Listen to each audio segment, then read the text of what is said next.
I got a question for you. What does this city know about luxury? Huh? What does a town that's been to hell and back know about the finer things in life?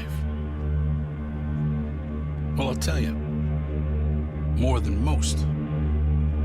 You see, it's the hottest fires that make the hardest steel.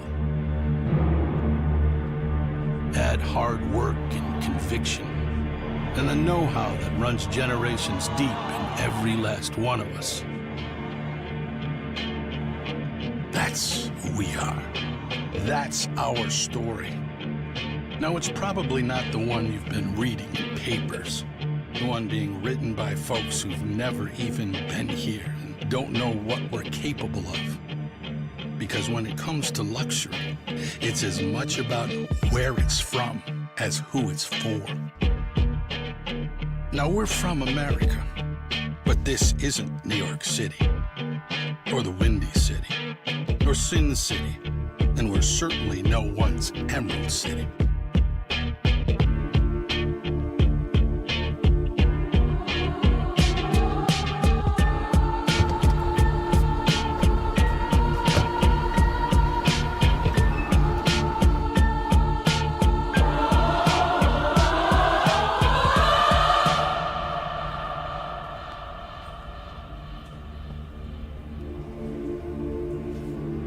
This is the Motor City, and this is what we do.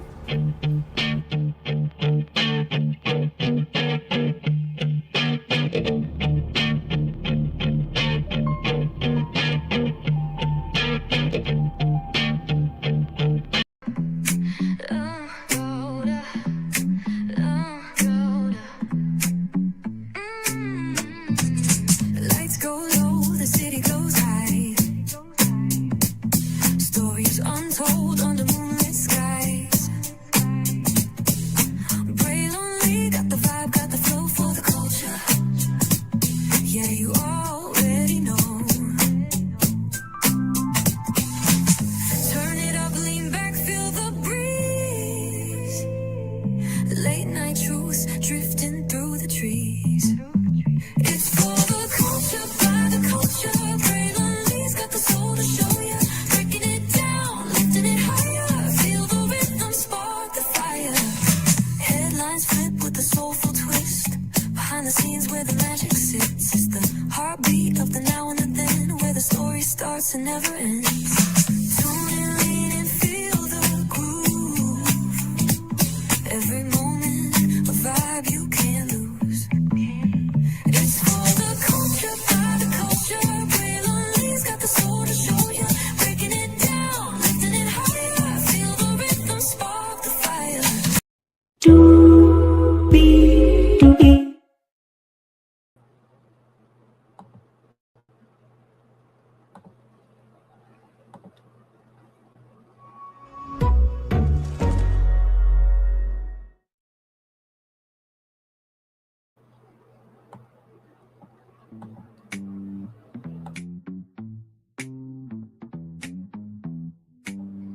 Well, hello to you, and you. Welcome into another edition, bringing these virtual tour live. We're live on tour. Sorry for starting a little bit late, y'all. Listen, I was watching Wizards, Where Your Place, the movie on. I did the subscription, and of course, the link and everything else. But nonetheless, we're here, and we always give you a good show, y'all. We in Detroit. Tell me one other after show review show that got Eminem introduced in them every show. Okay, like, come listen, we know people around here. Well, virtually that is, but of course I am not alone on this tour. What it is, good people. What it is. Hello, everybody. Hello. Bam. Gigi, bro, what's going on? Listen. What's going on, everybody? Listen, glad to have y'all here. And like I said, some of the best people around. Of course, the one and only Q and the beautiful Gigi I. And of course, our good friend Talk with Solana, saving the world as always. So we love her as well. I wanted to bring up a comment from the last show because one of our newest people, Jaguar Actual, said, and you know what, I'll pull it up on the screen. So y'all can see it was hilarious. I think I told the group about that. I'll show y'all here. Plus, knowing that we got some news about cast members as well. So we'll get into that very, very soon. But with that being said, higher is waiting, lower is available. But either way, we got to go on tour. Yes, indeed, we do. Let me take down this iconic intro here. We are in the building. Let me pull this up because I thought this was so hilarious. So for those of you who may not know, right, last episode I called Christina Daphne. And so one of our new people, Jaguar Actual, said, hey all, I really wanted to stay up for the live. I was super busy dealing with things all week and my body needed a rest night. Show from the evidence from the evidence we have, it appears that Miss GoFundMe, aka Christina, is the one who gets it home. Hope to get you guys on the next one. Yeah, Miss GoFundMe is crazy. Oh. I love our damn people. I really do. Shout out to Jaguar Actual. I just wanted to get us off with a laugh. So what did y'all think about this episode here? And Q, it looks like somebody might have to, get ready to let go of the past rather. They're holding on to it, but they might have to let go for the sharp brother Vince. Yes, yes, sir. Yes. Good one. That was a good one. That was a good one. Thank you very much. Sure.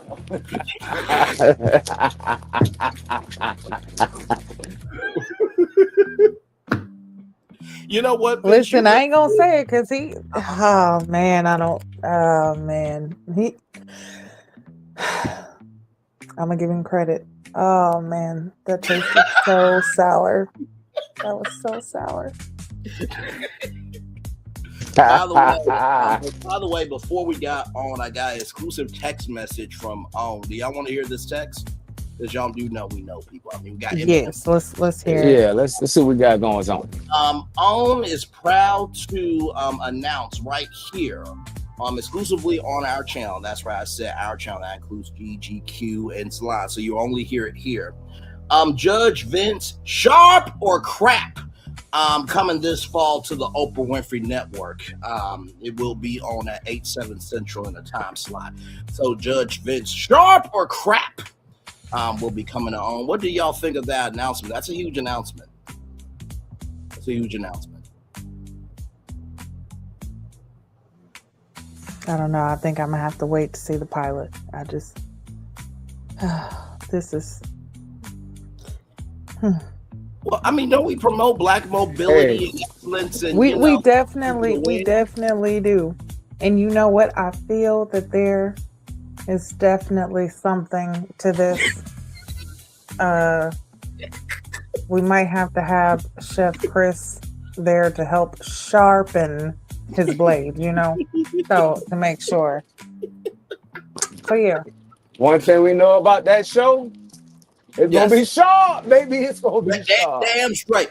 Best be sharp, baby. Services table from Chris. Do you understand me? Right. Listen. And by the way, if y'all take that news and run with it on any other YouTube channel, just say where you got it, okay? Of course, everything's alleged in our opinion for entertainment purposes only. Everybody, listen. But with that being said, let's get to this damn episode. As you can tell, we're off to the races, ladies and gentlemen. So, with that being said, let's get on and cracking here. So we have, in the words of Jaguar_Actual, Miss GoFundMe or Daphne. I mean, the understudy version of Daphne for Scooby-Doo the Musical. Is getting a professional look outside the Groovyville Club. Her job as a go-go dancer was terminated. How do we feel about this? I know Groovyville must be heartbroken. Man, they got another one right. Another one right. Another one right. She should be on.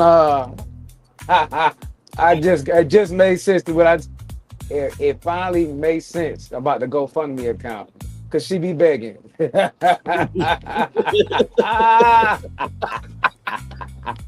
Yes, indeed.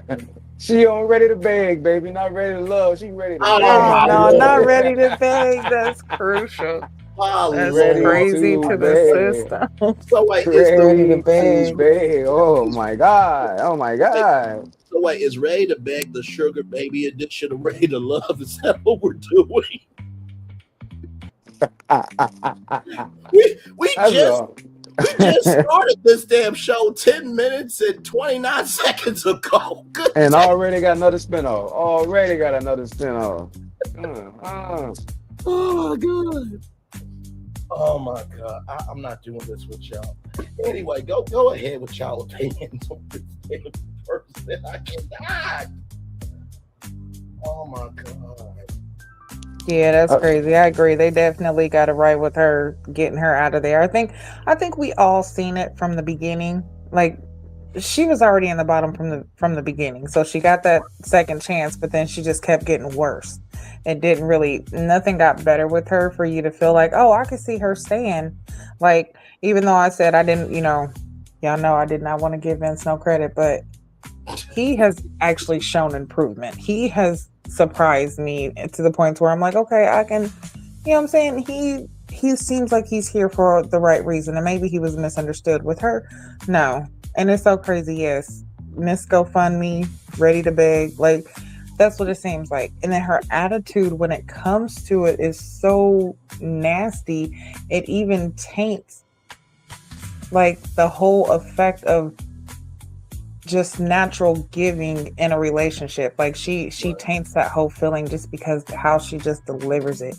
So yeah, I'm glad she's gone. Yeah, same. And hopefully what this will do is it will give her a chance to really reflect. You know what I mean? And it's crazy because in the preview for next week, Family Week is coming. So she barely missed it. Because I would have loved Christina to be around one of the men's families. And then, of course, y'all know after that to have the women, their exes, would have been something. But unfortunately, she has been sent off into the mystery machine, into the black and white the mystery machine. Off to find another mystery. Off to solve another mystery. You better go find some Scooby snacks.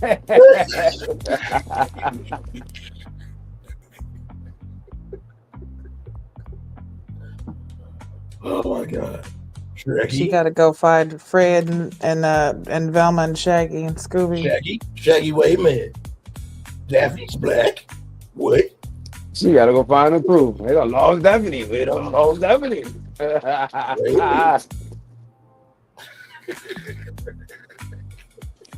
But look, I don't know. Look, the rest of the mystery crew out trying to solve the mystery of the missing funds.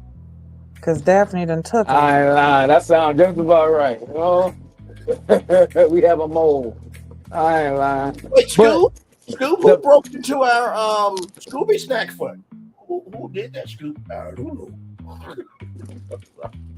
But the biggest response is the biggest apology is a change of action. And I already also can go for Daphne because her method of vetting a man started with their wallet. You know what I'm saying? So I hope that she understands her vetting process might need to have a little, she might need to rearrange her vetting process. Absolutely. In dating, because you know what I'm saying, it didn't work on Ready to Love. You know what I'm saying? And I feel like a lot of guys were like, nah, you know what I mean? No, you're not about to try and use me. And if I give you the money, now you're trying to tell me I'm ready to date you because I gave you some money, instead of really getting to know who people are, and going from there. So I really hope that she takes this information and also becomes you know, a better dater or become more ready to love for that one person. You know what I mean? Or you might just meet somebody where you at. Somebody actually might just, be willing to be your sponsor. So, but preferably, I really wish she'd take this information, go back, assess how she's dating, and make the necessary changes. Hopefully, she get a better result. Because if you've been dating like this, seeing what you can get out of a man, and that right there shows his intentionality towards you. Yes. Hopefully you see, okay, I might need to change this, or I might need to change my mindset to get a better outcome. You know what I'm saying? So hopefully she makes the necessary adjustments. And by the way, what did y'all think of? I think it was Lauren and one other woman that was like shocked. I think it was Enchante, if I'm not mistaken. But those two ladies had their mouths open when she was eliminated. I'm like, wait, what? Y'all were shocked? Another thing, those women really don't know the conversation that the men are having. You know what I mean? Yeah.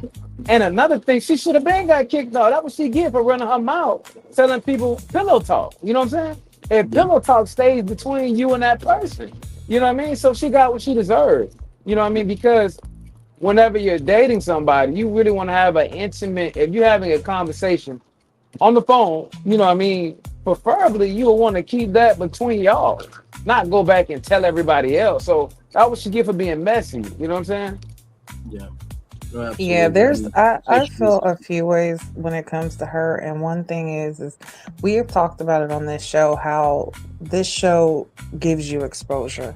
You will have people in your DMs afterwards because they see you, they see your personality, they might see the way that you look and they like it, and you will become popular. You start getting followers on social media, you can get endorsements from this. There's so many things that you can get from being on here. But when somebody sees a personality like yours, like, it's going to be hard for you to find a person that's going to genuinely like get in your, like, you know what I'm saying, want to date you for the right reasons. At least that's how I see it. But there, honestly, sometimes it just takes the right person, and maybe that's what it is. She needs the right person that can ground her financially and give her a better understanding of what it means for a man to provide for you financially. Like, it does not always mean to just give you what you want. It means to provide what you need, and if possible, to finance your wants. But in that process, like, you have to understand, like, you have to also give, because once you're just taking, it's going to get old, and a person's not going to want to keep giving to a person that's not reciprocating, whatever it is that they're wanting. Because some people who have money, they're missing the emotional connection, and that's all they want, is somebody who can emotionally connect. But if you have somebody who's vain and all they're seeing is, oh, I have to have the best and everything, they're missing that emotional connection. So it's going to be hard for them to give that to somebody else who's missing it. And then also something else is like, and I am not saying that this is a fact, but this is something that I have seen. Whether it's been from people that I know, family, television, whatever the case is, but this is something that I've seen. This is just, I'm not saying she is this person, but I'm saying it's possible. With her being the way that she is and so money driven, she to me is the type of person that would sleep with a married man. And the reason why I say this is because a lot of times, like, a person, when they're having an affair, they'll give you those financial things that you want, right? You don't have to worry about the time, because they don't have the time. They're already with someone else. So your time's not being taken up, but your financial needs are being taken care of. Right. And it kind of seems like that's what she wants. That's why I also said last week, maybe she needs to be ready to love seeking arrangements. Like, she needs a sugar daddy. She needs a sugar daddy, sugar baby relationship type thing. Because I feel like that's more so would be aligned with what we've seen of her personality. Now, if there's more to her that we haven't seen, whose fault is it that we haven't seen it? Yeah. We're going off what you've shown. but she gives off the type where as long as she's financially being taken care of, she doesn't care about the other circumstances of either how that money's coming about or that person that person's situation or whatever the case is. You know what I'm saying? Now, again, I did not say that she is this way, but she kind of gives off that vibe. No, I don't think that you're off with your assessment at all. And the thing that I often think about is The Family That Prays, the Tyler Perry movie, where Sanaa Lathan says this, that, and the third about her husband, but turns out the married man, all he wanted was that chocolate down his throat, and to unwrap the gift from the back every night, but nothing more, nothing less, because she never got married in that movie. But then the guy she made fun of, her husband, actually became successful. Funny how that works out. But that also happens to women too, okay? But the biggest lesson from that is, whether it's a man or a woman, don't doubt somebody's potential, okay? I think that's the mental lesson there. And sometimes it's a bought lesson for other people. But no, I don't think that your assessment is off by that. And honestly, too, with reality TV, right, as I often say, we can only judge what you put on the screen. But also, too, it's up to you to make sure that this is not all of you. Now, for some people, they're not going to be open enough to go beyond red love. So you will have that to deal with. But there's over 1 billion people in the world that have never seen this show. I'm being facetious when I say that, but this is not the only audience. But make sure that whatever impression you give next is better than this one, if I could give any advice to Christina. So it's not the end, but this is not a good, jump off point. I just would have a question for her. Taking finances out of it, what else, one, does she want from her partner?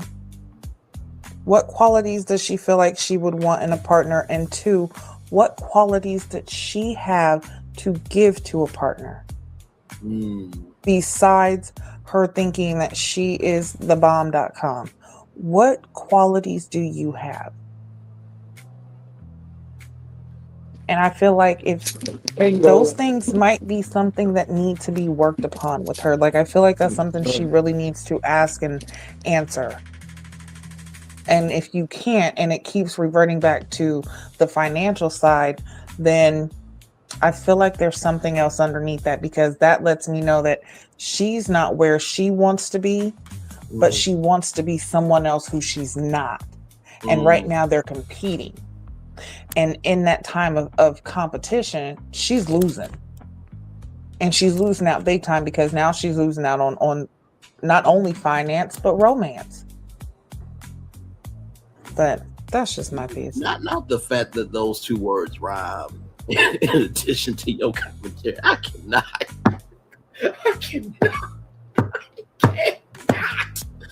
But very well said, though. Very well said. Don't mind me, everybody. I'm extra. Well, they say you can't have romance without finance, which honestly, I mean, it's true and it's not true at the same time. Yeah. Because anyway, but still, with her, I feel like those are some things she needs to really think about. Yeah. No, very well said. Very well said. Very well said. Well, and one more thing. Sure. One thing about transactional love is, she don't know how many of those guys have been in a place where they might have been in that situation before. You know what I mean? So, as far as being taken advantage of, you know what I'm saying? So you don't know if you're pushing people buttons. You're not taking a time to get to understand who the guys are, because and Bray, I know you pretty much the same way I am. Yes. If you are feeling a female and a female shows you exactly how you want to be loved, there's no amount of money, there's no planet that you will not go grab for this woman. You know what I mean? Let the church say Amen. So if she understood that concept, you know what I'm saying, showing how valuable you are to a man in whatever way that, you know, he might see fit, or, you know, matches, you know, who you are and it matches who they are. You know what I mean? It's no telling what door you open up for a man. You know what No, I'm saying? So absolutely. I really wish you would understand that concept. Because it's like you're putting a number on something. You know what I'm saying? That's like me asking God for a trailer. Yeah, ain't nothing wrong with it. Okay, that's what I want. But God' biggest plan for me is He want me to have a street with 10 houses. And I'm Come like, on. you Come know what on. I'm saying? You asking for a particular small, but instead of asking for, you're asking for finances instead of asking for the heart. If you get the heart, everything else is gonna come easy. That's it. You know what I'm saying?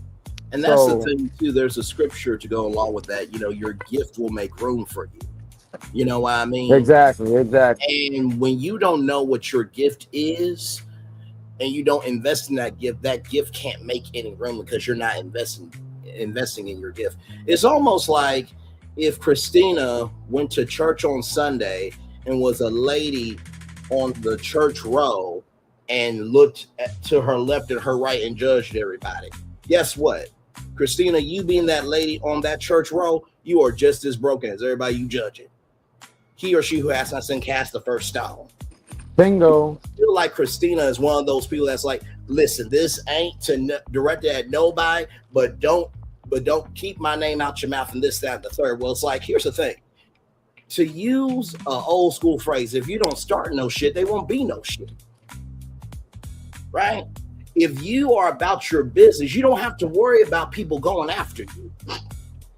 And it always amazes me how people want the crown, but they don't want to handle the weight of wearing it. I'm going to say that 2 more times. It's amazing to me how people want the crown, but they don't want to handle the weight of the crown. It's amazing how people want the crown, but they don't want to wear the weight of the crown. Because to be honest with you, Christina says she's a singer, right? Exactly. American Idol is about to be on their 25th season. They're already over 20 seasons. Do you not know that Fantasia Barrino, Ruben Studdard, Kelly Clarkson, Carrie Underwood, some of the biggest names have been founded on that show? Honestly, to tell you the truth, and sometimes you do have to be seen so you can be embraced, but a real one is always about their dream. And because you never really talked about anything of substance, you can't blame the audience of going off of what you gave them. That's it.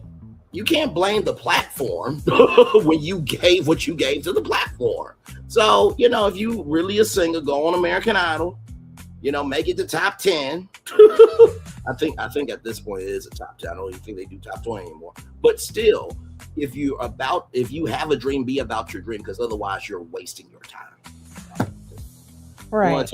And you know, just my last point, and I'm gonna be done with Christina. Is before you get all up in somebody else's business, make sure you have the capacity and capability to handle your own. Sweep around your own front door. Sweep around your own front door. Listen, because it seems like she wants to handle everybody else, just like, you know, she wanted to handle Lauren's problem, and she wants to, if you ain't like how my daddy was and my mama for 39 years, I don't want it. Okay, well, you don't know the back end of what your mama and daddy went through. Because your mama and daddy, you know, not saying that this is it, but your mama and daddy could have had a very, very rocky relationship. Because I'm going to tell you, 39 years, it was not all easy. No. There's no way you're going to tell me that it was all easy for 39 years. You just have to have the capacity and capability to make it through those 39 years. Okay? Yeah. But she might not have the capability to handle what her mama handled for Gigi, 39 years.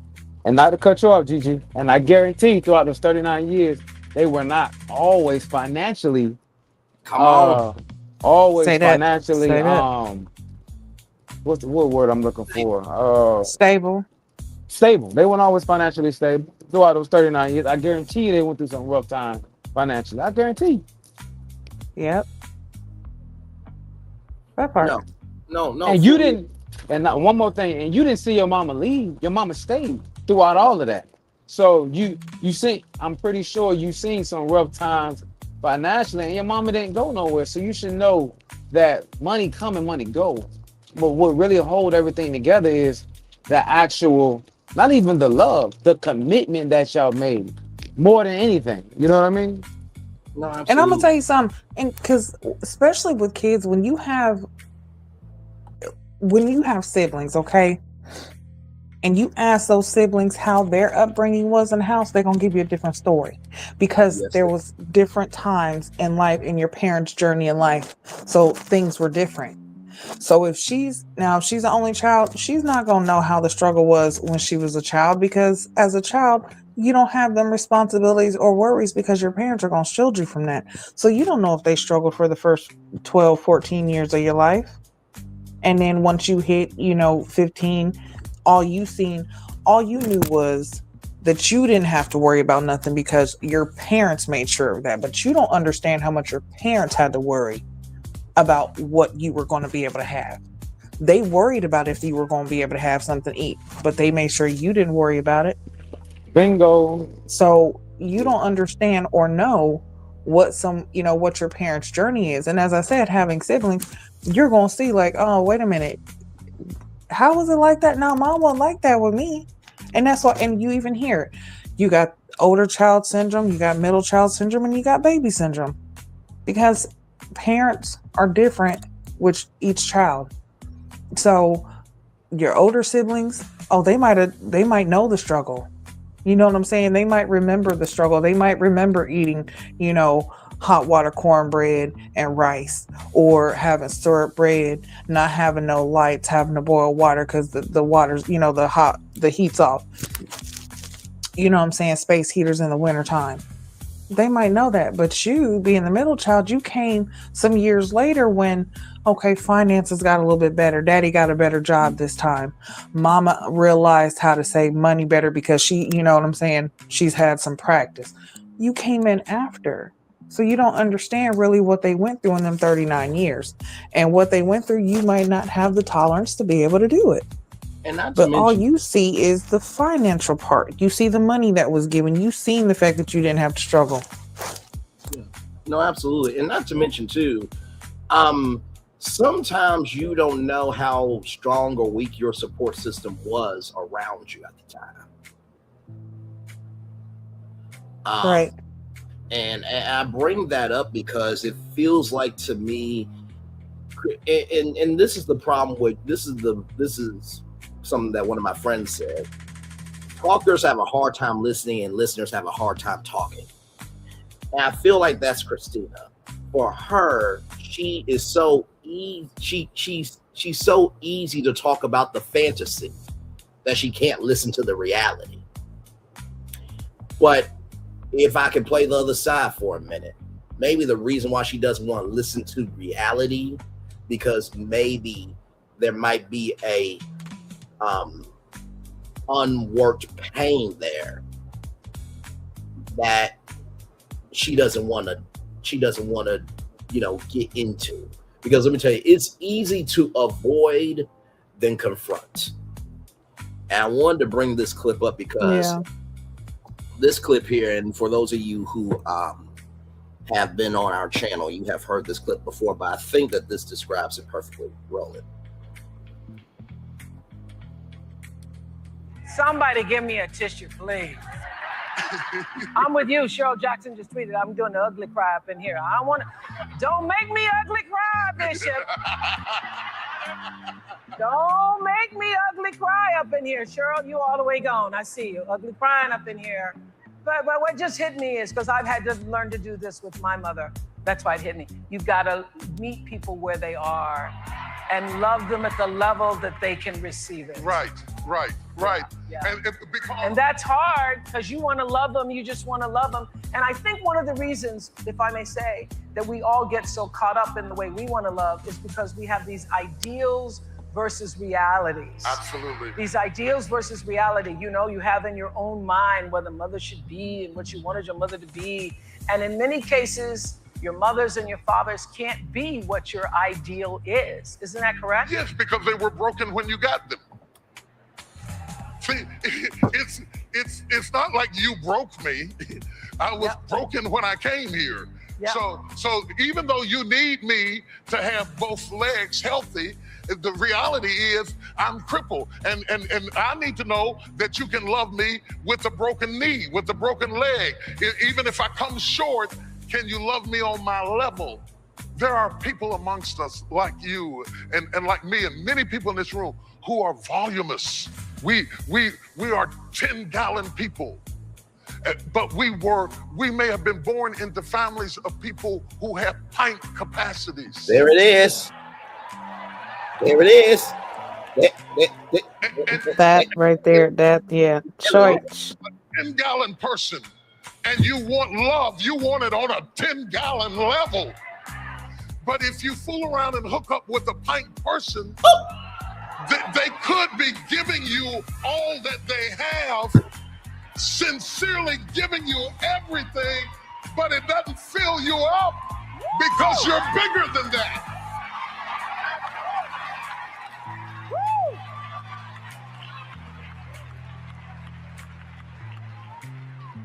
Because you operate on such a higher level that you say, is that it? Is that all you're gonna give me? I feel you. I feel you. But you must realize some people, that's all they got. That's really all they got. All right. So I just want to pause this for all of the people that think Love and Marriage Huntsville is the only show on the Oprah Winfrey Network. This was a part of the foundational block of shows on the Oprah Winfrey Network called Oprah's Life Class. She started out at, and I'm talking about Oprah, she started out at OWN Studios. And it was just her, and this is how you know I'm a media nerd. It was a white chair, a blue, green, teal background, and she would take lessons from the Oprah Winfrey Show and give you lessons. Okay, that was Life Class. Then she did Life Class Live after the show in a very small space. Harpo Studios was owned by Oprah Winfrey. They had 2 sound stages. In those stages could fill up to 300 people each. I think it might have been like 50 people. Then she decided to take Oprah's Life Class to Harpo Studios, which, by the way, Oprah, just a personal note, I think you should have made that the Oprah Winfrey Museum, and you should have kept that as a part of the Warner Bros. Discovery family and, ran that out to the University of Chicago so there could be student-run productions and stuff. But that's neither here nor there, but a very important point. But if you're wondering where this is, this was at Mega Fest because she did Oprah's Life Class on tour. So please, if you move stupid and you are stupid and you carry a stupid energy, just keep that to yourself, of yourself, and by yourself. But there was a whole life of the Oprah Winfrey Network before Carlos came. Okay, I just want to get that cleared up. Because there's Ready to Love. There's a new show called Maxed Out that's coming out very soon about finances. Okay, just like there was Ask Oprah's All Stars with Dr. Oz and Dr. Phil and Susie Orman. There was Kidnapped by the Kids. There was your own show where Oprah gave away a TV show to somebody on the Oprah Winfrey Network. There was the Gayle King Show, which was on Sirius XM Radio. But formerly it was Sirius and XM Satellite Radio, and Gayle King left that show to go with CBS News. Okay? All right. Moving on. I just wanted to clear that up. What did y'all think of that clip? I think that clip said it all. It definitely spoke to what we were just speaking about. Like,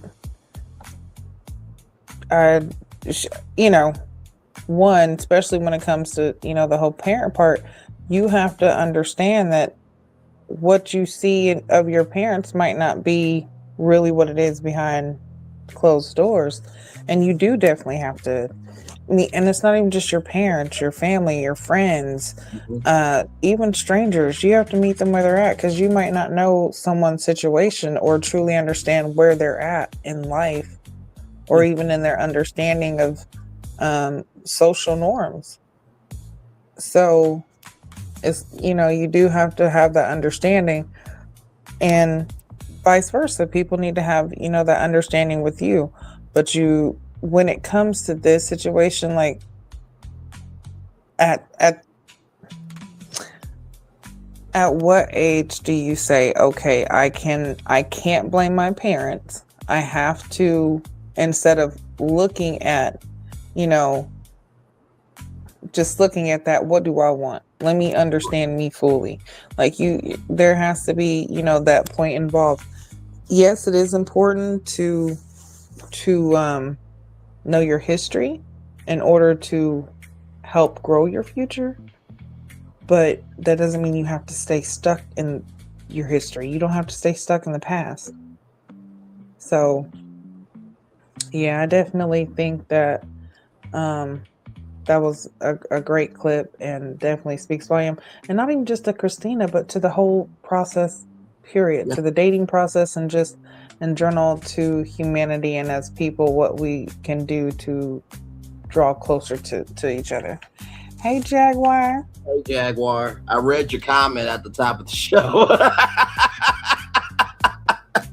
Child, Miss GoFundMe is crazy. Let me tell you that. Crazy work. Crazy work. Go fund me. Boy, that's crazy. You know, go to the car. Go to the damn shut fucking damn mouth. We're not doing this. We're not doing this. Miss Go fund me. Oh my god. Oh my god. Did I mention we don't rehearse before this damn show? Oh my god.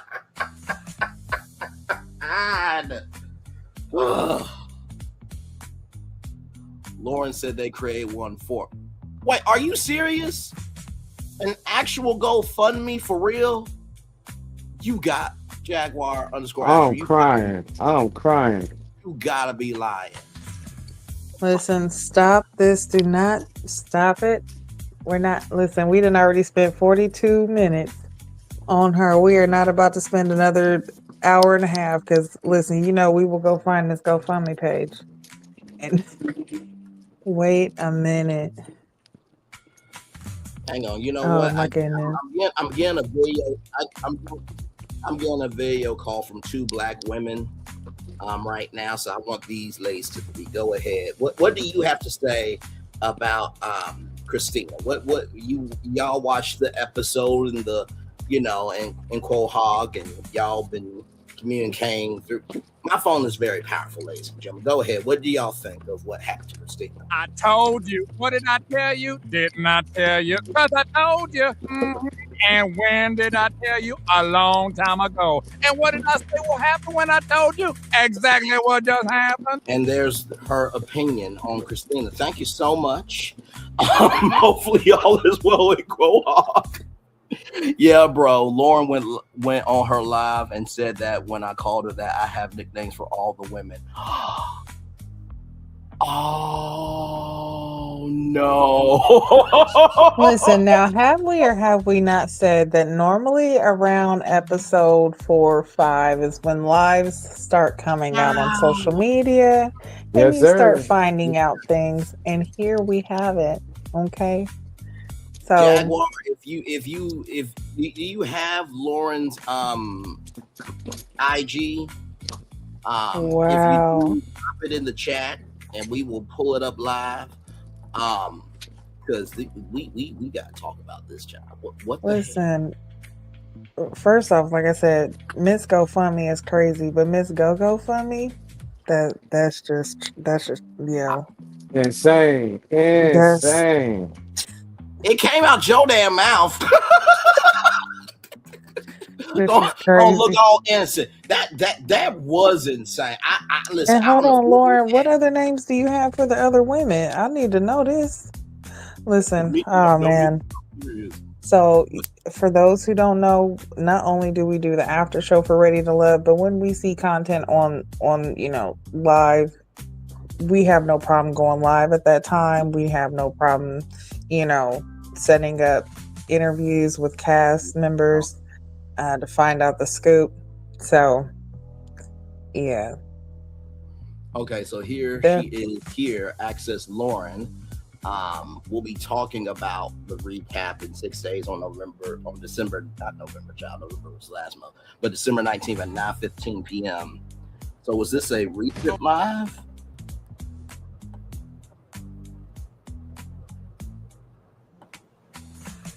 Because here's the live right here. Did she do it in a video? Because child. Okay, Lauren, you know what? These are Jaguars nicknames, everybody, okay?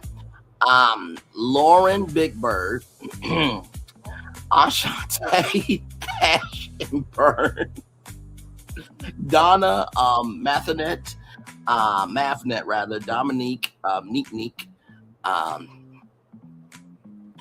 I would say Dayquil and Nyquil because you want that down your throat, but that's neither here nor there. And Nicole the homie.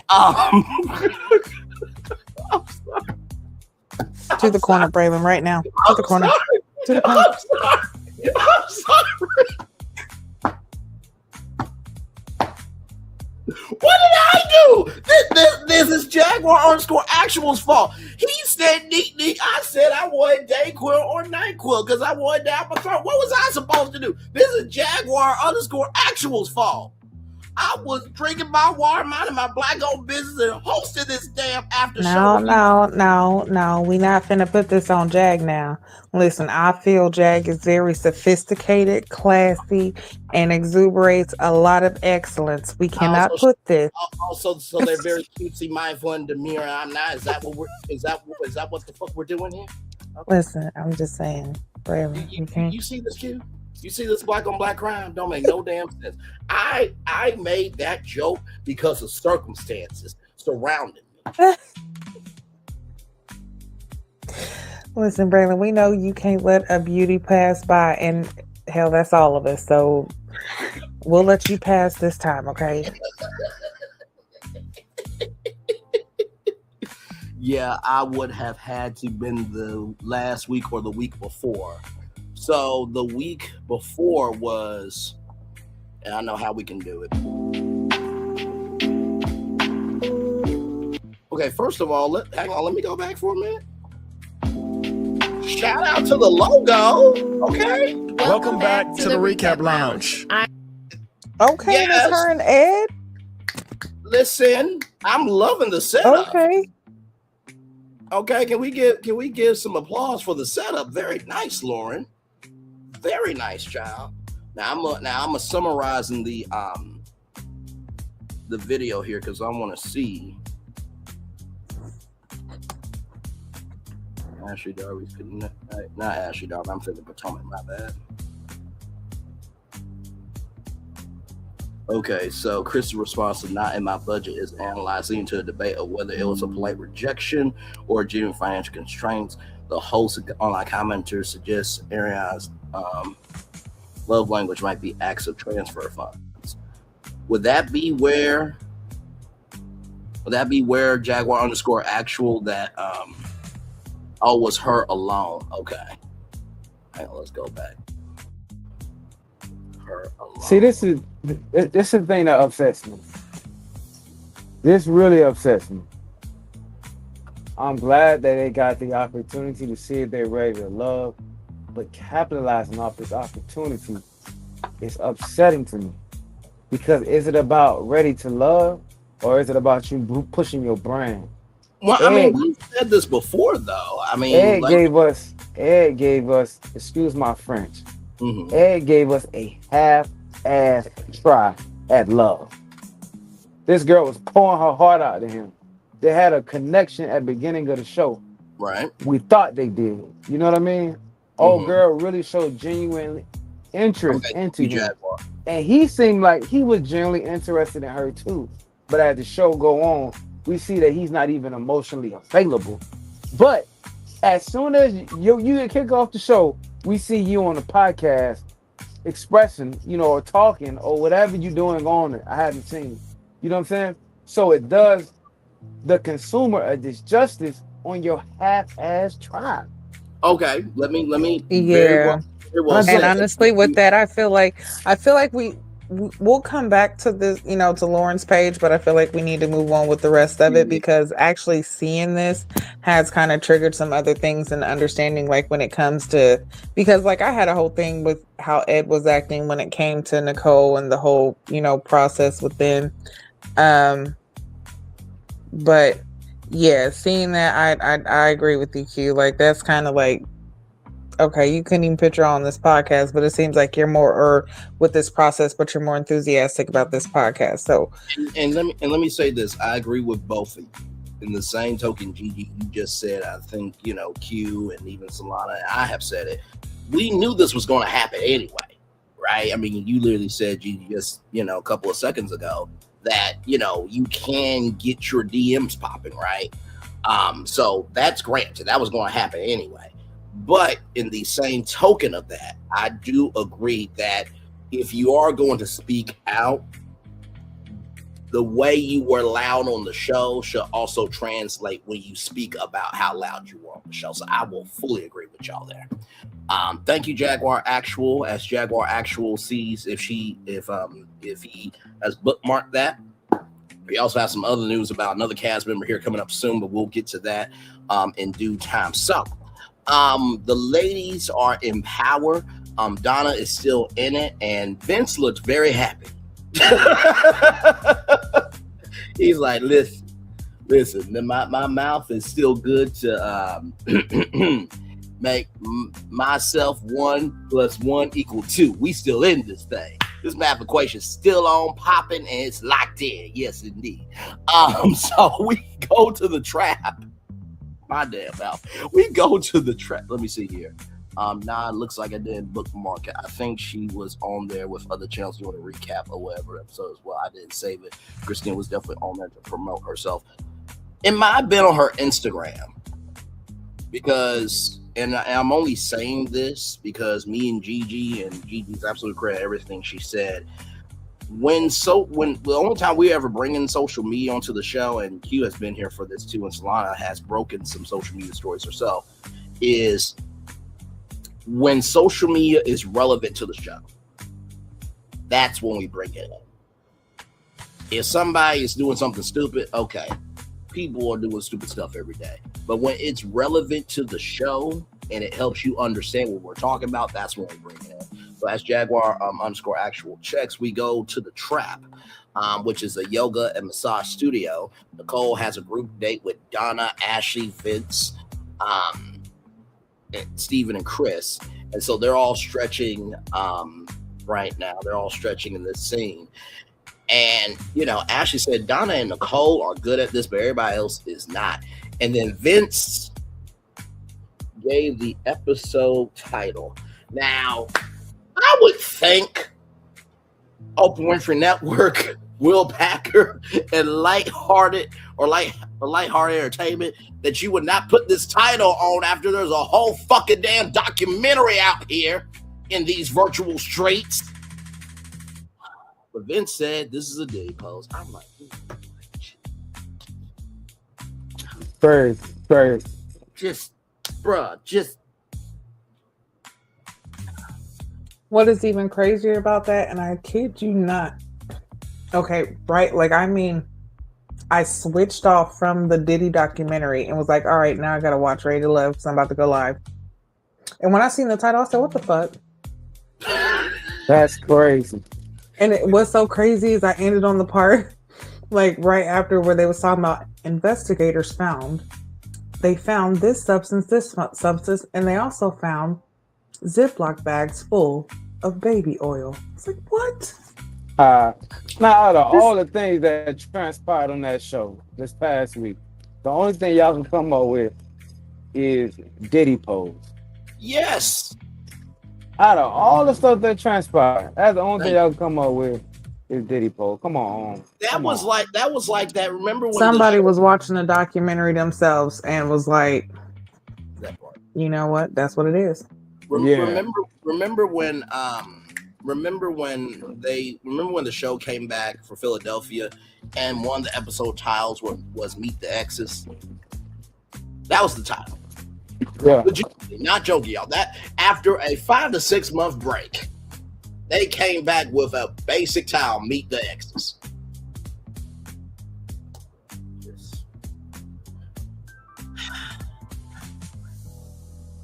And it's just like, well, okay, well, Braylon and Gigi and Q and everybody was complaining that we're boring. We'll just do Diddy pose. We didn't mean go to the extreme either, you dumb fucks. Damn. Nah, her IG is mostly clips from the show, The Recap Lounge. As far as the title goes, remember they would have shot this way before the documentary came out. True, but it's just the timing of it all. Yeah, of course. Well,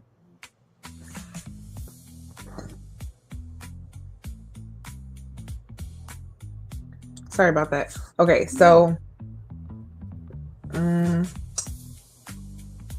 so they shot this before the documentary came out on Netflix for us to see. But seeing their production crew, they already had access to this a long time ago. And yeah. So, I mean, of course they knew about this, but still it's just the whole simple fact, and let's just not forget, even before the documentary came out, the investigation was happening while filming was happening, and even before filming. So it's not like this was brand new or something first. It just kind of happened after this whole process. No, the investigation, the lawsuits and everything was out during this time. So still, it's still not a good title. They could have definitely come up with something else. But to each his own. Listen, sometimes they slack off. Sometimes they don't always hit the mark. Listen, I mean, subtracting dead weight would have been a great time. Something. You know. Now, if somebody would have said something about R. Kelly, you know what I'm saying? If somebody would have said something about R. Kelly, and now you got, this is a R. Kelly thing or whatever, you know what I mean? Do you know how many feathers that would have ruffled? You know what I'm saying? Politically, just trying to be politically correct with a lot of things, the way the thermostat of media is. You know what I'm saying?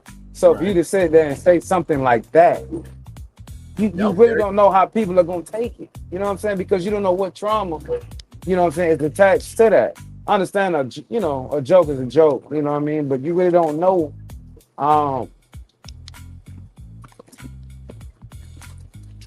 how people are responding to this whole situation. After he sat there and whooped that girl and the whole world seen it, you know what I'm saying? You don't know how many women, you know what I mean, really don't feel like that was funny. You know what I'm saying? Yeah. Or men too, you know what I'm saying? So I feel like a lot of times we try to take certain things to be jovial about it, but this was actually a serious case. You know what I'm saying? And they could have left that comment, out, but for whatever reason they decided not to. And it surprised me that they did. Yeah, it surprised me, you know what I mean, that they did, but But you know what? I mean, and even with that comment being said, that doesn't mean you had to use that as the episode title. Like, there's so many other things that definitely could have been used with that. Exactly. And then it's like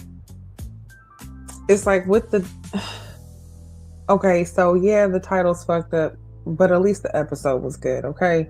Because last season, if you think about it, just like you brought up, Braylon, the title was Meet the Exes after a 5-month hiatus. And the episode was trash. Yep. It was trash as fuck. So it was like,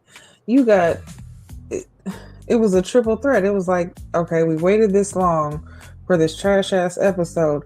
And the title was just, you know what I'm saying? Hold on. Did you say episode? Yeah, remember last season? Hold on. You said trash episode? Yeah. You mean trash season? Yeah, you right. You absolutely right. Episode? You know what I'm saying? Yeah, throw the whole season away. Whole season away. Whole season. We keeping Tommy, but we throwing the whole season away. We throwing the whole season away.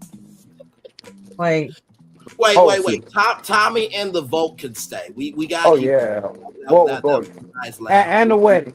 And the wedding. Yeah, that was about it. Everything else, y'all can keep that.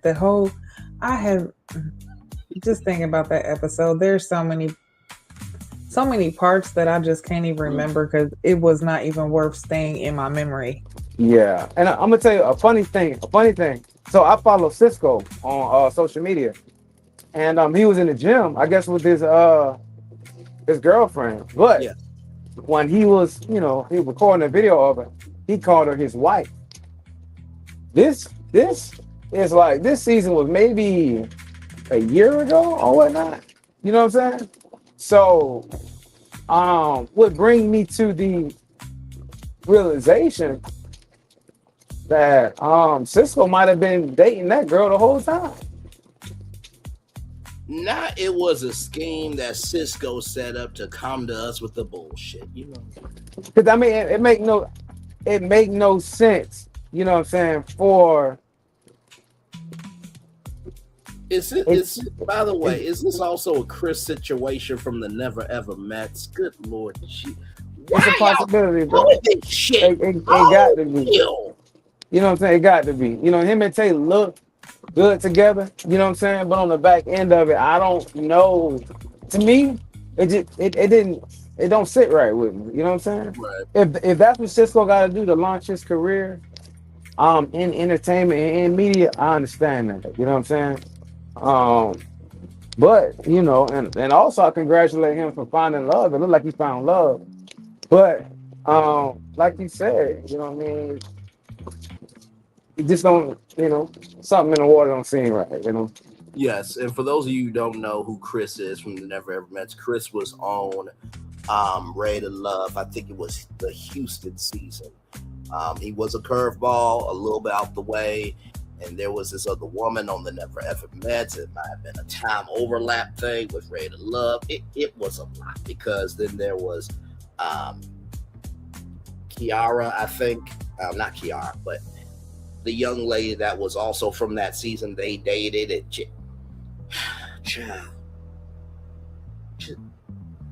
Damn, y'all. Okay. Good Lord Jesus. Actually, the girl that he dated was for a season after he came on. Because Chris was there. Chris was there with Jessica. Yes. The other girl was there when LaRon and I think LaRon and what's that guy? Grandma Ye. No, he wasn't. Chris was on there with Grandma Ye. Yes, Chris was on there with Grandma Ye. The girl that he was dating, he was on there with that dude LaRon. You remember LaRon had caught the attitude and at the picnic. Then he was on there with him. I forgot who else. Chris, you remember the guys? I do. It was the one guy who was arrogant enough to believe that he didn't do nothing wrong, and then announced at the reunion that he was getting married. And there was one other dude who was an arrogant bastard, and they were the Backstreet Boys. You remember the Backstreet Boys? They came on. Them. Wait, we ain't got to insult the Backstreet Boys like that. Everybody is back as a hit. They ain't hits. I get what you mean, though, kid. Yeah, you remember that?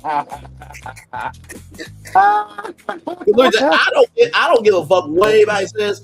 When that song gets played, every black person knows that song. I don't give a fuck. Everybody listen. Yeah. It breaks through every cultural barrier. I listen. If that song gets played at a family reunion or a wedding, don't interrupt it. Let it be. That song was everybody's song.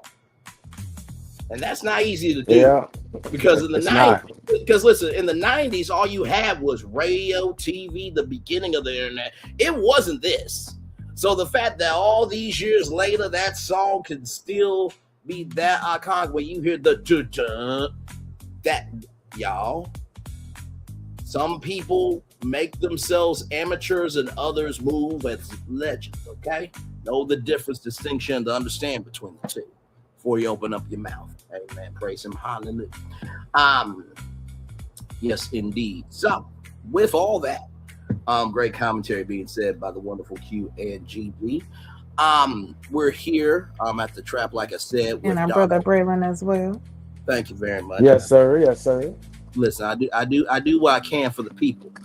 Besides Gigi saying to me, go to the corner after a joke was set up with circumstances. You out now. You out of timeout now, Bubba. You out of timeout. Oh, come on! Wait a minute. Wait, I'm on timeout, but yet the brother who said Mr. Go Fund Me and said that was Listen, you don't get punished for telling the truth. But when you speak, when you now, but when you speak a little, not low, you know what I'm saying? Not, I ain't gonna say not right, but he was getting a little frisky. That was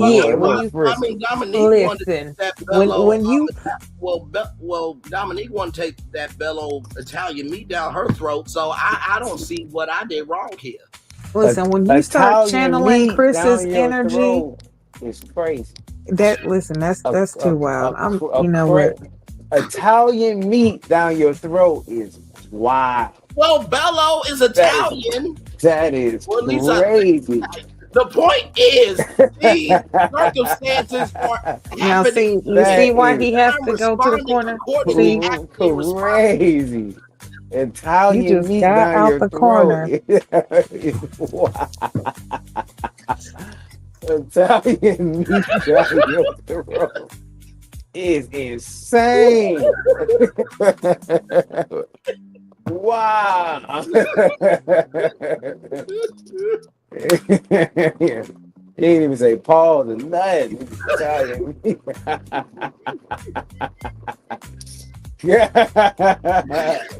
Listen, boy, I don't know if you got Lauren beat with the names. Boy, that is crazy.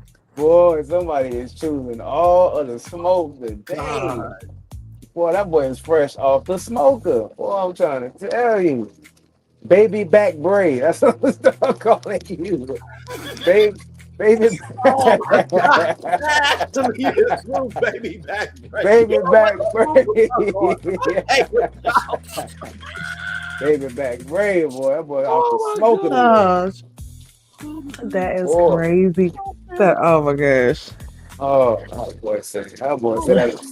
You want that Italian meat down your throat. That just made my head hurt laughing. Right here. Bello let me zoom in here. Bello, meaning beautiful in Italian, relates to Italian meats through brands like Bello Italiano, offering antipasto packs with salami and cheese. And restaurants like Cuco Bello, home-style Italian comfort food, highlighting key Italian meats such as prosciutto, salami, mortadella, pancetta, and soprasca. Celebrated for their authentic flavors and traditional curing methods. You get culture on this damn show. You get beyond the show. You get comedy. We do the damn work. Shit. I hear you, baby back. I can only imagine Gigi's husband rewatching these shows like that is crazy. Out your mouth and YouTube allows it. Like really, this went live across the world, and like there wasn't no panel to review it. Never to be brought back. Never. You can't never rewind it. Never to be erased. Never to be erased. Oh my God. This damn show we do. All right, y'all. We do have more show. So let's get to it. So we're at the Trap, which is a yoga and massage studio. Shout out to the entrepreneurship businesses and Black-owned businesses at that on this show. So we got group date: Nicole, Donna, Ashley, Vince, Stephen, and Chris. We already talked about, they were stretching. Donna and Nicole was doing so good, according to Ashley, but everyone else did not. Then Vince said Diddy pose, which is the title of the episode. Donna and Chris. Donna said no romantic connection, but willing to get to know him better. And Chris did overpower the conversation. And here's the thing, right? I think sometimes when you overpower the conversation, that might be a nervous tick. I don't think you mean to do that. You know what I mean? Because you don't want to seem like you're not investing, but you do also have to let them breathe. And then after that, you know about being overly romantic is off-putting to girls. Some girls will eat that up, right? But this is what I've realized. Girls love romance. Women love security. Let me say that. Girls want romance. Women want security. Girls want romance. Women want security. Okay. Just keeping it. Well, shit. Call me a girly woman because I want both. You know, Gigi, I was just trying to. You're right. You can have both, ladies and gentlemen. Thank you. Listen, you can make me a GoFundMe if you deposit in romance and stability. I don't necessarily need the financial part because I can get that myself. Say that. Hold up. Say that again. She says she doesn't mind depositing into. That's what she said. Not what it's saying. Say that again. I don't mind you making me a GoFundMe as long as you deposit in romance and stability. Don't need the financial part because you can get, I can get that myself. That's called a G funding. A G funding. Yeah, that's tough. That to me. That right there. That's what you call the real retirement fund. Yes. That's called got that ring. That what that is, yeah. I cannot believe you said I don't mind you making a GoFundMe as long as you deposit in me, knowing that there's different ways to deposit. There's Venmo, there's PayPal, there's You know what? That's where your mind goes. But I just said what it is. But as long as you deposit, there's different ways to deposit into people, Gigi. What are you talking about? I'm saying it definitely is. Right now.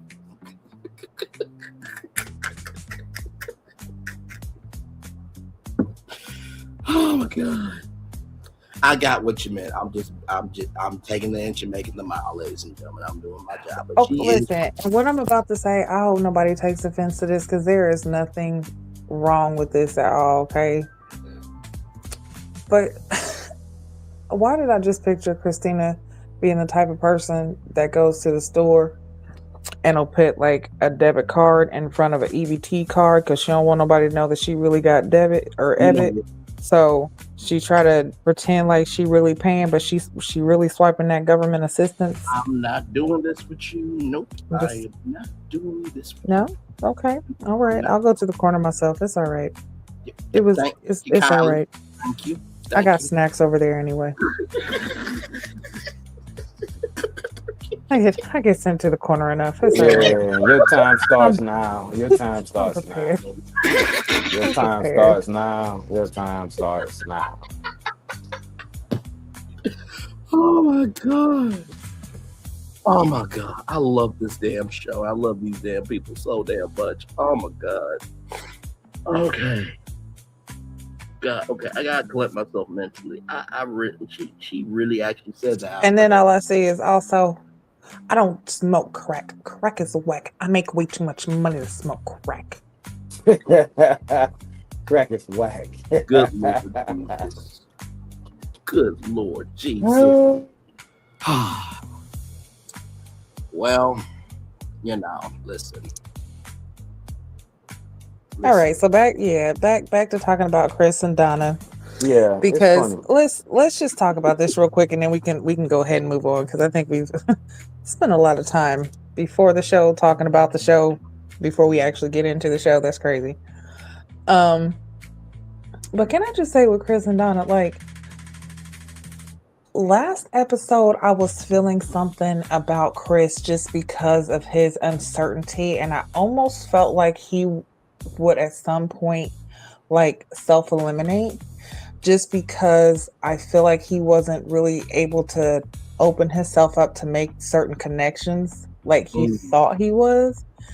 And with him kind of like having that issue with, I guess, not knowing what would happen, I just kind of seen that, self-elimination I happening. thought about that too, actually. But him talking to, no, I was just saying him talking to Donna though, and him expressing the fact like, hey, I talk so much because that was like a coping mechanism, or even like a way for him to a safety thing for him, I guess. But I still, it's like, okay, you can talk a lot, but if your words still don't have substance, your conversation's still empty. So where are you going with what you're saying?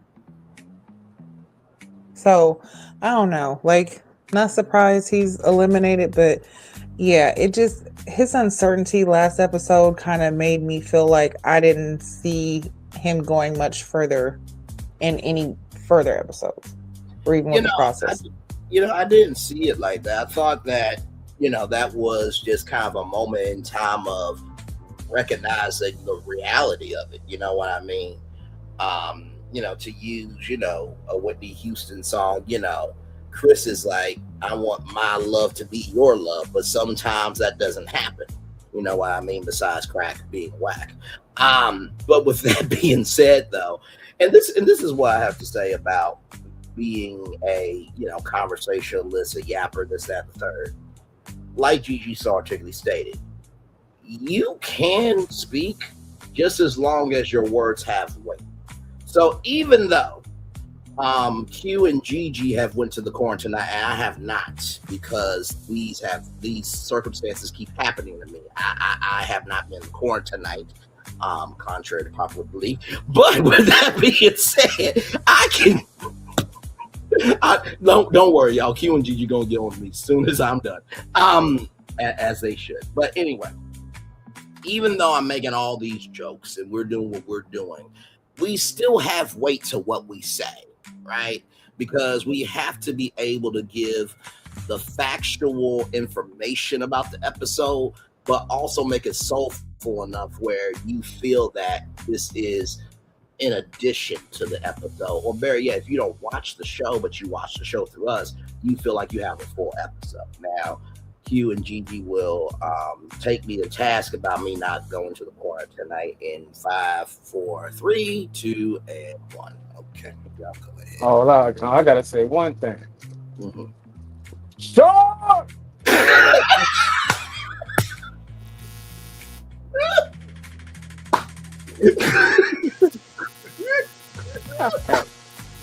Yeah, your turn.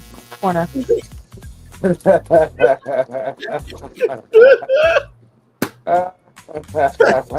you for believing my name.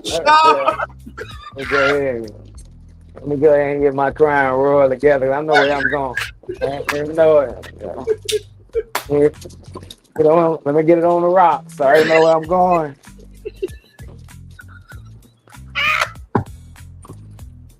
But on a serious note, on this clip, this clip is so funny. Not even funny, because Donna was on the bottom.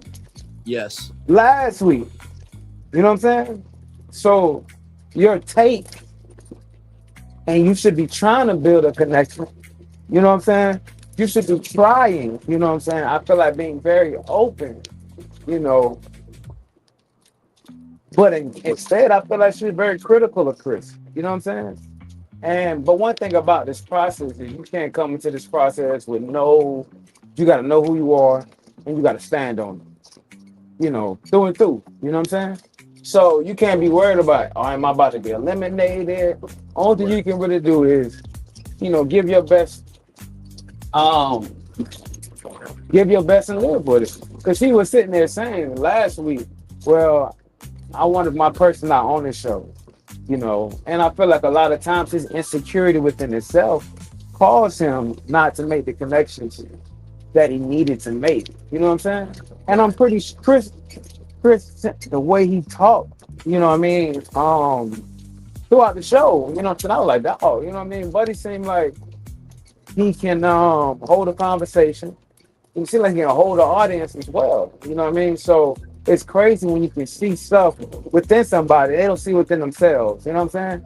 So I do believe he has the capacity and the capability to do it. But if you don't believe you can do it, that's the one thing you miss is the belief. So I just think Chris needs to, dig a little deeper and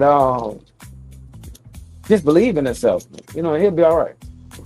How often in life do we get in our own way? You know what I'm saying? Like sometimes the person can see so much good in us, but because of, past traumas or just because we truly don't understand ourselves, we don't understand how they can see something different. And sometimes it can get to a point where you argue with a person because how many times have you heard, how can you tell me who I am?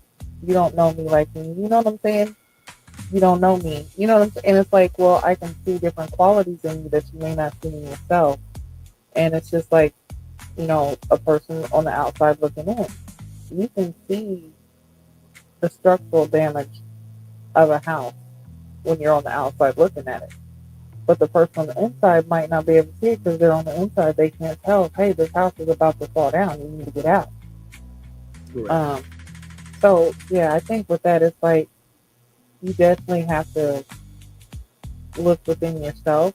And maybe none will get to you. Maybe he was just too nervous in this process because he did seem like a good guy. Like, we're, not going to take nothing from him. He definitely seemed like he was a good guy who, could be somebody who could really be looking for love, but this process might not have been something he was ready for. And that's something else that we have to understand is these people are on a show called Ready to Love. They may be ready to love, but they might not be ready to love in this process because this process is a little bit different from your regular dating, process. So this process can make things a little bit different. It'll bring out anxiety. It'll make you nervous. It'll, have you worried about things that you might not have thought about. And then with the whole process of you having to either meet, someone's family or the person in your family so soon, and your ex or your friend, that is challenging and it's nervous because, unless you tell the person ahead of time, like, yo, don't mention nothing about this, don't say this, don't say that, then, you got to worry about what might be said and what come out, and then how those people are going to react about what someone else has said about you. So, I completely understand, the nervousness, but also you got to kind of get out of that and take that off before going through the process. Because you definitely have to have, a strong mental capacity to be, one, on television in general, to be in front of a camera that many hours knowing that so many people are going to see Exactly. that's a process. That's nervousness.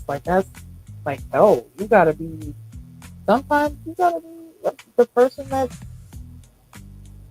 you want people to see, but it's hard because you don't even know who that person really is. And it all will come out. It will all come out. So, and I will say this. I think with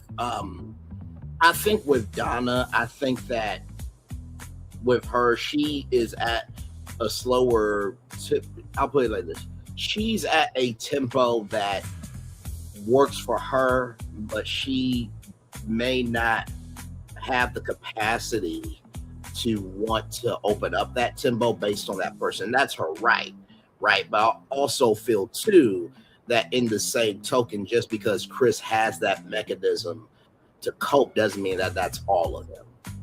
And so, to me, I feel like Chris will be just fine, like you said, Gigi and Q, in so many words too. And I think Donna will be fine as well. And sometimes things just don't work. You know what I mean? But I do think Chris will be okay. Like I said, I really do believe Chris could go to the Food Network and get a show out of this, or even on OWN, because OWN needs content. But Chris can get other people. I think he'll be fine.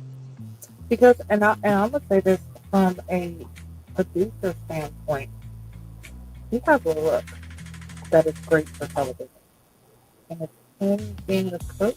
There's an aesthetic that he has that would definitely be great for the Food Network. Mm-hmm. So he has, this right here, even if in his mind, he really was here for love, and this wasn't just a game for him. This wasn't just a, I'm trying to get my name out there. I'm just trying to be this type of person. Even if that wasn't his intention, that does not mean that that is not what the goal was for God's plan. Yeah. You know, so I feel like there's some opportunities that definitely will open up for him. And Braylon, you're absolutely right.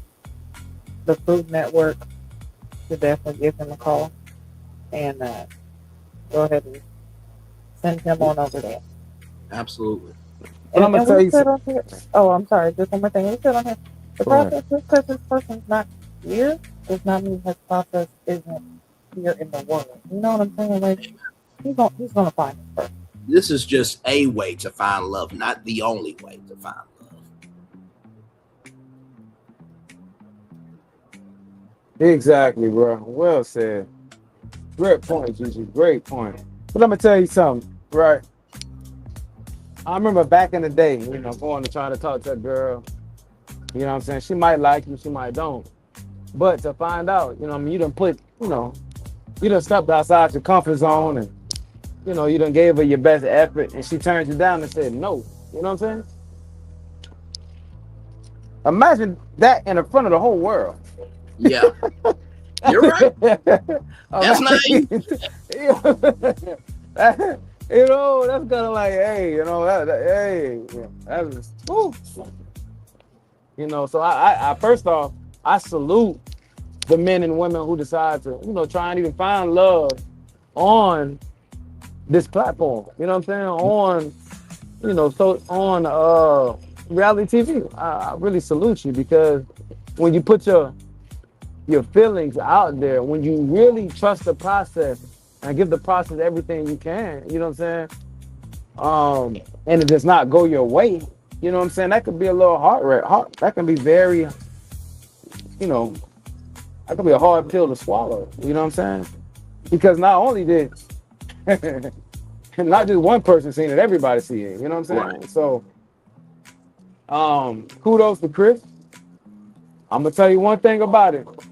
If you're a shooter, you gotta shoot. You know what I'm saying? So Yep. I'm not saying you need to change your approach or anything like that, because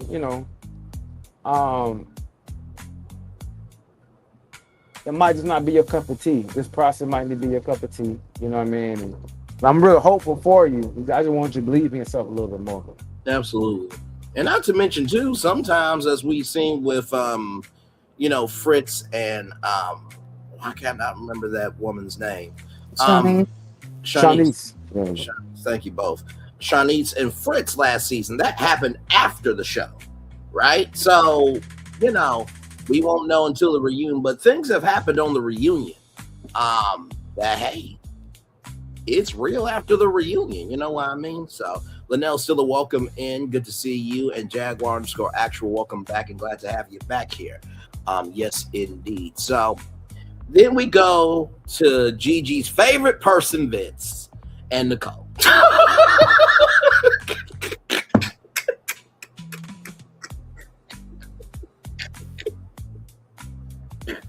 You know what?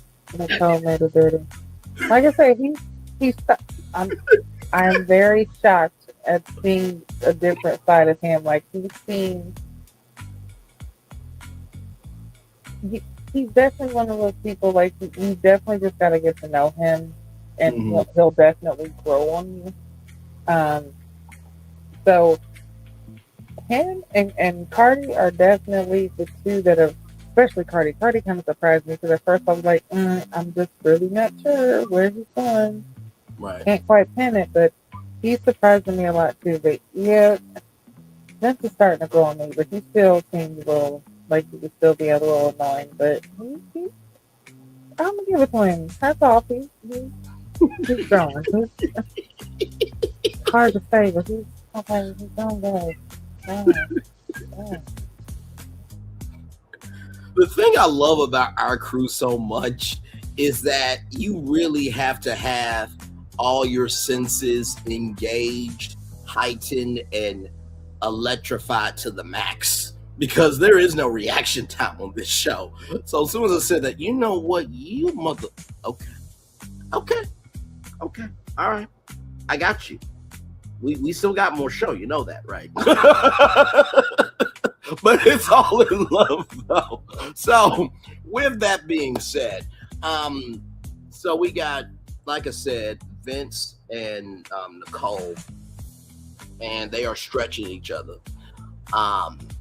And this is a very special moment for both of them. Nicole wants to have kids, and she's afraid of being a bad mom or not being adequate enough. Which, Nicole, let me just say this to you. First of all, let me applaud you, because you have more sense than some women out here that already mothers that ain't taking care of their responsibilities. And there are some dads that ain't taking care of their responsibilities either. Some men ain't doing it either. Since y'all want to be equal opportunity, we'll do that. But I do want to, say that whatever fear you have, that fear is only coming up because you actually give a fuck. Never apologize for being responsible for how you feel and how you want to move accordingly. Okay? I just wanted to say that. And then Vince, no, go ahead, Gigi. I'm sorry. No, I didn't say anything. Okay. And then Vince, he said that, his kids being in the 4th grade, he had a conversation with his kids, and he said, listen, I've never been a parent before, so I'm learning stuff as well.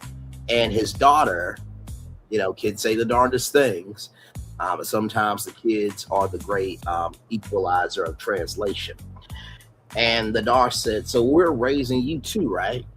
And, Vince said, just know that as long as you're giving your best and you're doing what you can, you are being a very good mom. What did y'all think about this? Like I said, I truly love this season. I mean, the dates are hitting.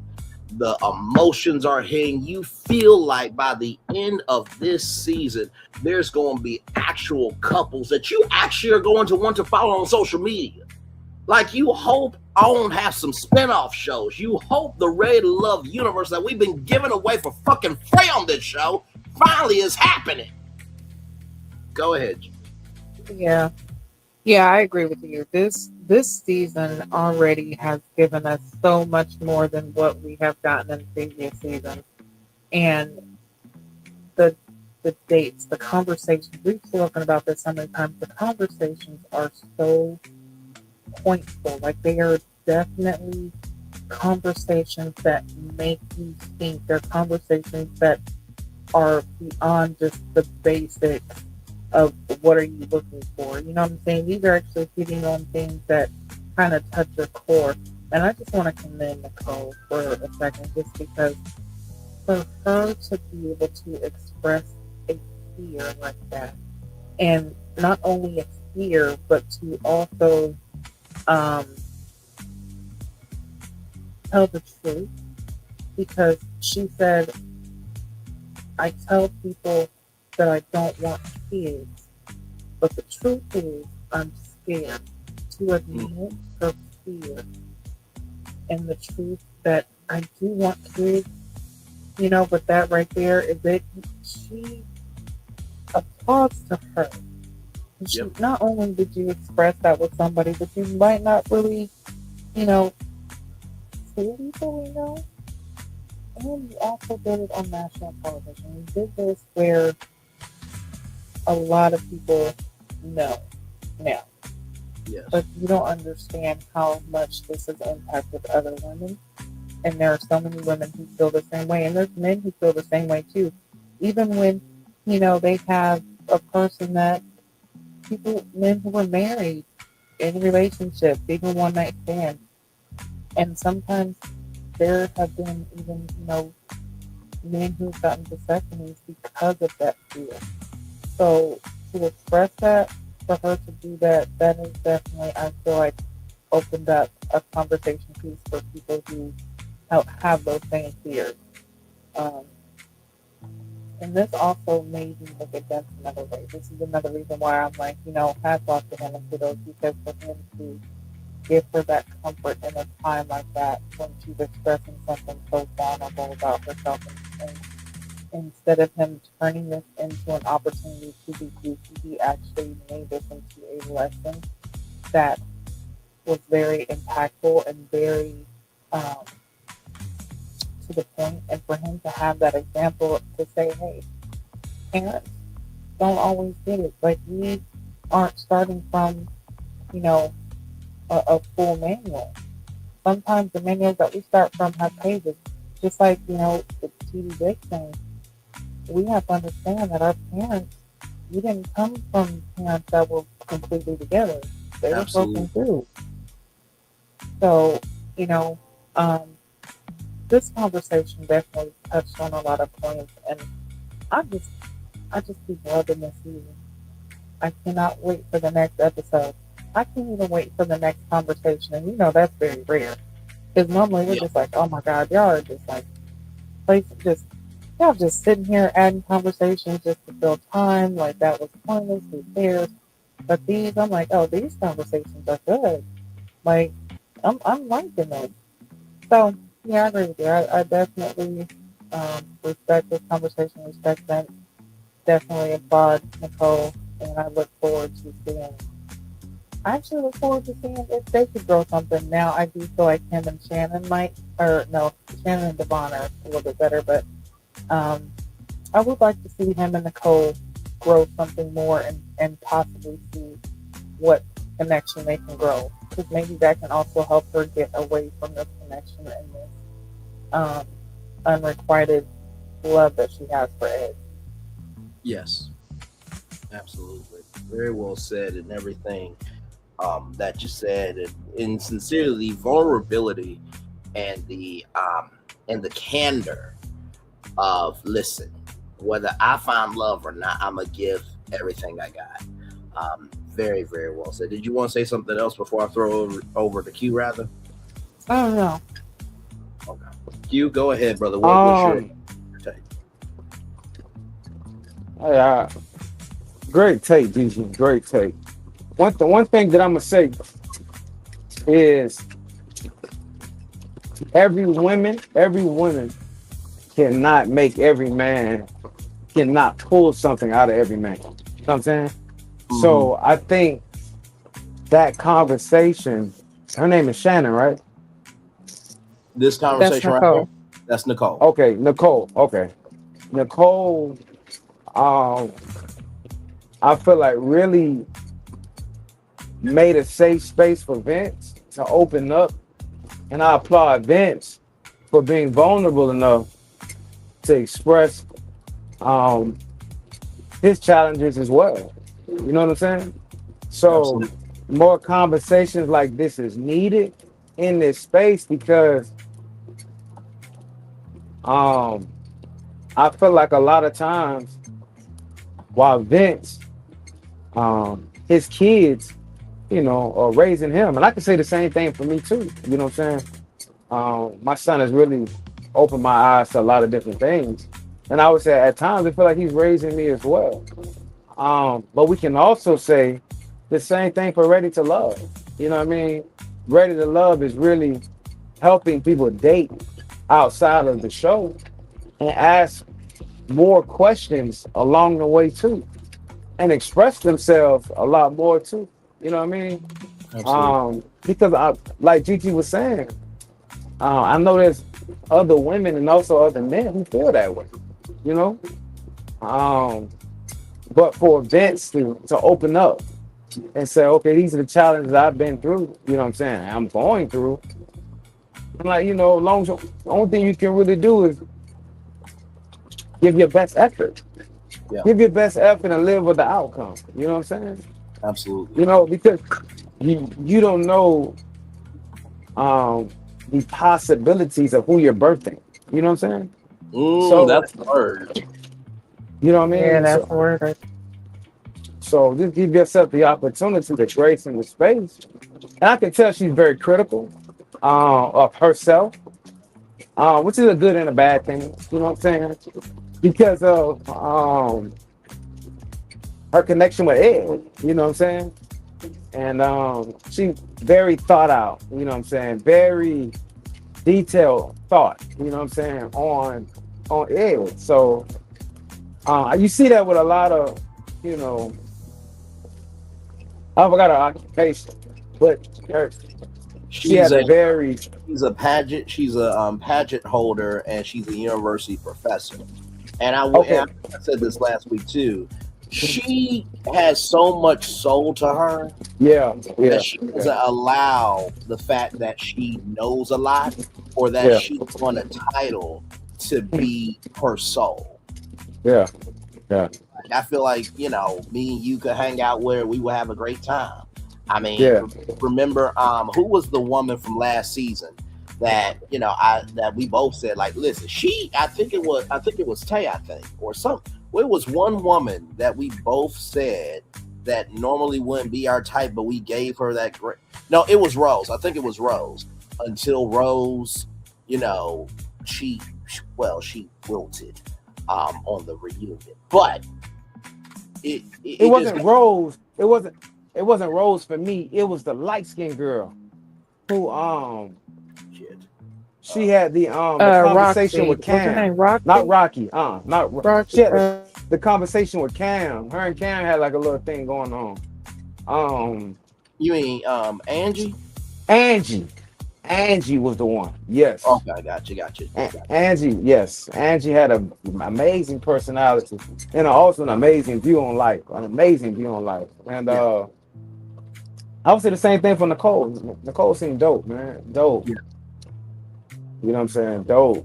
And I hate to see her get into the wrong situation, you know what I'm saying, because of I feel like she has a pure heart. You know what I mean? So she definitely does. And like I said, it's refreshing to see that while people have titles and responsibilities, they can bring their soul to the table. And I feel like, you know, these people that are on this season, this is who they are off camera. Like, I don't really have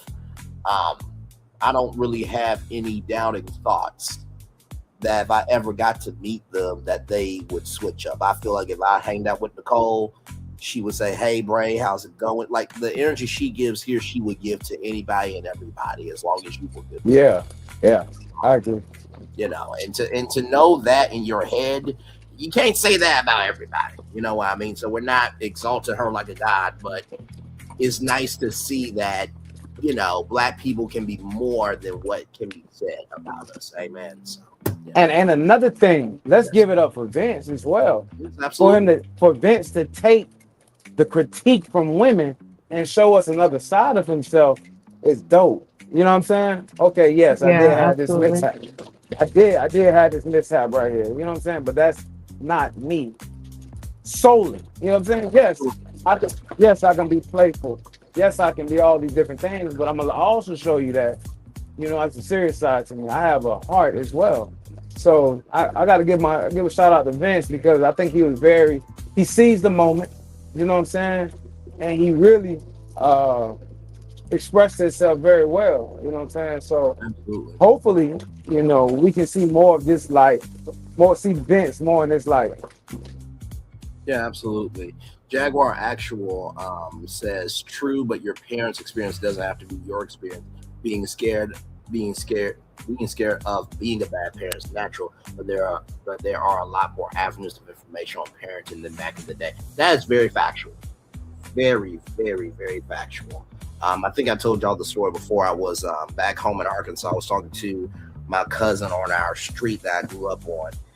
And I said to her, listen, the best piece of advice I can give you is every second chance you wish you could have, give it to your kid. And she was like, you're not a parent. I'm like, but you see where I'm at, right? My parents have been married for over 20 years. I'm outside in a loving family. So listen, just because I don't have no kids don't mean I haven't picked up on how to be loved on. Okay. So shout out to Vince for being great people. Go ahead. Just because you ain't never changed a flat tire don't mean you don't know how to do it. Come on now. Listen. You know? That part right there. You don't know why I can do it unless you ask. Let the person say amen. Yes, sir. And by the way, thigh game is on point. Donna, I see you. Okay, you work out there. Okay, listen, there's something there. All right, listen, and not to look at y'all. Look at y'all matching with the blue and pink, y'all cute little couple. Anyway, now we're with Donna and Steven.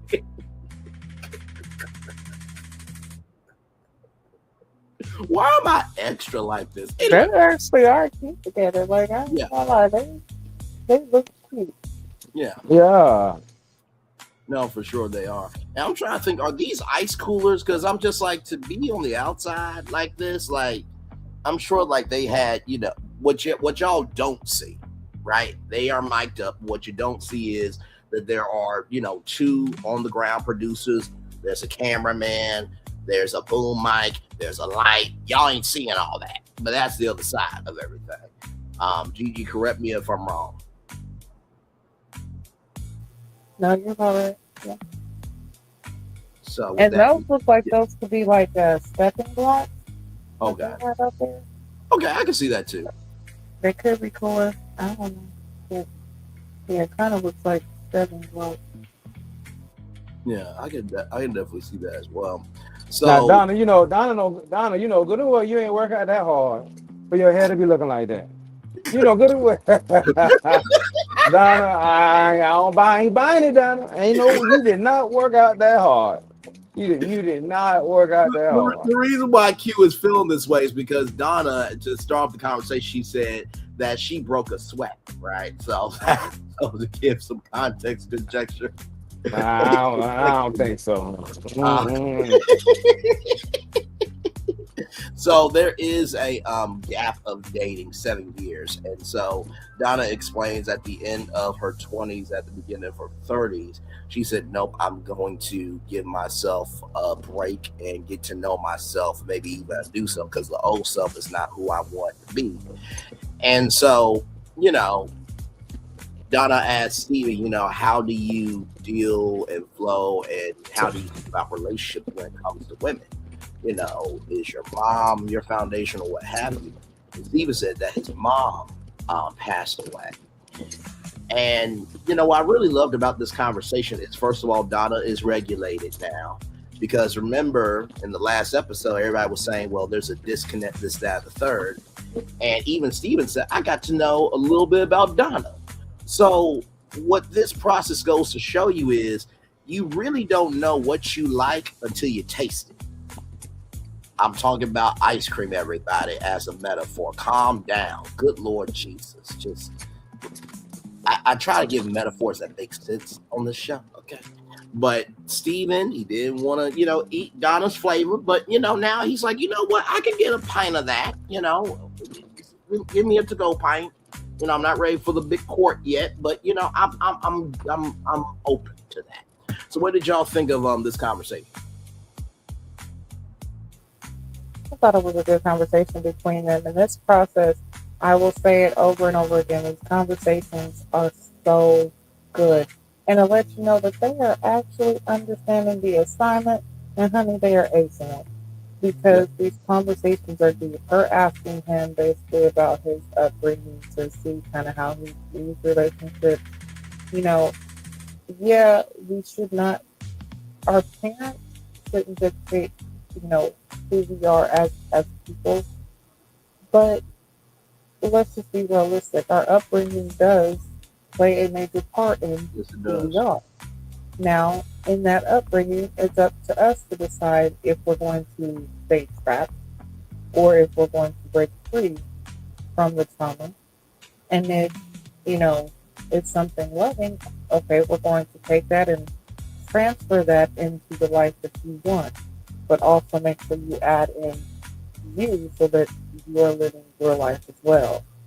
Absolutely. But for Steven to express, you know, the fact that his mother passed away, and he finds himself actually leaning towards, you know, women to get information instead of men, so that, because that's kind of like, that's the part that he's missing. Right. For a man, you know, it's easy to go to another man because that's what they say. Well, nope, only a man can teach you how to be a man. That's true, you're a man. But the love of a woman, there's something about it that only you can receive from a woman. Mm-hmm. And a lot of times that's that missing element when it comes to kids. It's the same way with girls. Girls missing their father, there's that element that is missing. So for him to say like, hey, this is something that I feel like is missing, but it's also something that is shaping me into who I am because I have a better understanding. I feel like that was very insightful into him and for Donna to listen and to actually, express the fact that she respects where he's coming from. She actually understands and, they actually had that time together.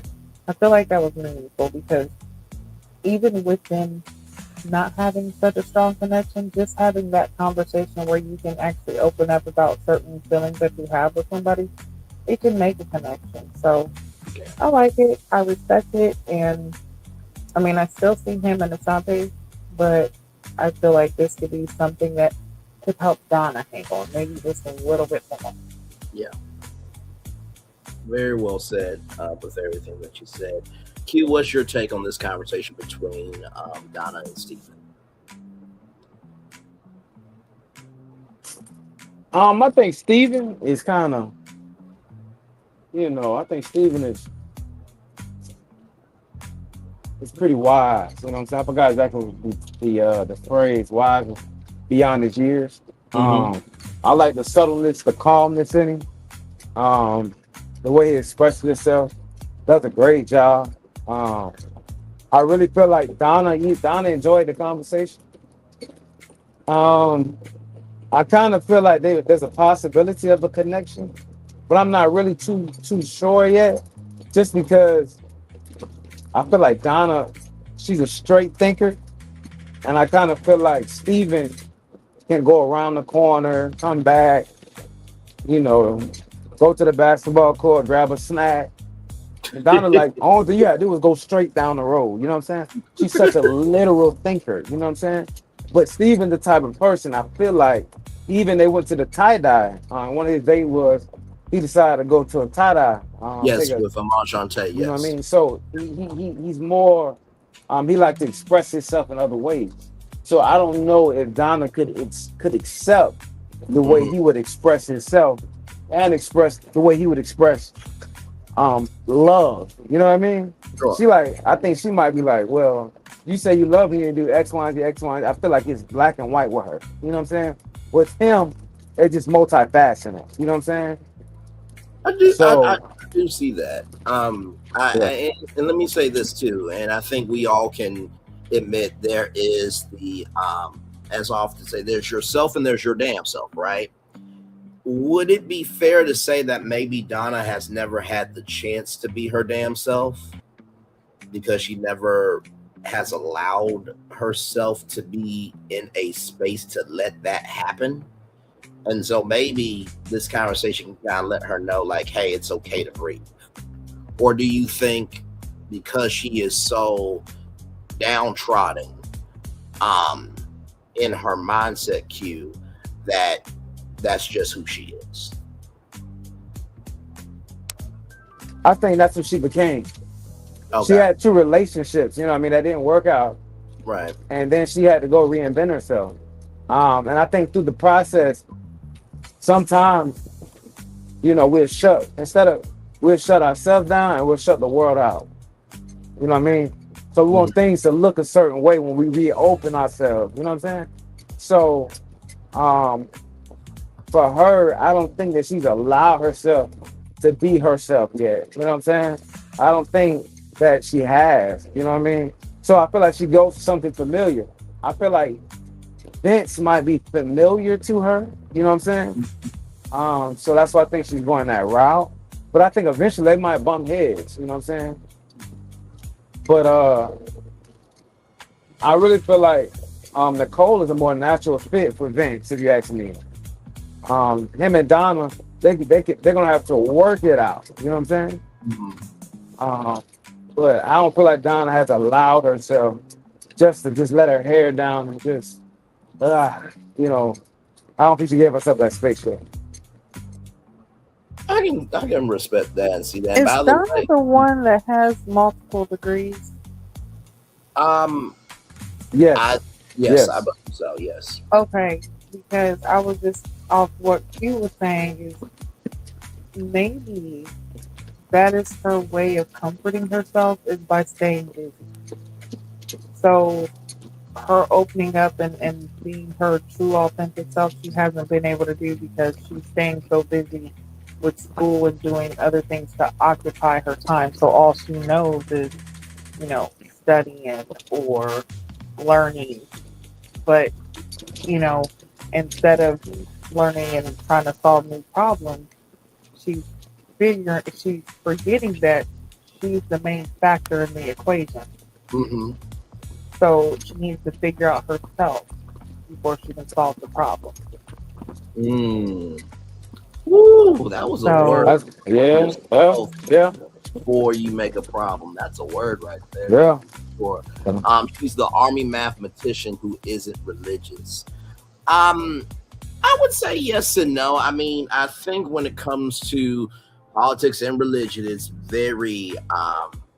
very radioactive topic. The way I always try to come about every conversation that we've had on Brainley's virtual tour, and Gigi and Q have been on some of those tours with me. I know Q is a dad, but also too, I know that sometimes he watches my content as well. Always think of, what is this conversation about? What's the weight of this conversation? And then create a container or the boundaries to have that conversation. And the reason why that's my format is not just because I'm a good broadcaster, host, and this, that, and the third, but also too, conversations only get toxic if you don't understand the why and the weight of the conversation. And with religion, Kurt Franklin made a whole album called Losing My Religion. And there's one song called Road Trip where he says, pack a smile, this road won't be easy. Doubt you will believe me, but sometimes just know it's going to be all right. Hold on tight. It's about to be amazing when you see where God is taking you. I can't wait for you to know that it's going to be all right. You notice in those lyrics I just said there was nothing about church. It was about the relationship. And some people have fallen out of relationship with God, maybe because of something that happened in the church house. Maybe it was a situation where it's like, God, you really doing this to me? And they lost all faith. So I get what you're saying, Jaguar_actual, but also too, we don't know the magnitude of her faith. And sometimes, like my mama said, not every Christian is a Christian. Sometimes there are people who are atheists and everything else that are more kind than Christians. So when it comes to that for Donna, if she reveals that in due time of maybe why spirituality is hard for her, that will be her business. But also too, I think it's about the totality of her, if that makes any sense. Not excusing God because he's Alpha Omega in my life, but that doesn't mean that other people haven't struggled through religion or even, their stance on politics. You know what I mean? Child, you want to see a fucked up history. Some people got into politics because their family got into politics. Some people got into politics because wrong was done to them. So it's not so much the platform of the subject that's heavy. It is the way that people are connected to it, what they went through that makes it heavy. And I'm gonna tell you another thing. One thing about religion, and also Christianity, sometimes you don't have the information to believe. So, I remember, Gigi probably know what I'm talking about. I'm not exactly sure if you're familiar. It's a rapper called NLE Chopper. And he was having that name sounds familiar. Yeah, he was having a conversation on Kurt Franklin's, I guess, podcast or his show, Yes. Yes. And he was saying that he believes, he'll believe and he believes in God, but he believes Jesus Christ is more of a brother in the sense of a savior. You know what I'm saying? Because he came on the earth and he lived amongst the people. You know what I'm saying? So he was saying that Jesus is more of a brother than God in human form. So I say all that to say, sometimes we just don't. When he made that comment, another person that was on that show was saying, well, you might need to go back and read your Bible again.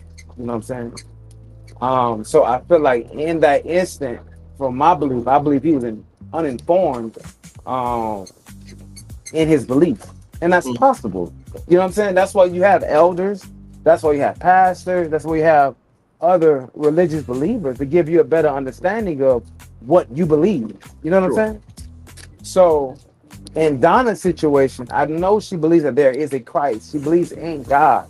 But as far as the depth of an understanding, she might don't have an understanding of everything else. She might just need more leadership and guidance. You know what I'm saying? In that area, it's possible. But for you to sit back and say she an atheist and this and this and this and that, I'm just like, that was so disturbing because I didn't get that. Right. I feel like the guys, really made a big fuss about, nothing, because they might need a better understanding themselves, because that's not what she was saying at all.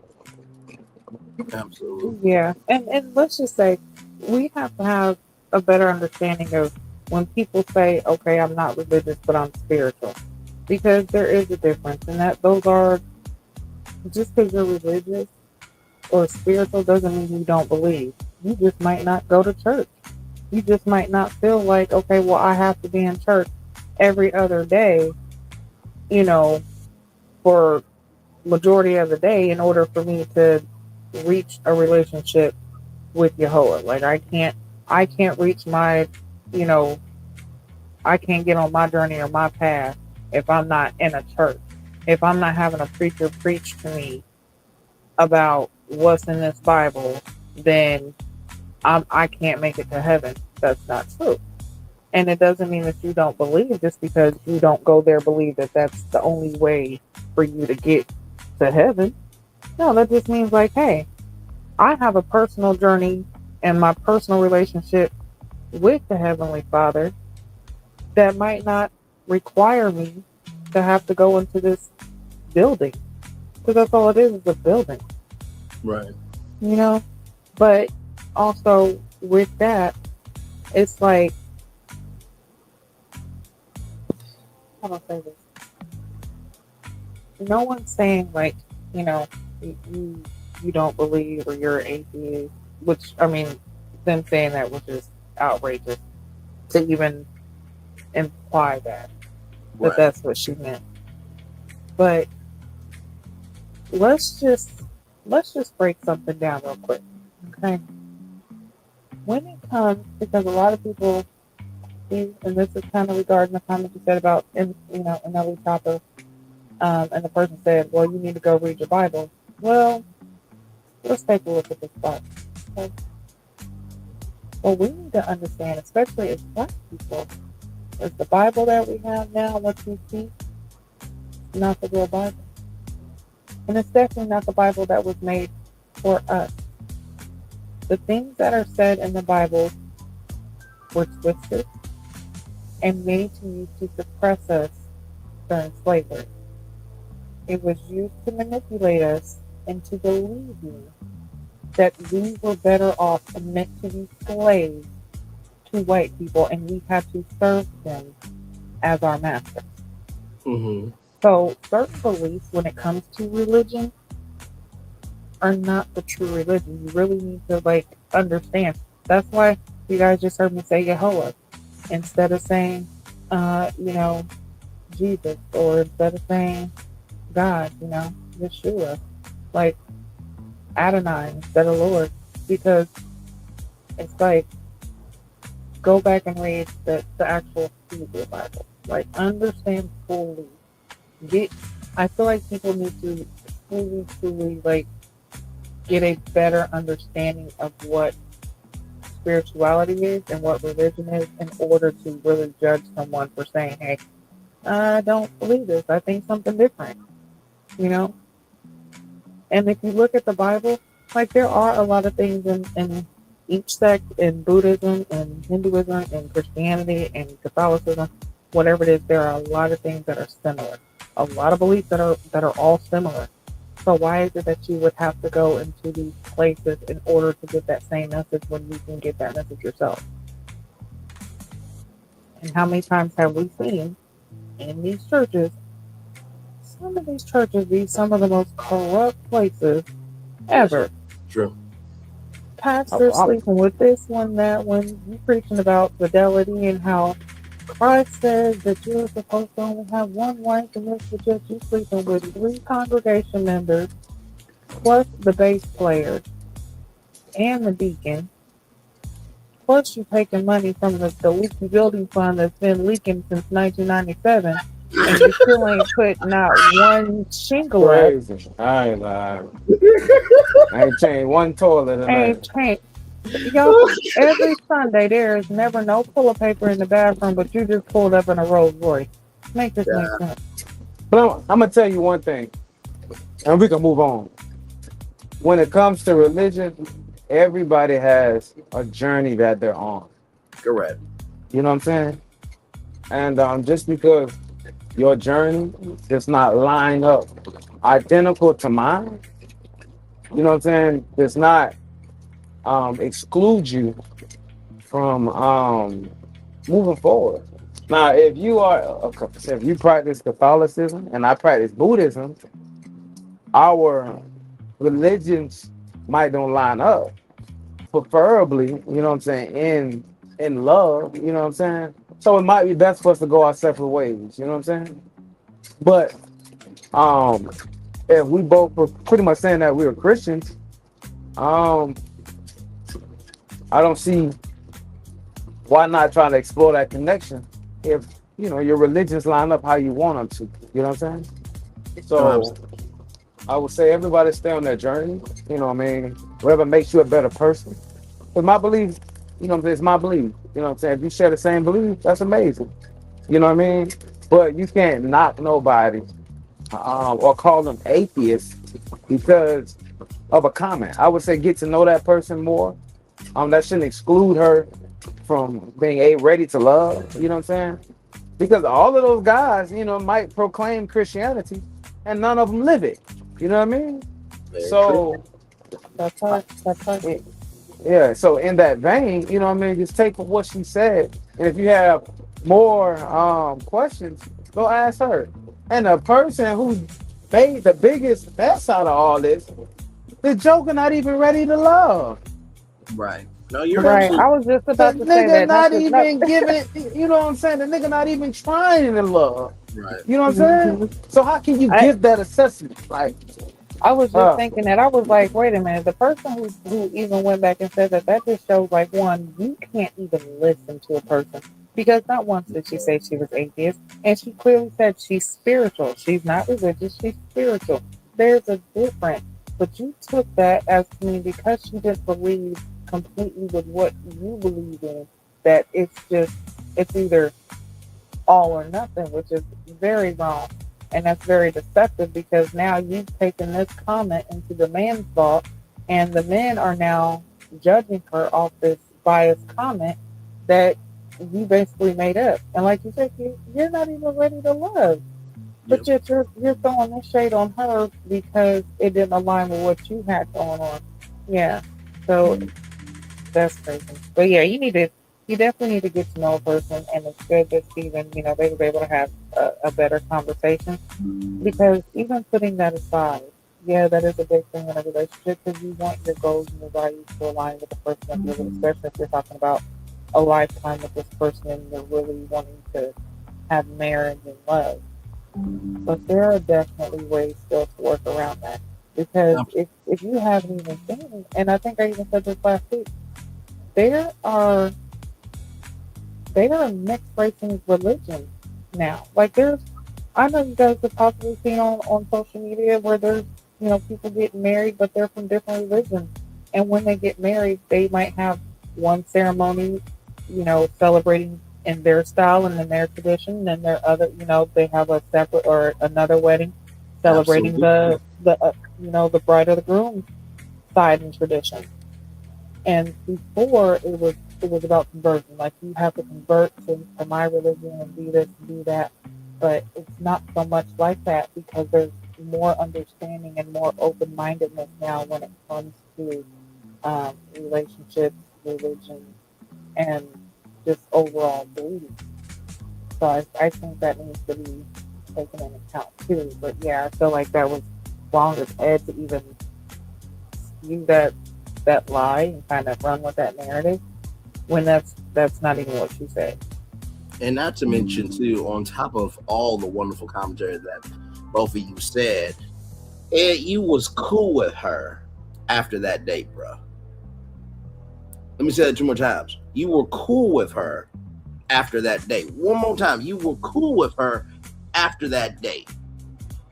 And honestly, I believe that your word is your bond. It's not just based on the commitment that you give to a person, but it's how you carry yourself.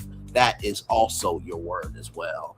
And I want to take a moment out to just say how proud I am of what we just did. Because remember the formula I said, what is the conversation about and what's the weight of that? And that creates the circumstances and the container and what have you to have the conversation. We just had a whole conversation about religion. Nobody got upset. Nobody got pissed off. Nobody screamed. Because it takes every perspective to get to the finish line of your understanding. Let me say that 2 more times because that was a word right there. It takes every perspective for you to have the best understanding to get to the finish line of what matters for you. It takes every Bingo for you to gain an understanding of how to get to the finish line of what matters to you.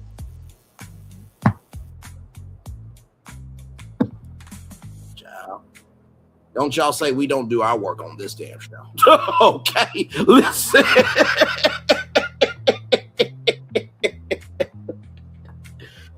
Woo, my Lord. Let me catch up on some comments here from Jaguar Actual.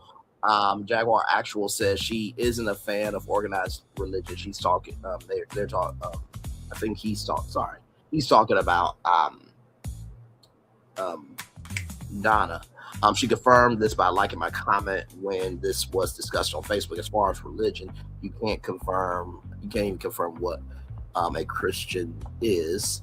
There are over 50 denominations. There are Unitarian Christians, Trinitarian Christians. Additionally, I can say with extreme confidence, a lot of people who say they are Christians aren't. And then right here, agree, Gigi, the Bible has errors, contradictions, additions, and subtractions. Not you adding math terms to your commentary with a mathematician on the screen. Okay, then go off it, Jaguar_Actual. Different denominations don't agree with certain versions. The most popular version is the KJV, and it's the most flawed. The Bible never says that. There were many men in the Bible who had more than one wife. Solomon had 700 wives and 300 concubines. I do wonder how they took STD tests back in the day, but that's neither here nor there. And in fact, the Quran has the statement, marry only one. I'm going to gladly take myself to the corner after that comment. This is the one time I'm admitting tonight that I'm taking myself to the corner after the STD. You know what? You want to know something that is so crazy that I learned a long time ago? And yes, it's crazy that you actually said that. Oh my God. So back in ancient times, and y'all can look this up if you think I'm just spewing shit. But back in ancient times, like certain royal court, if you caught something from like the emperor or the king or something, it was considered like status. It was like a good thing. Wait, what? Yeah. Yeah. So if you got STD, that was a good thing. Well, see, they didn't consider it, like an STD, of course. Like it was, like I don't know how to describe it. It wasn't like it was a sign that you were chosen in a way. Like it was, you know what I'm saying? Like, okay, so. Hey, Nikki, it's good to see you, gorgeous. So I don't know if y'all remember the Tyga and Kylie Jenner when they both had the herpes bump.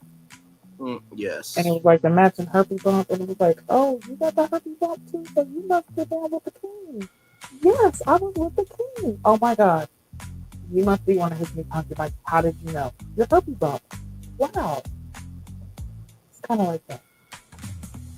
Well, see how much you learn on this damn show. You learn how people had now, sex. Listen, like I said, I learned this years and years and years ago, but that was like, are y'all serious? Like, excuse me? Just like this is crazy too. I heard like the royal women, you know how they wear those big huge dresses and stuff like that? Yes. Like for like those big parties. Well, they said that like they would have maids underneath their dresses with pans, so if they had to piss or shit, like they would collect them in these pans and wipe them so that they wouldn't have to leave the party, because like those parties would go for a long time.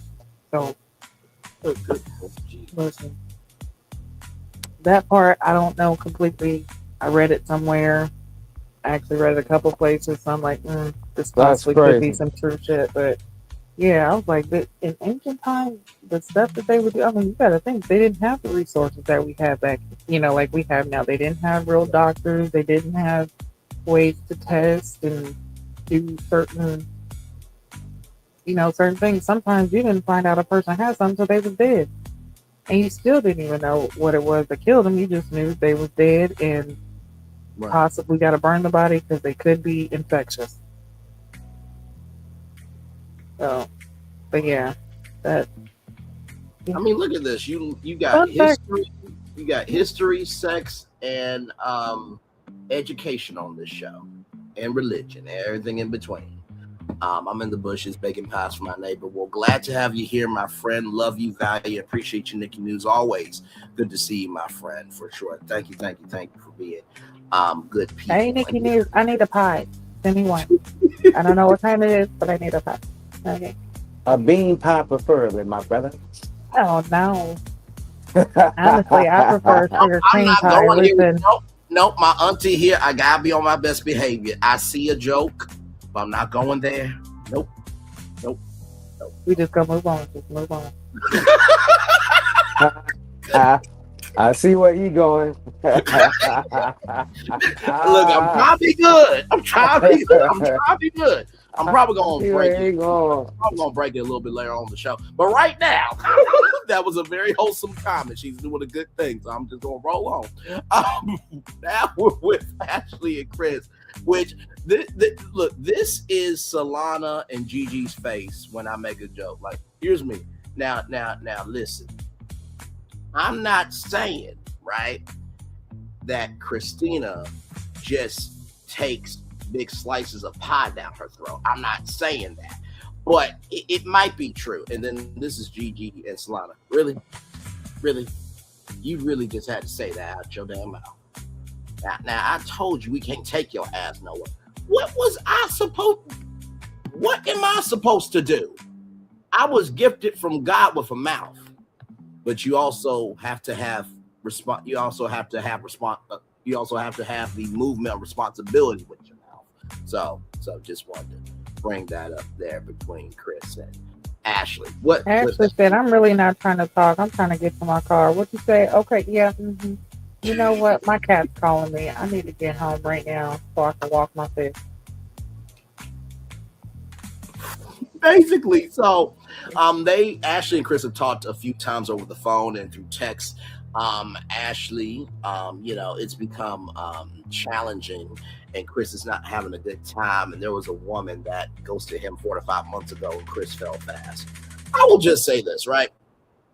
I think when it comes to falling fast, sometimes that is because of the comfort that you are experiencing, not because there's a connection building. I'm gonna say that 2 more times. Sometimes you might be falling fast because the comfort is giving you, not because of the connection that is building. Sometimes you'll fall fast, not because of the connection that is building, but because of the comfort that it brings you. And so here's the thing, right? If you allow yourself to be dictated by your past, you might as well just never have a future, right? And that's why I have to recognize every day that I wake up is that although I may not be where I want to be, every day that I made it through somehow. I'll never forget when Steve Harvey said that to his audience. When he had his talk show, he always speaks to his audience, and he said, "Listen, all the bad days you had, you made it through 100% of your bad days." I'm like, Steve, I don't think you know my bad day. You might have a bad show, but you got the humidifier and a cigar, and cigars waiting for you, and maybe some tequila if you want. Me, on the other hand, I gotta deal with this shit.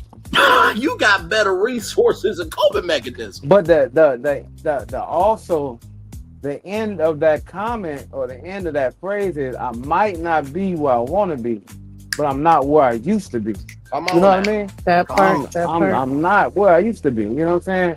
My mind frame, like my thing now, if I only had $5 to my name, now I still don't feel broke. You know what I'm saying? Because I know what I can go do to put money in my pocket.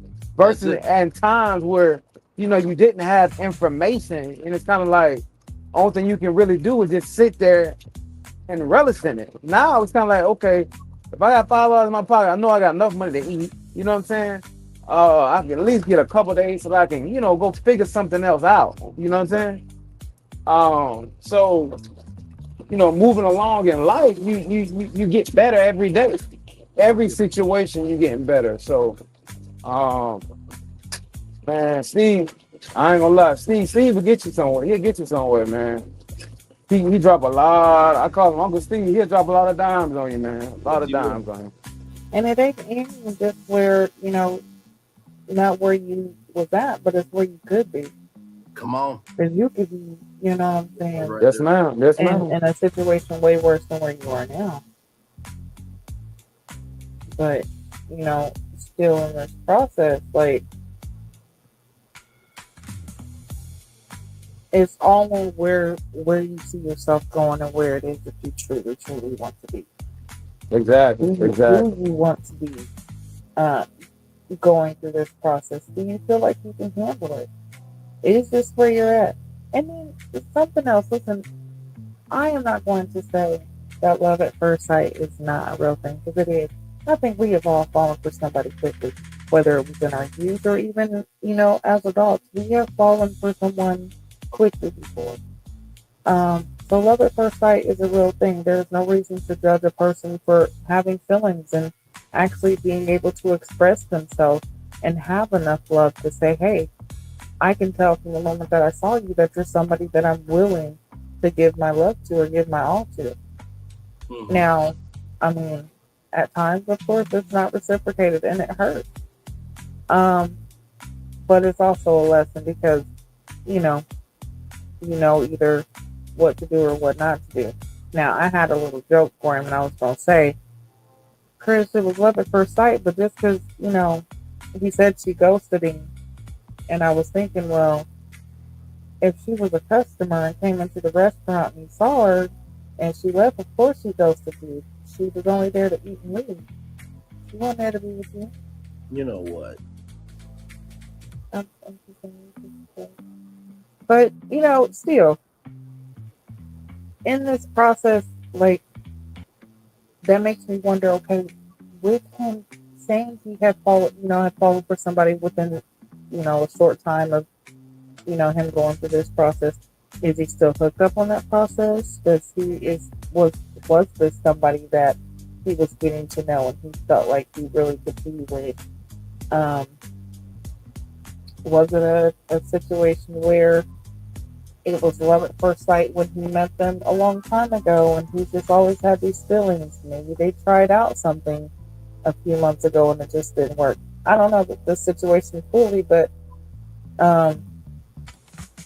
is is making that process something that could be holding him back from moving forward during this process? Could that have been his issue?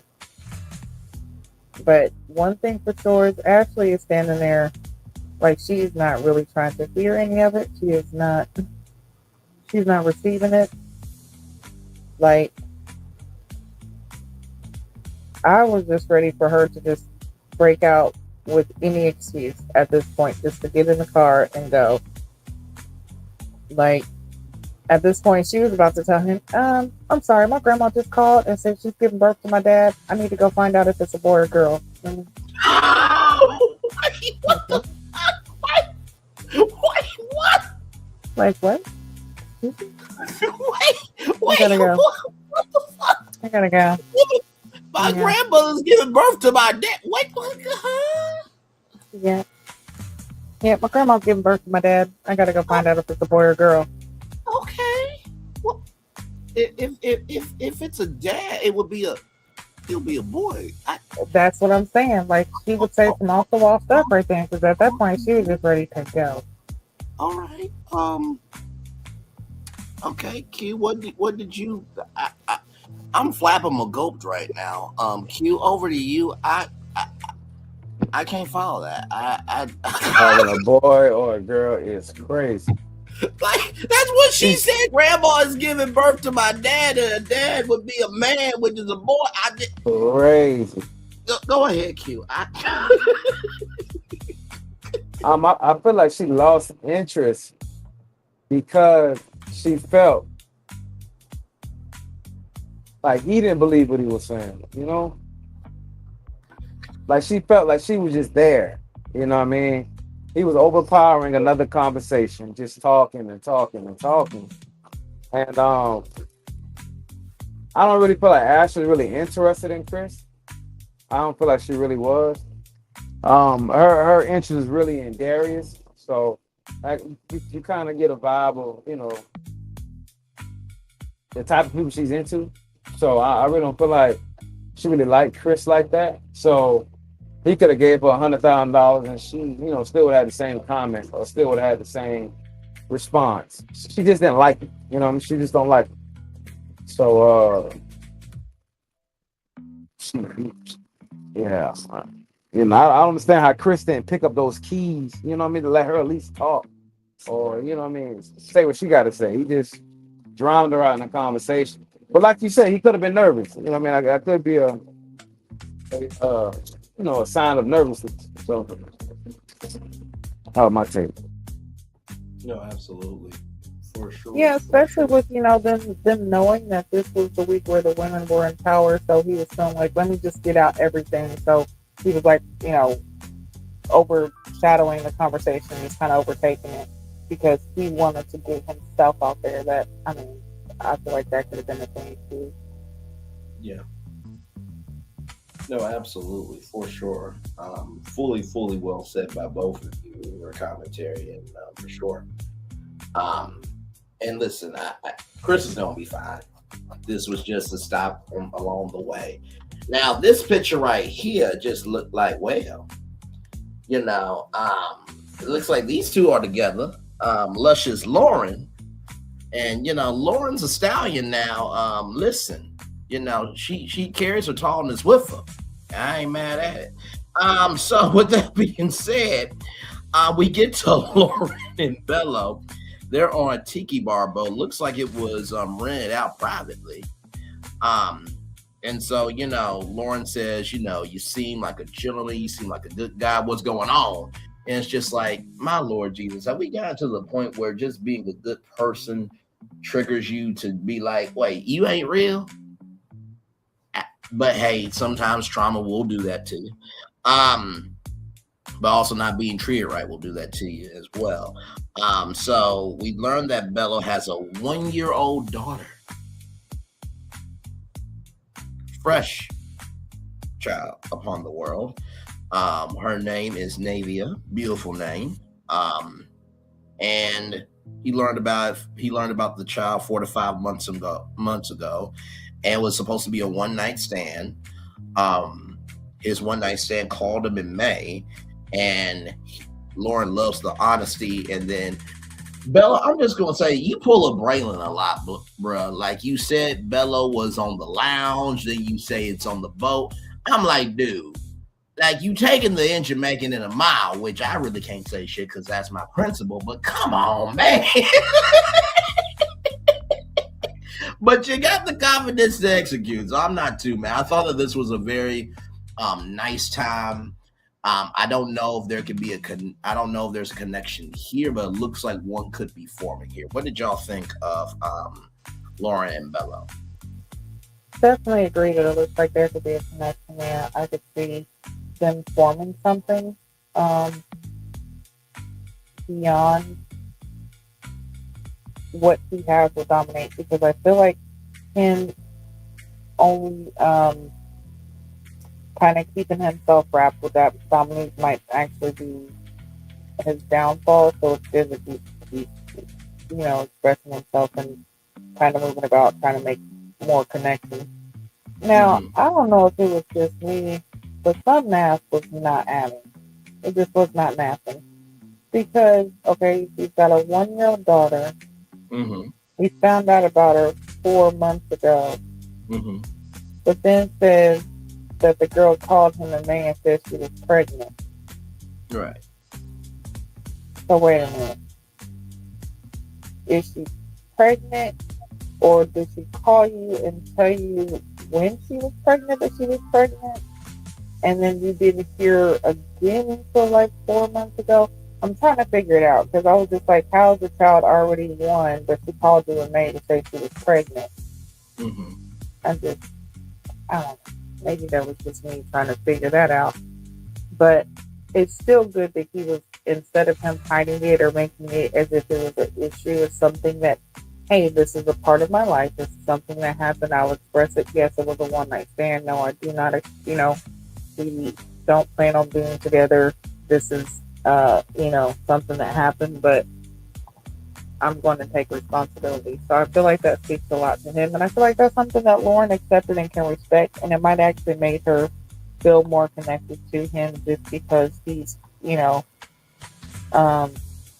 was open about that. I feel like Lauren was more comfortable too, even with this date with Bella. I feel like from what we've seen so far, this is the more loose I've seen her. I feel like she kind of was able to be her damn self with Bella in this situation. So I liked it. I enjoy it. Really want to see what could happen between them. No, very well said there. And yes, everybody, there is a difference between yourself and your damn self.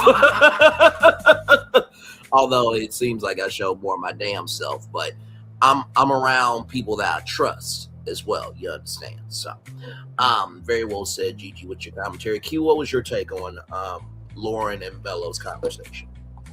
The more Lauren talks, the more I like her. It was a little off-putting, with him. I'm glad he came out and talked about that. But it's crazy that he talked about that with Lauren instead of talking to Dominique, which you would think was his, his connection. You know what I'm saying? They done kissed and everything, but you don't even know he got a 1-year-old. You right? Yeah. Yeah. So I'm just like that was crazy to me. That was felt in the ladies' lounge as we get closer and closer to it. And Dominique, and Bella done been on a few dates this week. Yep. Been on a date with Ashley, been on a date with Lauren. I don't know if his availability just there, but you really don't hear him talk too much about Lauren, but you hear him talk a lot about Dominique and a few other women. So I don't understand why he decided to have that conversation with Lauren. And I'm with Gigi. It's something else there in that conversation. It seems like it's the truth, but not all of it. Really, it sounds like it's the truth, but it ain't all of the truth. I applaud him, for being, stepping up to the plate, taking care of responsibility. But I feel like it's it's something else, there. I feel like we'll find out a little later on. But then it's early, if you found out that you have a daughter, she's a couple months old, you know what I mean? You really don't know the trajectory of you in the relationship with the mother. That's a possibility. I might work things out. You know what I'm saying? You talking about a strict co-parent situation. Yeah. You only knew if you had a baby for 4 months. You know what I mean? Did he say she reached out to him or he reached out to her? Correct. No, said she she reached out to reached out him. to him. She reached out to him. Okay. Yes. Okay. So for usually a one night stand, the situation happened and done that day, you probably will never talk again. So it was still a connection was there. You know what I mean? For her to be able to pick up the phone and get in contact with. You know what I'm saying? So I wonder were they still talking behind that or I feel like it's more to that. But do I see Lauren and Bella together? I don't see it. I don't see it. It looks good aesthetically, but I just don't. Outside of him expressing about his daughter,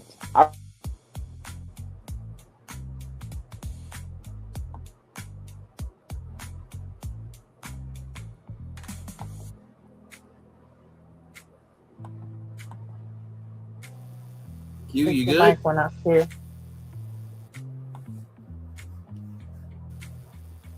The mic's muted here.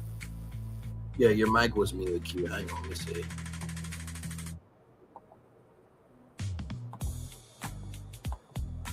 Yeah, I'm trying to unmute his mic, but it's not allowing me. So I don't know if he knows his mic is off.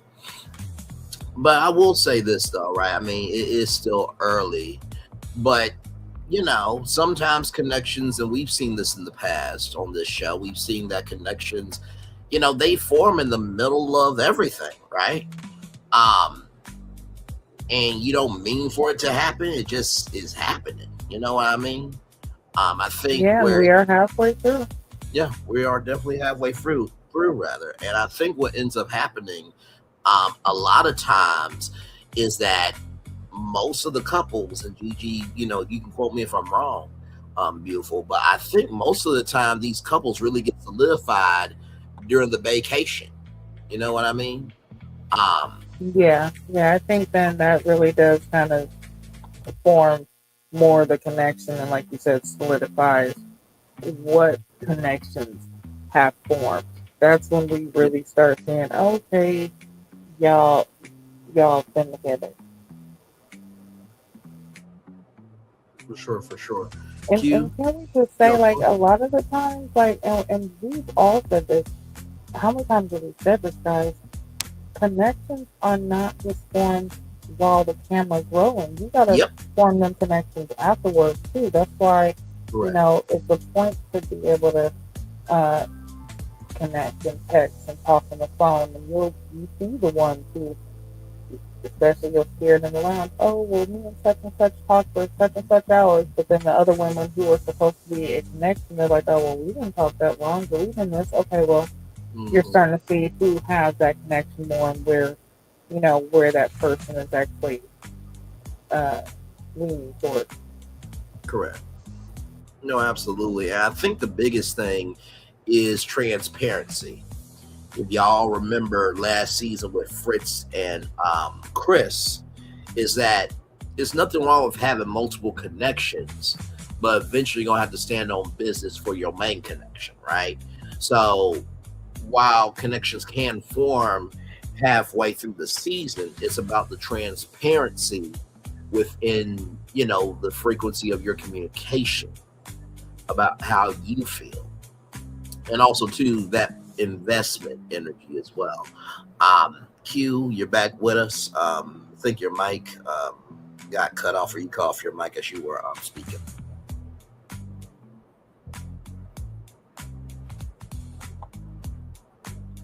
No, we cannot hear you. Yeah, it says your mic's muted.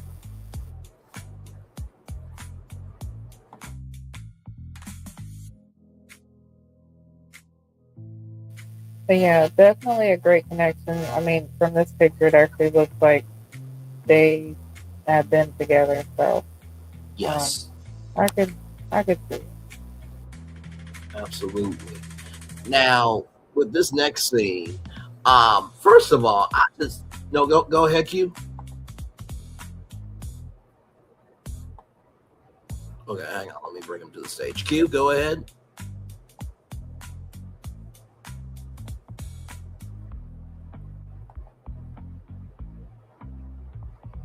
Go ahead, brother. You go. Your mic is open. Oh, okay. I like this date. You know what I'm saying? I really like this date. I thought it was cool. I really don't feel like Dominique is really into him like Oh, that. did you finish your comment up about Lauren and Bello? Because you were saying that it's nice aesthetically, but that you couldn't really see it. Yeah, it looked nice aesthetically. I like Bella. Bella's a chill guy. You know, Lauren's very attractive. It really looks good together. But Bella has a lot of connections. Yes, he has a lot of connections. And I don't know if Lauren, he looks at Lauren like that. I don't know if he looks at Lauren like that, but I really don't see too much of a connection there, Taylor. Okay. Well, me and Gigi were saying before you got back up here that we're getting closer and closer to the vacation where, they're solidified. And, when it came to, when it came to Chris last season, he had multiple connections. But I will say, even though Rose wilted at the end of the season, she was right of the fact that, listen, you got these multiple connections, but you're not standing on business with your main one, right? So, and sometimes connections, they do happen, as we've seen in the middle of the show. So I appreciate that this season feels more real. So by the time we get to the vacations, if there are multiple connections, they'll be more solidified than the past. So this could be something potentially, but I also see where you're coming from as well. Because it's crazy that for Dominique to go from Bella to this wild card. Mm-hmm. And then also, she still talks to, what's the other guy name? Devon. Devon, So I don't see any consistency in her and men. A lot of the women, you can almost see like a lot of the women really have their number one. Mm-hmm. You can't really say that about Dominique. I think her and Bella had something at once, but I don't know if it's there. If it's as strong as it once was. Mm.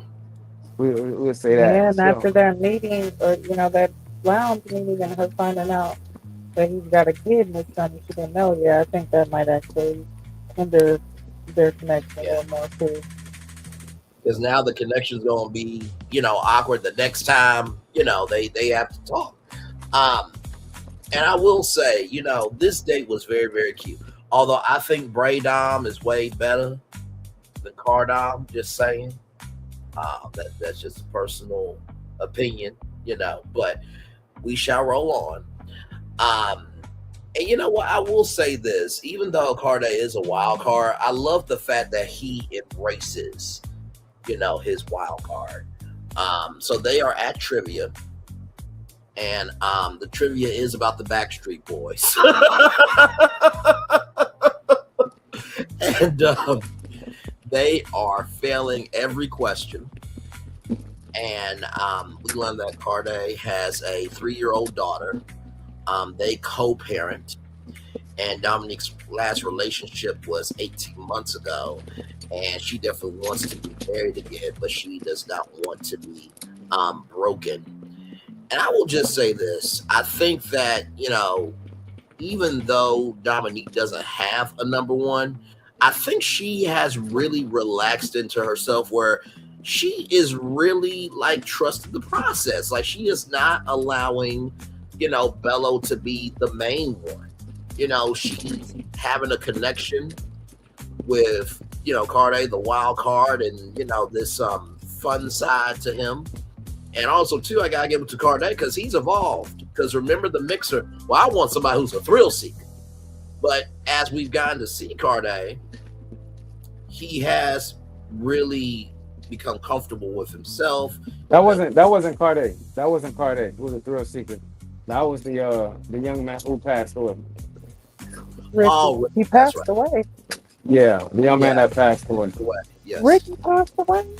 Yeah. I did not know that. Yeah, we talked Rich, about that. yeah, Rich. I think it. Yeah, Richie. Yeah. Yeah. Yeah. Yeah. Well, I thought Carday did say like he won a motorcycle or something, but maybe that was Rich. Yeah, that was Richie. Okay.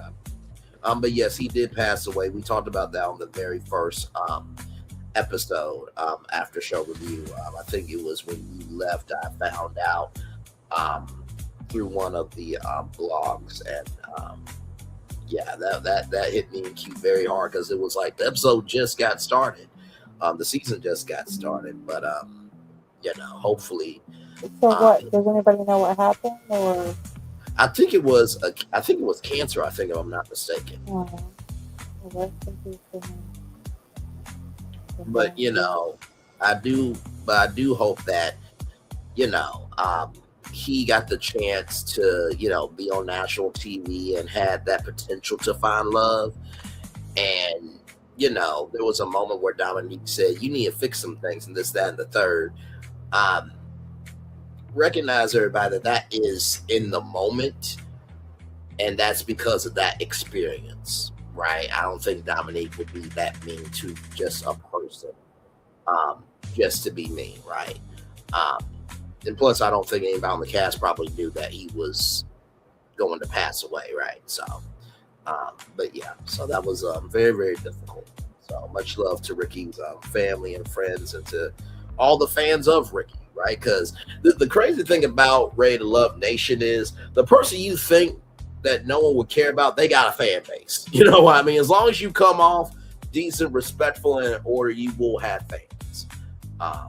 You know what I mean? So, but yeah.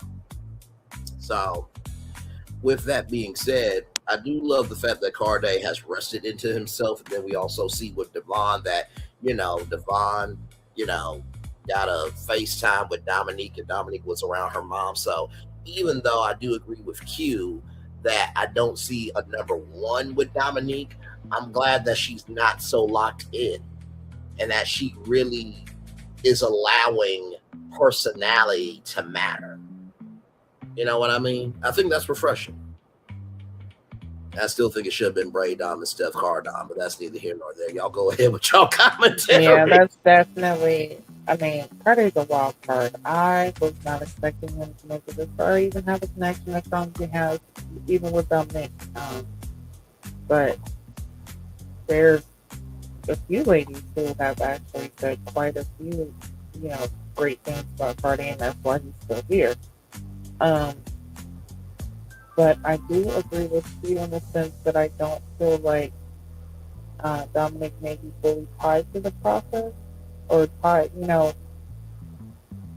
she's not saying she's not ready to love. Maybe this process right now, this isn't where, she's at. But I also think that it's a good thing also, too, because it also helps the other guys like Bello find other connections and not tie himself down to her. Because it would hurt a lot worse if he stuck to her thinking that was going to be his connection. But on the flip side, she's out connecting with other people, right? While holding him close. So I don't think that would be fair to him for that to happen. So it's good that he's finding himself. He's maneuvering around. But this date with Dom and Cardi, honestly, I don't see them being together. I don't. I feel like this is a good time. She's laughing. He does, he has an energy about himself. So I can see why she enjoys being around him. But do I see them being something romantic? No. Um, but then again, Bella could be who she wants, but Cardi could be who she needs. Mm-hmm. But yeah, this day was cute. It was definitely cute, and for them to, I mean, their conversation was pretty good too.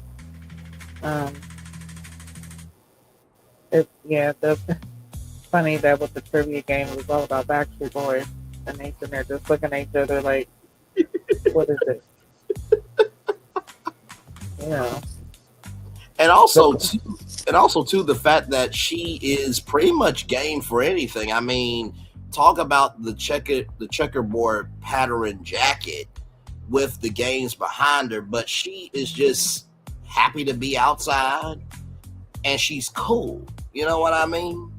I do think that, a lot of times, we always say never judge a book by its cover, but I love the fact that Dominique is allowing her chapters to be diverse. You know what I mean? It's not so locked in.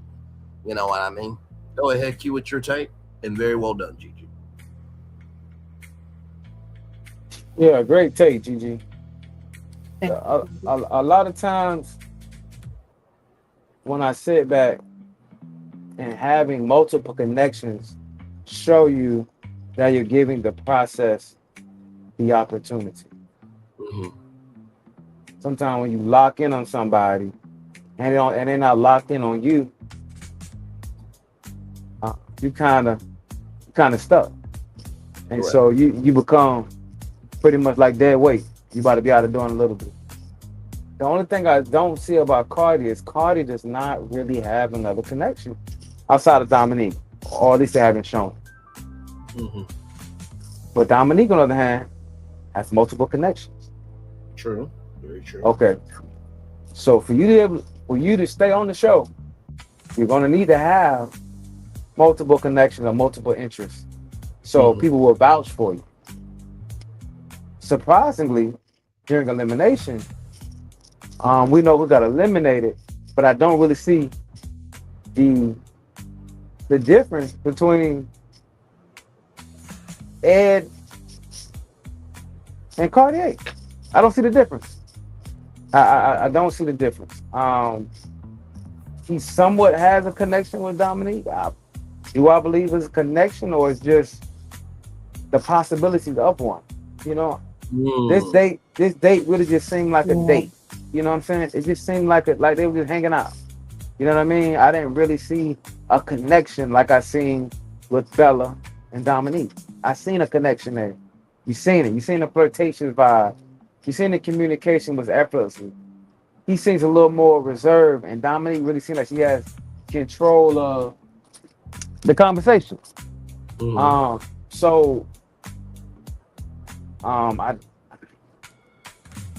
I don't really see a connection here. You know what I'm saying? I don't see a connection here at all. But only thing I really see is another person to vouch for Dominique to keep her in the loop. That's the only thing I see. This week was the men's. Next week is gonna be the ladies. So correct. No, absolutely. And welcome out the bushes, Nikki News. Glad to have you here, my friend. Love you, value, appreciate you. Let me say this. I do see where you're coming from, Q. With there's no difference between Ed and Cardi. I will push back just a little bit. I do think that Cardi does have more gears that he can shift into than Ed. I feel like with Ed, he is a Honda Prius and he is who he is. But I feel like with Cardi, he's a Nissan Maxima, which if you don't know, Nissan Maxima, everybody's a 4-door sports car. So Cardi, he has that normal driver select mode, but it seems like he is at least available to have other gears to shift in other modes. What do you think about that? I can agree. The reason why I can agree and understand, because we seen a different side of Cardi at the 70s ball. Whole different side of Cartier, the 70s ball. But in this clip right here, in this date, I didn't really see too much of that.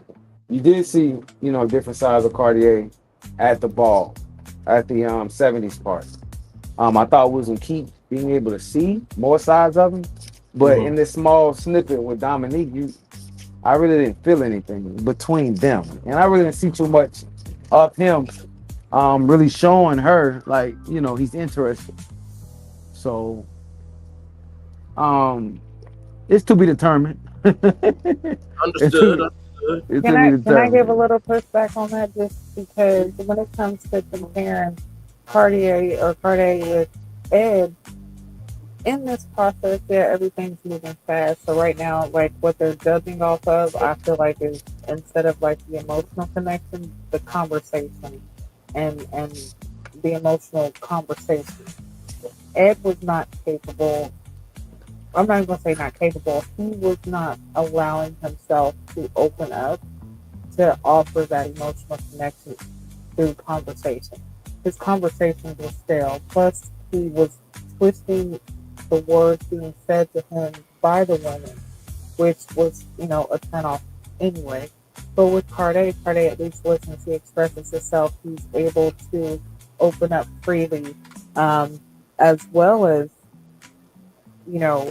listen when the women are expressing themselves. He's allowing them to be vulnerable without consequence, if you get it. Because, like with Ed and Donna tried to open up and have a serious conversation, and he twisted that, took that, and turned it into something to where now her reputation is damaged in a way, because now the men are looking at her as, oh, she can't be a possible connection because she's this way, when that wasn't the case. So I feel like those are the differences between, the two. So I can't really say like, he's worse than Ed. No, he's got a little bit more, clearly. But still, he's a wild card though, because even with him being able to have that, I still don't see the other connections that he has, because besides Dominique, like you said, what other connections does he have? Who else is he connected with? I haven't really seen anyone that has expressed really, really liking him. Dominique expresses liking him, but it's not in the same sense of how she is with Bello. Just like we've seen her kiss Bello. In this instant, her and Cardi are talking, and he feels like it's the moment where he wants a kiss, but you can tell she's not there. Right. And I feel like it's the same with her and Devon. When I was talking about the difference between Ed and Cartier, I was just talking about in the process. I do believe Cartier got more layers than Ed does, and he's more available. But as to the fact of in the process, I mean, if you switch one in or switch one out, I mean, you still have the same show. Because I don't see Cartier being on the show too much longer either, to tell you the truth. So yeah, you could, I can see that. you know what I mean? If you switch one of them or switch one of them out, I really won't see that be that much of an impact. I don't really. Now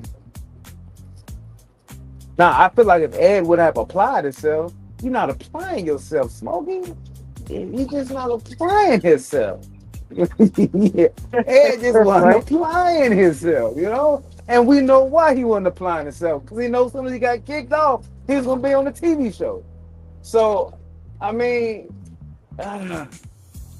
what I really wish OWN would put in their contract, that they cannot talk about the show until the show is over. You know what I'm saying? I really wish they would put that in their contract, because well, that's supposed to be in their contracts, and if you notice, like, which we could possibly go to their shows, but there's certain stuff. That's why they have to wait until a certain episode. That's why we don't see it happen until episode about 4 or 5. But also, there's certain stuff that they cannot say. That's why, they'll do a recap on what we see, and they'll recap it, from first-hand experience, kind of like when they, what we see them in the confessional. But as far as spilling what's going to happen next, or other stuff, they can't do because they can be sued. I remember when me and Gigi were doing the Never Ever Mets reviews, and there was some potential tea of something. And I think Gigi, you'll remember this conversation. And we talked about behind the scenes, and we even said to Josh here on live, let's just let the reunion be the reunion. And then when the signal is fired off in the reunion, and if you still have that tea, then we can talk about it. And I know for people who may not come from that world of knowing how to move, you may be like, okay, well, a story is a story. True and not true. True of the fact that, yes, you are giving the tea from the show. But it's not true because even though you may not be on OWN's radar, guess what? You are at least on the map system. Okay, you're still a blip. You're not a destination, but you're a blip. And you still have to be responsible as a blip. So even when that situation happened, I'm like, okay, listen, I don't know if OWN is listening, although I did interview Millie on Brayley's Virtual Tour Live through OWN. And I was supposed to interview Taronda Jones before the season. I was. He knows about that as well. But it's just the fact of, even though they may not be watching you, that doesn't mean you are not responsible for how you move. So. Yeah, so true. And yeah, and that's right, we did do that. The fact that, there was information that we were sitting on throughout the season, and we're like, oh my gosh, we can't let this out just because we knew that the season was still going on and certain information couldn't be let out until the very end. So, I mean, yeah, that's a part of production. There's stuff they can't say. They'll give you the bare minimum. It's just like, when a person is doing a movie production or doing promotion for movies or television shows, they'll ask you certain questions and you can answer, but there's certain stuff that they'll evade. They'll evade certain questions. They'll, or just flat out let you know, I can't answer that. Correct. You'll have to wait and see. Because if they tell you what's going to happen next, you're not going to watch. Yep. Sometimes, some stuff that they will purposely put in a promo, and they'll have you say just to get you to want to watch. That's when they purposely do that, that's different. But yeah, as reality TV, when it comes to a cast member just, wanting to do a live and do stuff like that, they have to wait a certain amount of time and they still cannot say certain stuff or they're liable and will get sued. Yep. I think it was. No, go ahead, Q. I really just wish that they could say nothing about the show. Not even do a live with castmates until after the reunion. You know what I'm saying? Because it takes away from the show. Hey, I understand. It's a part of it. But I feel like it's not good for the brand of Ready to Love because I'm coming to watch the show. You know what I mean? And as soon as this right here is over, somebody get kicked off the show, now they want to make it about themselves. You know what I'm saying? So let the show go ahead and die down. Now you can open up your mic and talk about whatever in your experience. You know what I'm saying? Because right now, all the attention should be on Ready to Love. You are, no matter what, even though you're not on the show, you're still a part of it. You know what I mean? So let's think about it like this. I get kicked off the show. I'm talking crazy. When the reunion comes, we're not even talking about what happened throughout the season. We're talking about, what was said on Instagram Live from somebody. You know what I'm saying? So I really feel like it does the show a disjustice with everybody popping up with these podcasts from the Ready to Love as a castmate as a castmate, I wish they would just wait till the show is over. You know what I mean? Then you can, have fun. You know what I mean? But it just take away from the show, my personal opinion. Right. Can I say that I think, and then maybe I'm wrong, but I think that this is the first time that, at least that I've seen, where a cast member has actively started a channel and a podcast during the season. And I don't know if Lauren had her YouTube channel before she started production. If this is something she was doing while filming or what. But I think this is the first time I've seen this happen. Normally they wait, just like Jessica when she had hers. She started after the season. Even Tati from the Never Ever Met after the season. So a lot of times that's what they do is they wait. So this is something new. Braylon, I don't know if you can look real quick and just see like maybe when she started her channel. Yeah, let me maybe go give back. us a better idea. And Nikki News, listen, it's a show that you'll love to hate, but this season is so good. And the reason why I got onto it was because of Gigi. She asked me, hey, I know you reviewed that other show. But also too, I know you're good at what you do. Would you like to come on board and, review this show? I'm just like, well, who are the people? Because, I can hold my own whether I'm on a panel or by myself. But I also need to know, what the vibe is. Once I, virtually met Q and, Solana, and then we started doing our shows together, off to the races. You know what I mean? So, but it's a very, very good show. And right here, October 11th, 2011. So yeah, she's had this for quite a while. And then if we go to videos here, we go to. So when was the first video for Ready to Love posted? So first video was 13 years ago rather. But the very first video, I gotta keep scrolling off to see.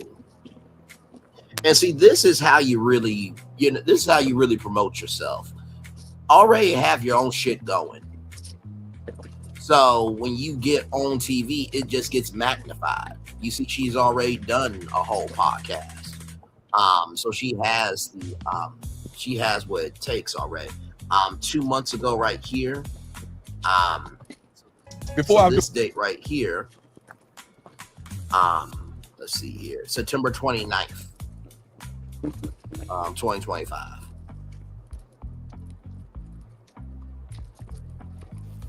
So she damn near posted. Wait, when did the next season start? Was it what, August 30th? It started on November 2nd. November 2nd.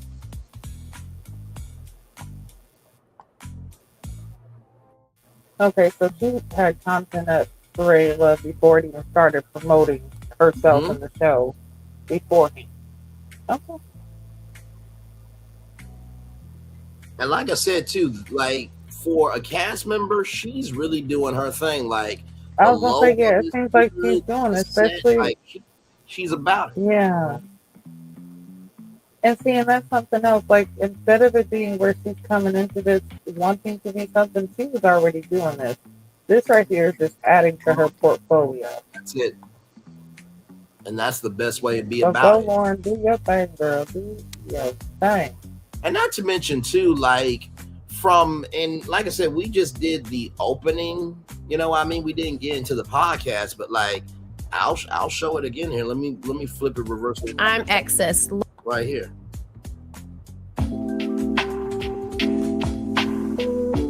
Welcome back to the Recap Lounge. Like she's got it. She's got it. And not to mention too, she's not coming on with her recaps to saying that she's the authority. But there's a difference between doing something adjacent and being of it, right? So, but no, very well done. And that's the way that you should do it. Like, for example, right?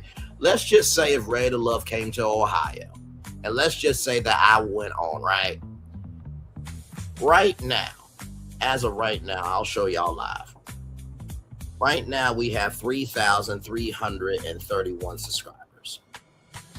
And as of right now, we have 965,582 total views. We're getting close to 970. If I go on Ready to Love, right, and I've hit 1 million views, you know what that's going to do for me? That's going to amplify the channel for many things. One, like Gigi said, like Lauren's been about, I've been about it already. I don't have to have the show to make me. Number two, I've been reviewing the show with the biggest, the boldest, the baddest, and the realest crew to ever do a review show on this damn show. And number three, I can hold my own. You understand? So I think a lot of times people think when I get on TV, the fame comes. No. It's just like American Idol.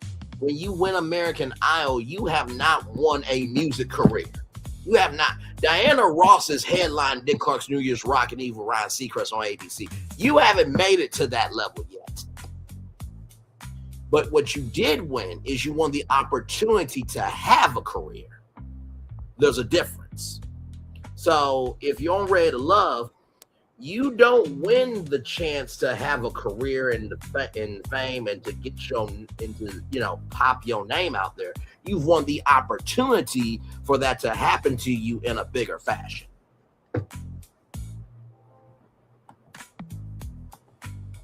So. But see, my thing is, you know what I'm saying, and it's a two-edged sword to this. You know what I mean? It is. I wish they would wait, but actually, to our benefit, we also did have classmates or castmates come and be a part of our podcast during the season as well. And Absolutely. That was cool too. That was really dope. You know what I'm saying?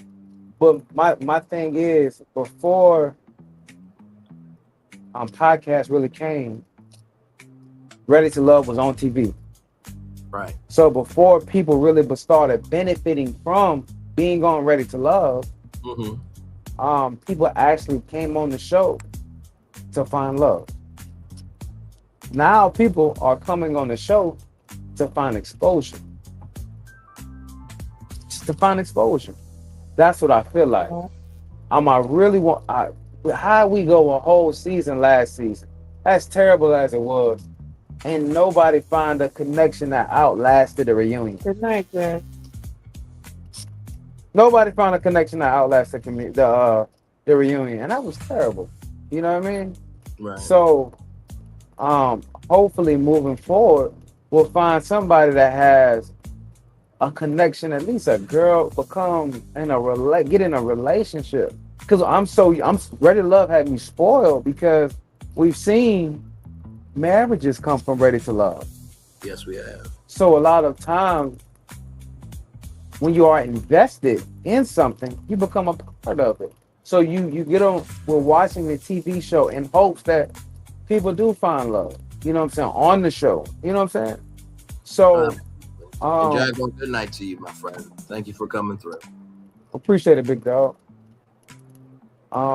We'll be back on the show next week too. We hopefully see you there. So let's I just really want the essence the main thing to always be the main thing. Let's try and find love and connection. And if that doesn't happen, I understand the benefits that come with Ready to Love. I understand that. But let's keep the main thing because you have viewers who are invested. You know what I'm saying? Mm-hmm. And so that's my biggest thing. Let's just keep the main thing. No, I fully agree with you. I mean, here's the thing, right? And I think that this is a bigger conversation here. When it came to The Bachelor, Survivor, The Amazing Race, Big Brother, right? What ended up happening was all these reality shows start getting fandoms, right? And Q, I've brought up consistently of there's a difference between viewers and consumers, right? The viewers Stay tuned to Ready to Love Friday nights at 9/8 Central, only here, hashtag on Keeping It Real. The consumers, they want the show. They want me, you, Gigi, Solana, and everybody else. But then to be able to go deeper with the cast members, it's almost like you, when you are part of a reality TV franchise or fandom, it's like a reality TV version of, wait for it.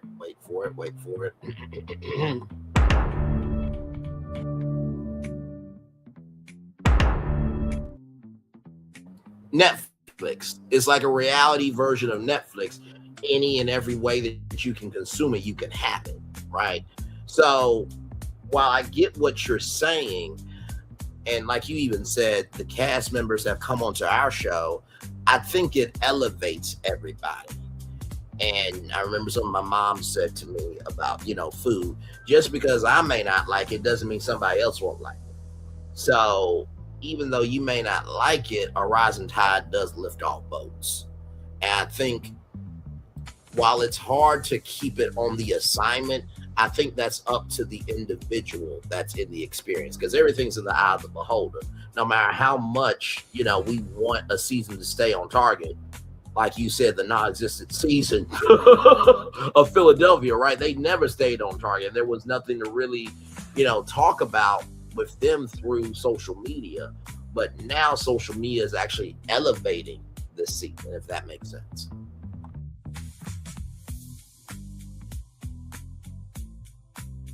Yeah, I mean, it do give another dynamic, to keep up.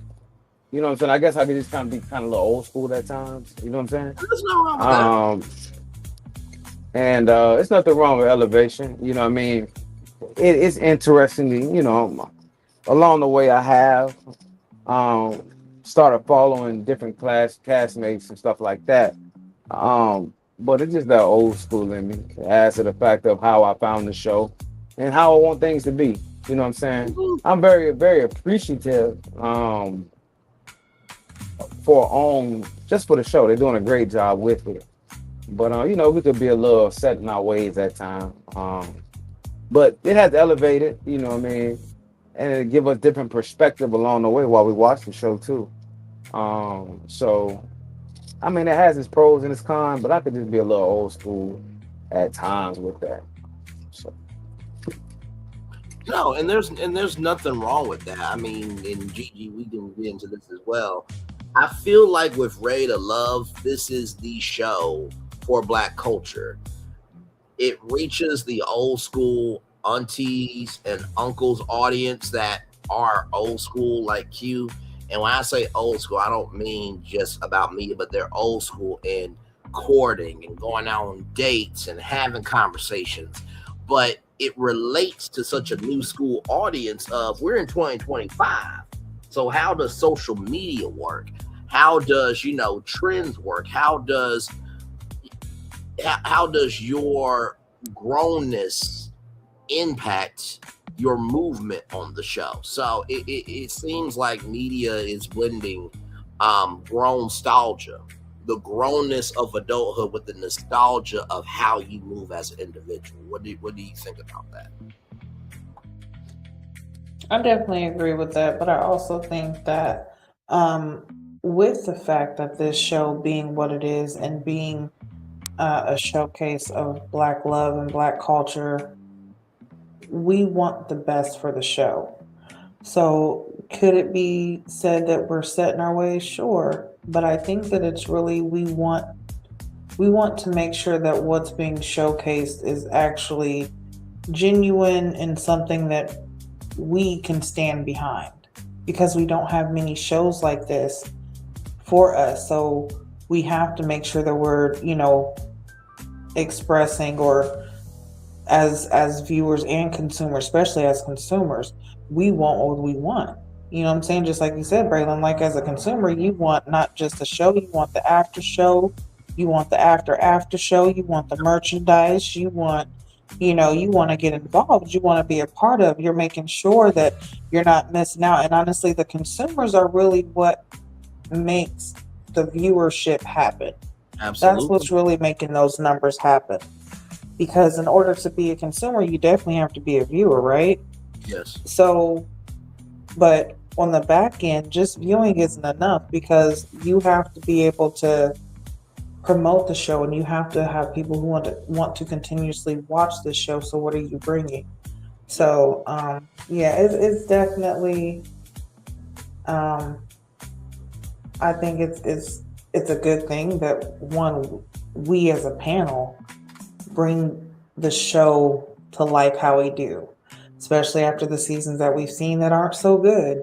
You know, because those consumers, if I feel like, and you know, people can say whatever they want, but I feel like if it wasn't for us in ways, their viewership might not have happened so much last season because that was just terrible.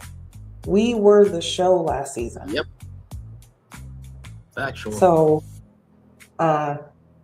yeah, I think there needs to be like, they need to maintain a certain decorum when it comes to what they're putting out to showcase Black love, Black relationships, the reality of dating in this day and age, the growth factor, the showing that we as Black people are trying to build up the Black family again by starting with the process of dating, showing you that we can look at each other and smile.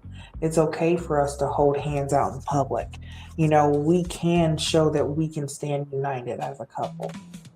So I think that needs to continue. Absolutely. And at this point, with 11 seasons, I wish OWN had a portfolio of shows for OWNCon already. I really do. I really, really do.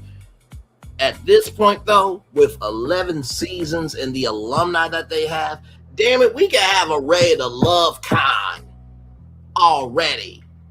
Cast reunions, the cast members got their own businesses. You can do Ready to Love Live where you can't do the whole show, but you can, you can bring up 4 singles and a bachelor and you can have those events throughout the day.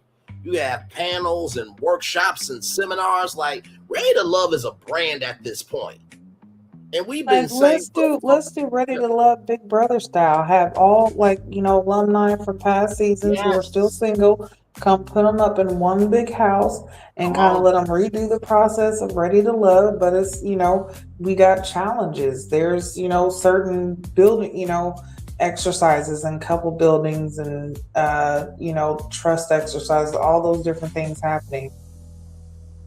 But one of the biggest things is, right, once you found love, that's not even a freaking beginning.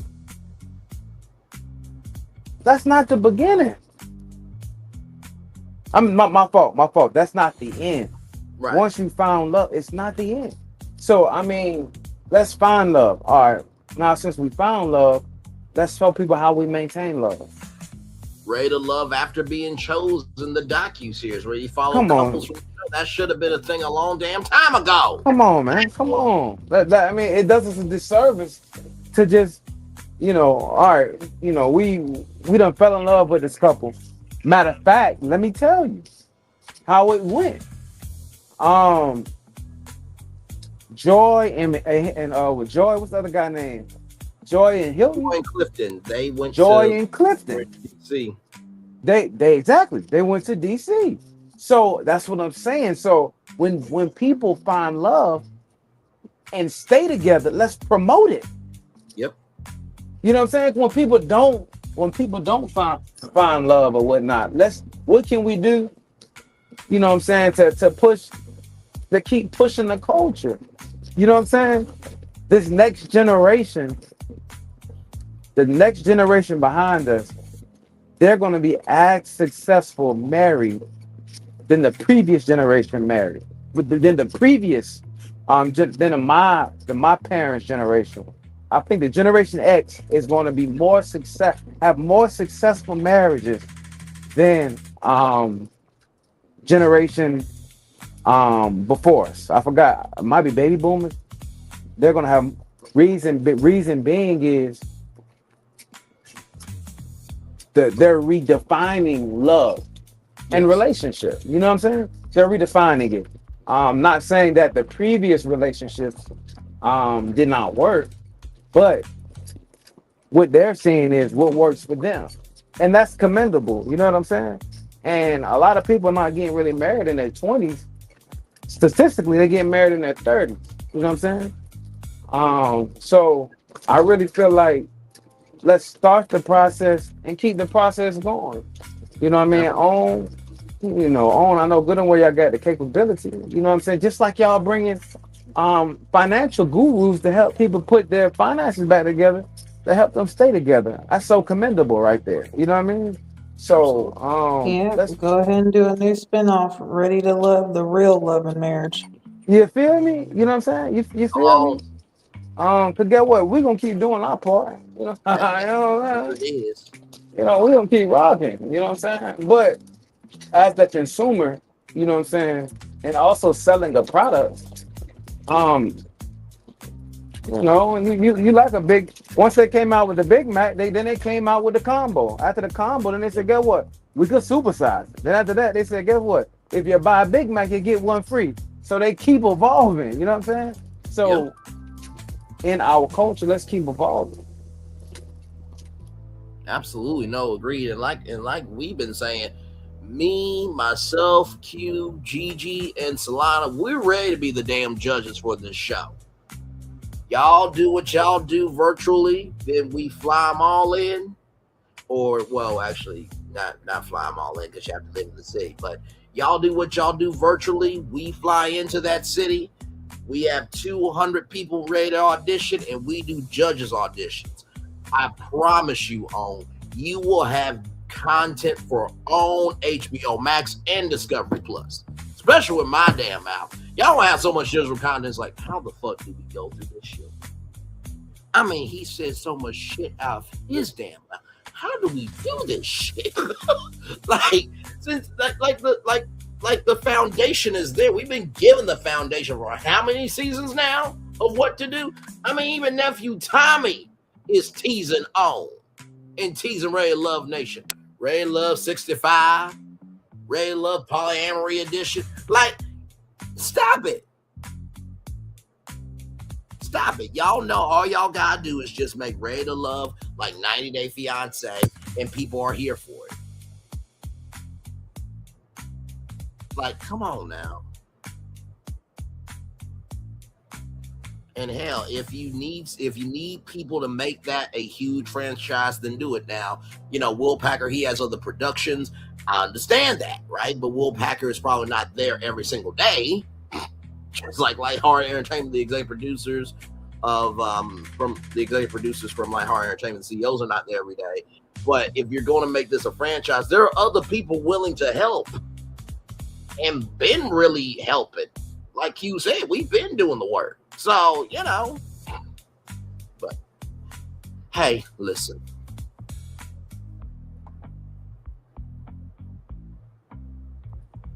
Next slide, my illustrious. All right, I was gonna say, moving on.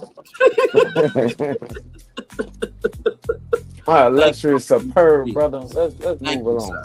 Thank you, sir. Because y'all, listen. I feel like, honestly, to be real, we would take our judges panel and review our own selves on our own show. I know that's meta. I know that can be a little egotistical and bougie, but I feel like we will be such a good foursome as the judges panel that our after shows will be just as funny. Yeah. For real. So, with all that wonderful commentary being said by Gigi, Q, and myself, we are here with Lauren, Shannon, Devon, and Darius. I'm going to need Shannon and Devon to be on Ready to Love after being chosen the docuseries. Because these are the nerds of the show, and I'm fucking here for y'all, damn it. I said it.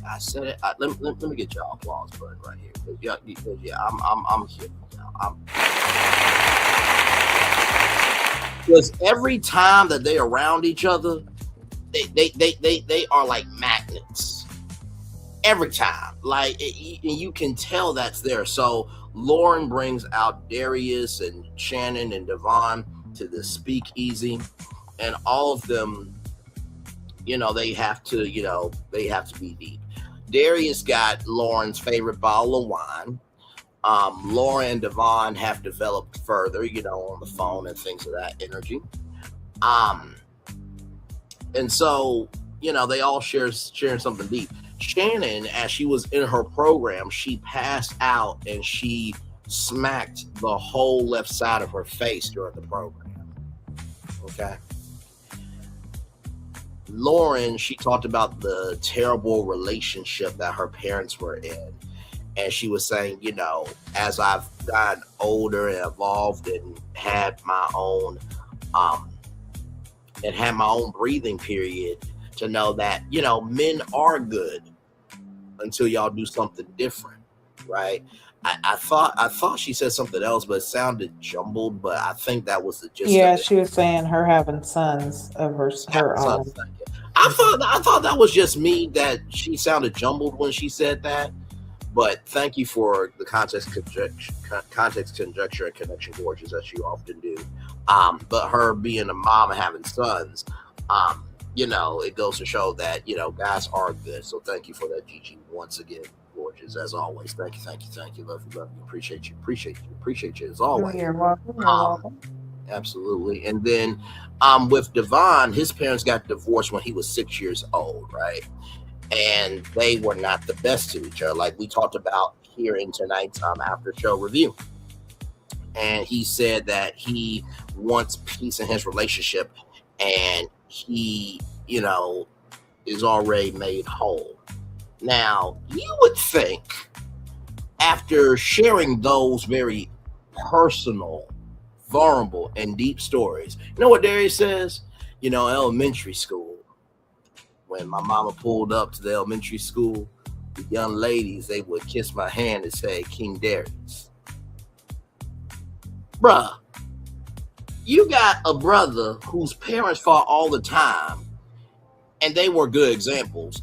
You got Lauren, who, because of her son, she recognized that men can be good based on, the men in her life that help, her sons as mentors and stuff. You got Shannon, who got her whole face smacked on the left side of her face during her program, and you come out here with an elementary school story and girls kissing your hand as King Darius. Y'all take this shit away. I'm like, what? To tell you the truth, this is the Darius we've been waiting on. Yeah, it's the Darius we've been waiting on. Yeah. Waiting on this guy. We knew it was coming. We knew when. But this is Darius we were waiting on. Man, come on, man. Stop, Darius. Stop. You're my dog, man. Just stop. You know what I'm saying? Just stop. That was the best. That was that was the best you could do. Yeah. All right. Really? All right, guy. King Darius. Yes. Okay. Yeah.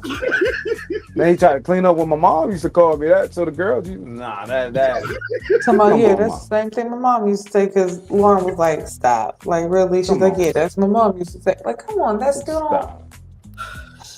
Come on, that's the deepest you had. That's the skeleton that you decided to pull out, was the fact that you feel that you're royalty. Right. I mean, and not to mention, too, for those of you who don't know, Shannon was the one that kicked off with the most emotional thing at the table. It's like, you follow up that with that? I mean, now the story you gave about your mama and your fashion sense, if you could bring that out, you could bring something else out. But like, bruh, just.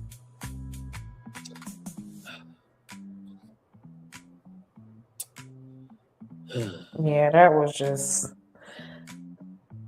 If I could say that was one awkward conversation, or that would be one conversation where I'd be like, that right there did not sit well. I think with anyone at the table, everybody was like, what?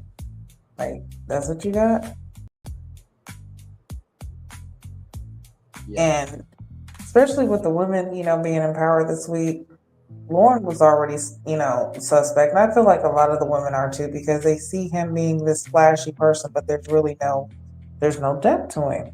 So making that comment during a serious moment like that just, like you said, Q, that's who we've been waiting on. We knew that was him, and he showed it.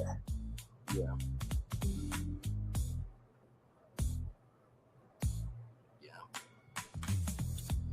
But one thing I am liking, Devon, I like how his even kill. He's staying at who he is to the core. You know what I mean? He might be, I guess, what you call it, or Bray would say, a nerd, but I don't really get that vibe. The older you get, and the more sure you become in yourself, and whatever that may be, shows strength in me. You know what I'm saying? So just because it might be nerdy conversation, as you would say. You know what I'm saying? I love seeing people that, even Shannon, man. I love the way Shannon smiles, right? You know what I'm saying? Lights up the room. And when she sees Devon, it's this big smile on her. It's so genuine. You know what I mean? That connection looks so genuine. You know what I mean?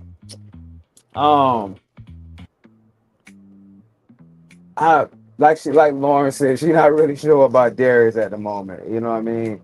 I really feel like Darius really just wants somebody, you know, to hold his wallet. You know what I mean? Hold my jacket. You know what I'm saying?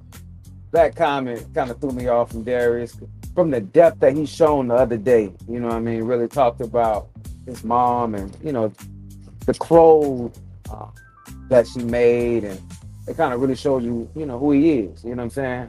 But at the exact same time, now we see the Darius that we thought was there. You know what I'm saying? So,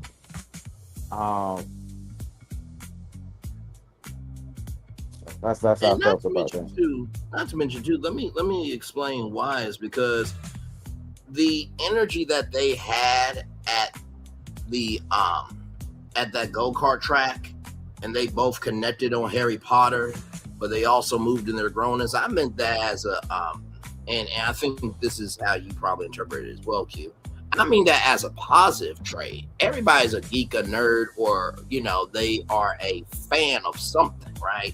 So I just said that because they just have that connection. Like, they could both be geeks together, but they also can be in their grownness together too. So I meant that from, you know, nothing but a place of love when it came to Most definitely.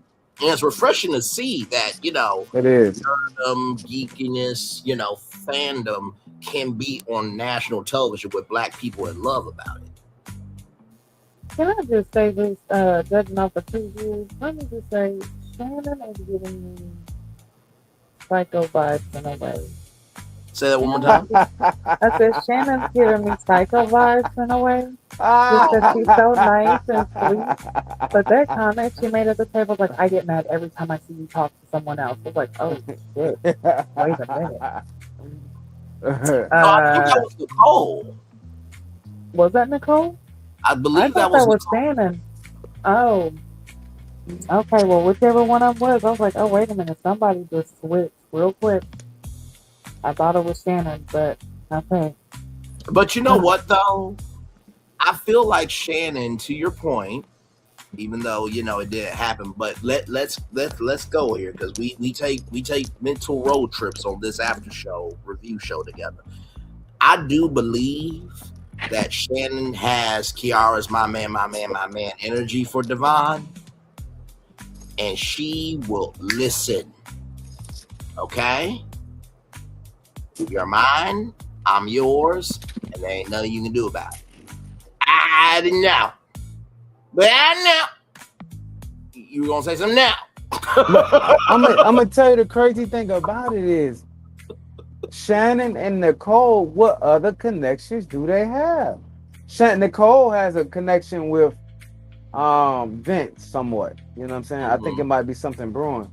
But who else does Shannon have a connection with? But also too, I feel like, you know, like we said before, we don't know what has happened off screen unless they share it. But also too, I feel like, you know, Shannon has found her person and she's rocking it, and she's being respectful, and she's still getting through. Which, I mean, that's how I would move on Ready to Love, as long as I'm being respectful and honest and sincere. As long as I got my connection, we good. So I don't. Yeah, I mean, I but know that's the it thing. seems Just like a because you hindrance, have your but connection doesn't mean your connection is connected to you. that's it. Because even though Shannon is connected with Devon, Devon has connections with, as you can see, he's connected with Lauren. He's connected with Dominique for sure. I think even Ashante said like he was cool.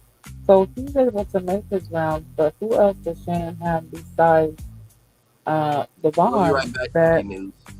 that she can latch onto?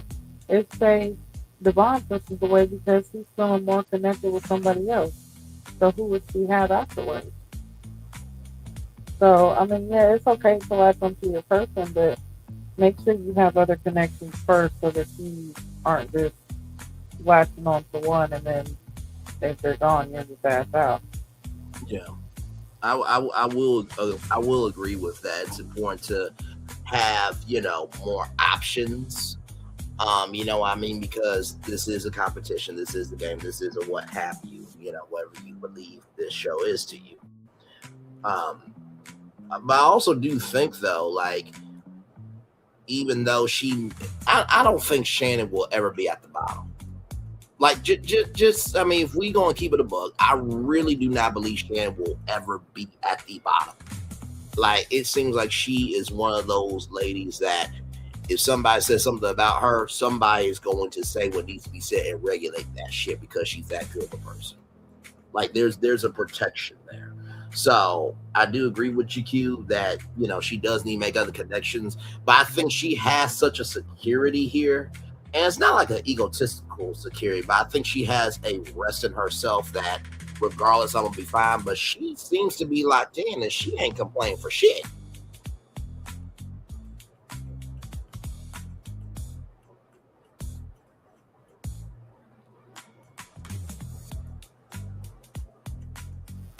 She do seem content though. I ain't gonna lie. She does seem content.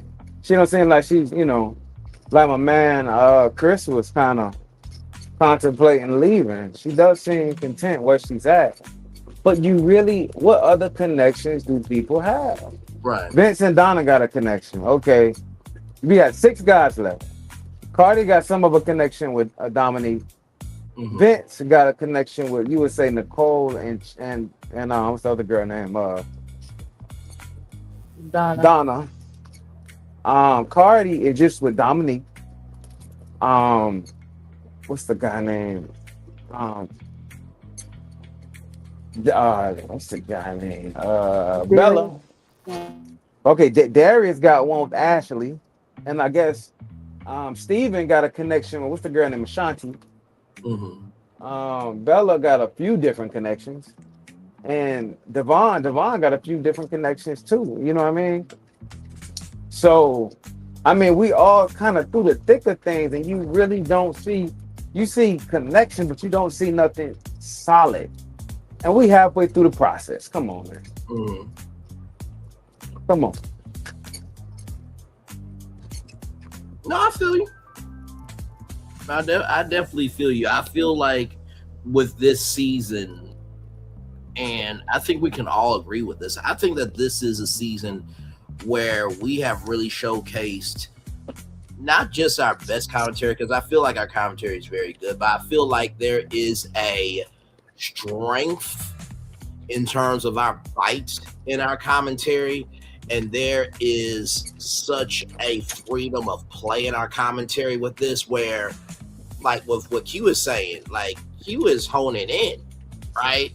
Of like, wait a minute, there's a pulse here. You know what I mean? Like, I really feel like this is some real shit going down. And I don't think we've ever had that in the previous seasons where we spent almost like a whole hour on one person because there was so much there to talk about. So it's a lot to chew on.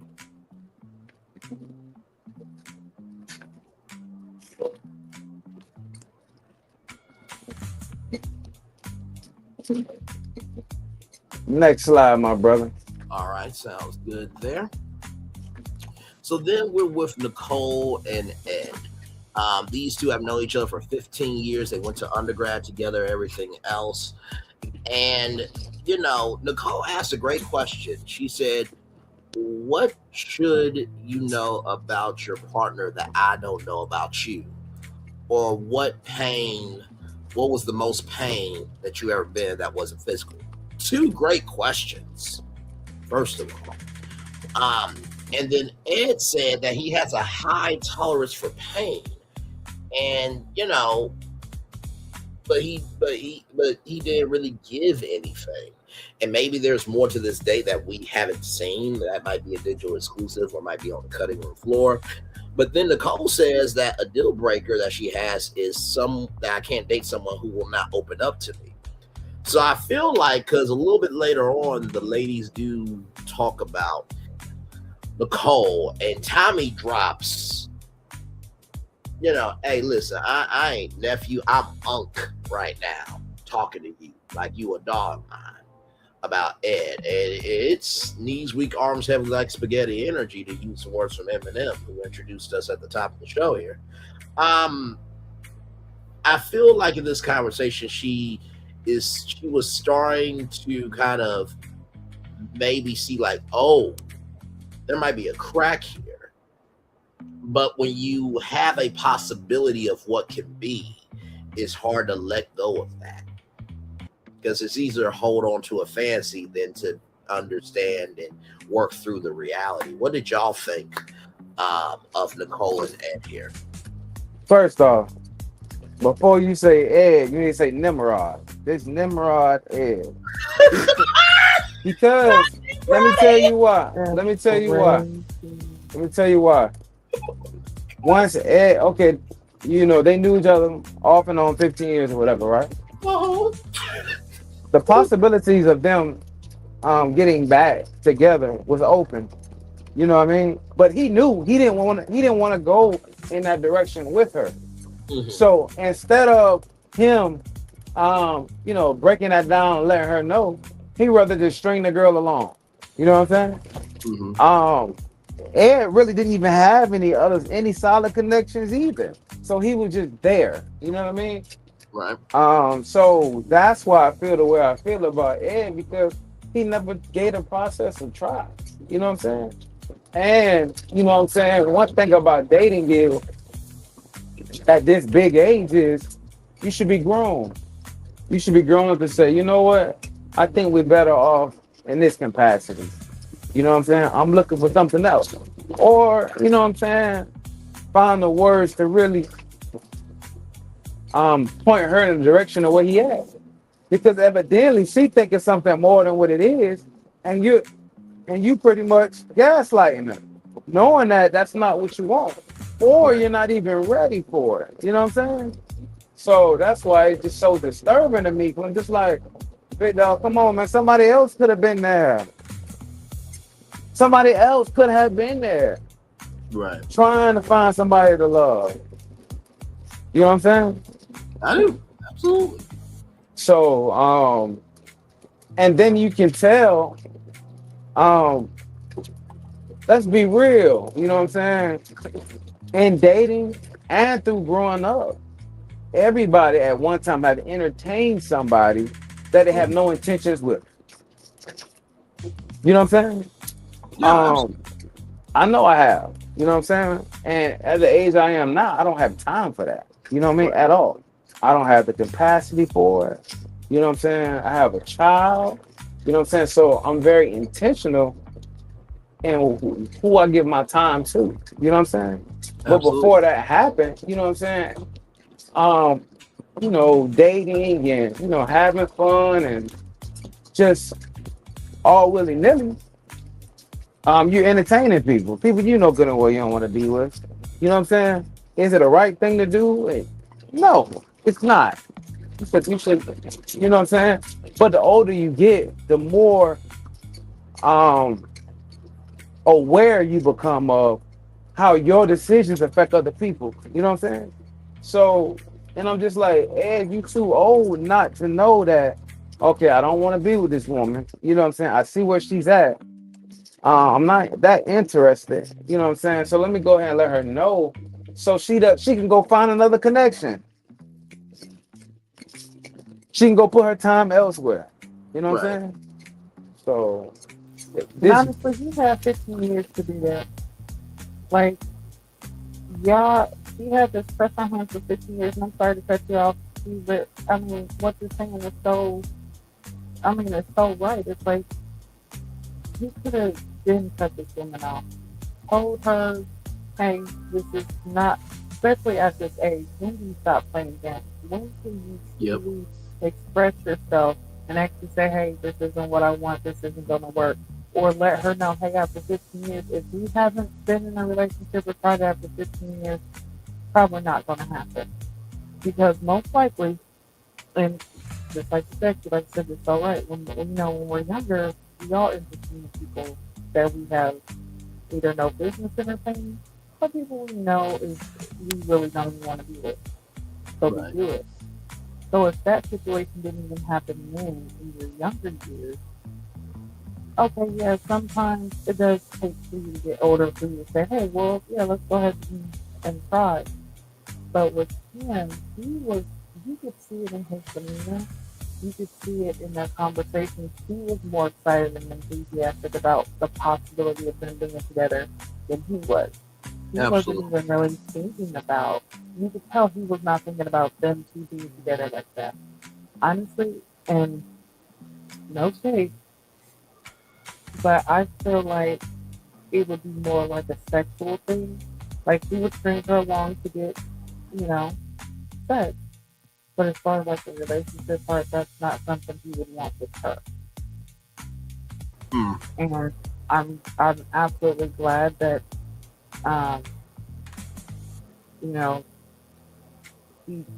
she kind of was able to see what the women were talking about in the lounge, about his emotional disconnection.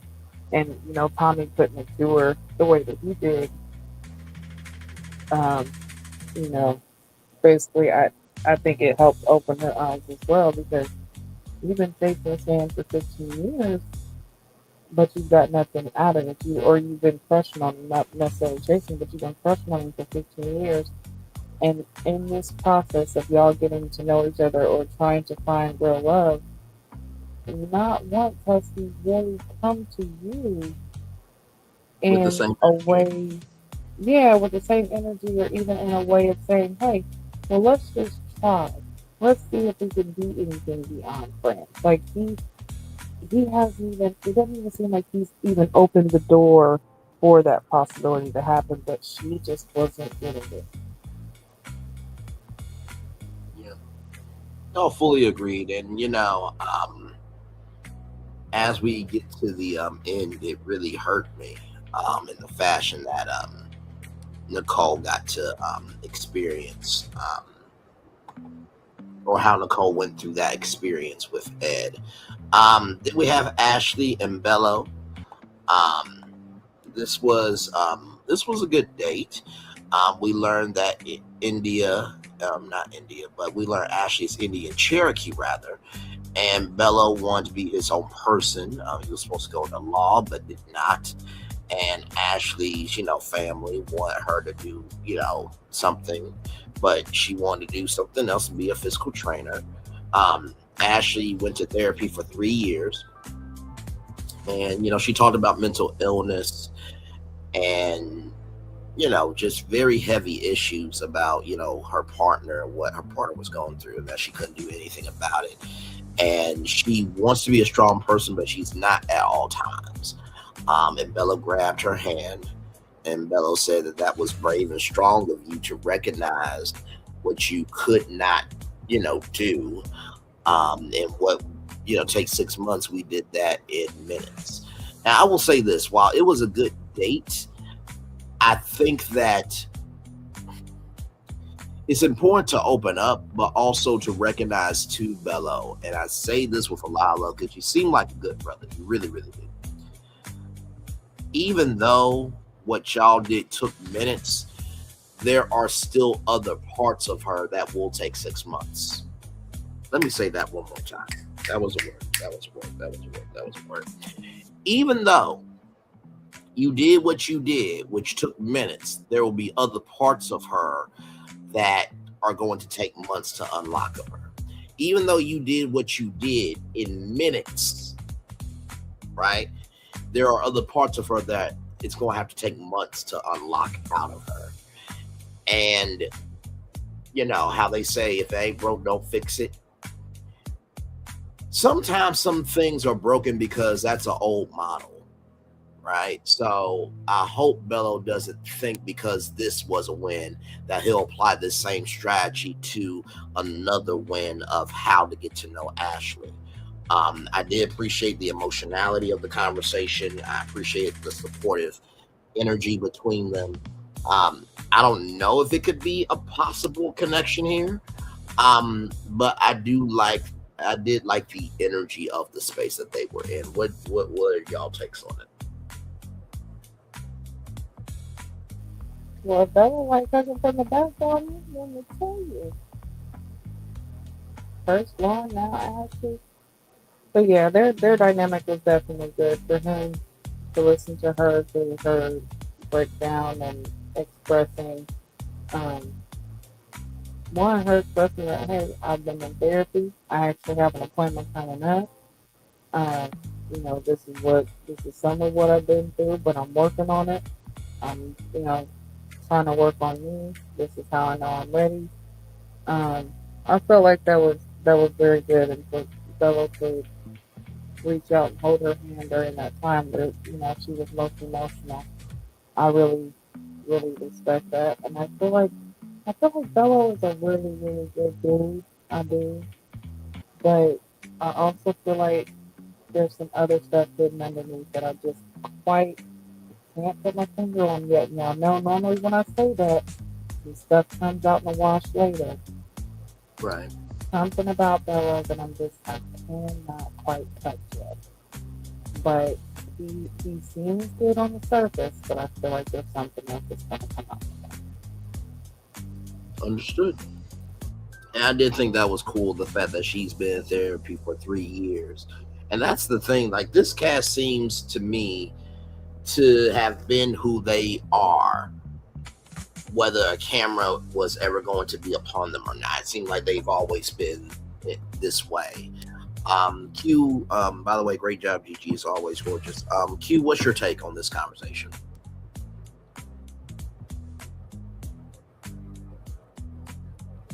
I enjoyed the conversation. But you really didn't really hear Bella open up. It was just more so Ashley. Mm-hmm. So I don't know if it's really a connection for Bella. But it was crazy. Ashley just sat there and let Chris, open up and talk about this and talk about that. Right. But then she just opened up like it wasn't nothing to Bella. Fair point. Very fair point. So I'm just like, you giving Bella that opportunity, but her number one is Darius. Yes. And that just sounds like information that you would have given to your number one. Mm-hmm. Versus, I'm not saying that y'all don't have a connection, but we really haven't seen y'all connection too much in the show. Correct. But it was very brave of her, to talk about that to Bella. And Bella does seem like a safe space. And I think he knows that. Mm-hmm. I do feel like Ashley's a little vulnerable to the wrong people. I ain't gonna say the wrong people, but I get what you mean. She needs to make people earn the right to hear the story. And I often say you have to earn the responsibility to be a part of it. Yes. And do I think that Bella is deserving of that opportunity right now? I don't think so. Bella got too many different connections. He just went on a date with Lauren. He's on a date with Ashley. Dominique's his number one. Ain't no telling who else he's somewhat entertaining along the way. I think he might. Ashanti might even be in the mix. So I don't know. And that's why I said what I said, Q and Gigi, of I hope he doesn't think that this mechanic of what he did in minutes is going to work for getting to know her in every other fashion. Like I said, what you did in minutes for this, there's many other parts of her that's going to take for you to get to let me flip the reverse around back. What you did in minutes for this time, there's other parts of her that's going to take months to get out of her. So I'm gonna tell you another thing now. This is another aspect of it, right? All right, Bella, for you to sit there and express that you had a one-night stand and had a baby, right? The breakdown of that is crazy because now we know the capability of it. Now we know somewhat of who you are. So the right opportunity happened. I won't be surprised that you go do it again. You know what I mean? So for you to kind of be all willy-nilly at the age of 37 and 38, what are you really in these streets doing? You know what I'm saying? What are you really doing? Because if there's something that you say you're ready for love, you're ready for a relationship, that happened, you know what I'm saying? Of course, 9 + 4, let's say 13 months ago, you know what I'm saying? Right. So what have you learned from then to say that you're ready to love now? You know what I'm saying? So what I'm saying is a shark smell blood. Mm-hmm. He know exactly where to go at.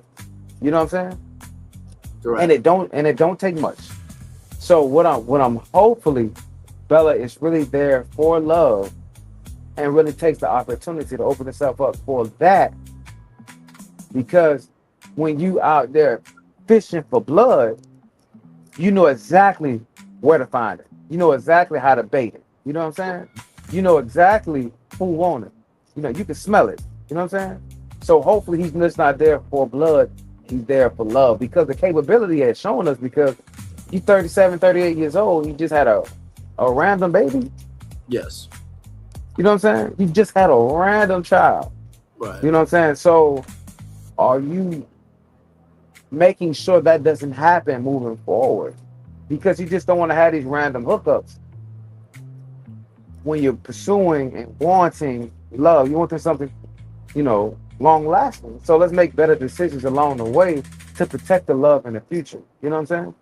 No, very fair points. And I agree with you that, you know, the blood and shark analogy was a great analogy. Because I do believe that's very true. Just because you know a pain point doesn't mean that you should attack, right? Because even sharks are protective. Even though they can destroy, they also can protect as well. So now we're in the ladies' lounge. And by the way, can I just say, Donna, that look that you had with that green outfit on, well done to you. Okay? Listen, I saw that look and I'm like, hold on a second. Wait a minute. Are you? And let me bring it up here. Hang on. Let me bring it up. Give me a moment. Because I thought that this look was actually a really, really good look. Give me a moment as I send it to myself. Hang on. Let me do this here. I'm just like, okay, listen, Professor Donna. Okay, listen. I'm like, okay, listen. I'm gonna stay after class. Listen, Linda. Listen, Linda. Let me tell you something. When y'all see this look, y'all see what I mean? Because it seemed like this is like the Donna that she would like to be, but you know the jacket that she wore, you know what I mean? I felt like that was, you know, her, you know, very, you know, very cutesy, very mindful, very demure, you know, energy. That's herself. But this right here, to me, it seemed like her damn self. Hang on, let me do this right here. Do this right here. Because I'm like, okay, Donna, listen. I see what Vince liked.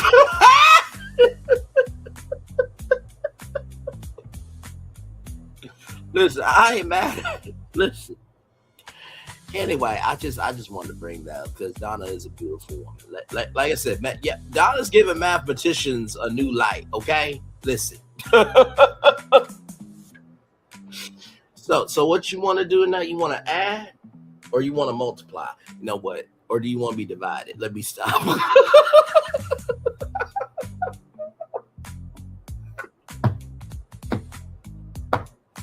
Do you want some energy from your soul to be subtracted?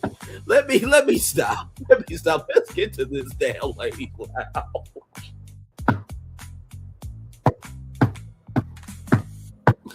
Okay.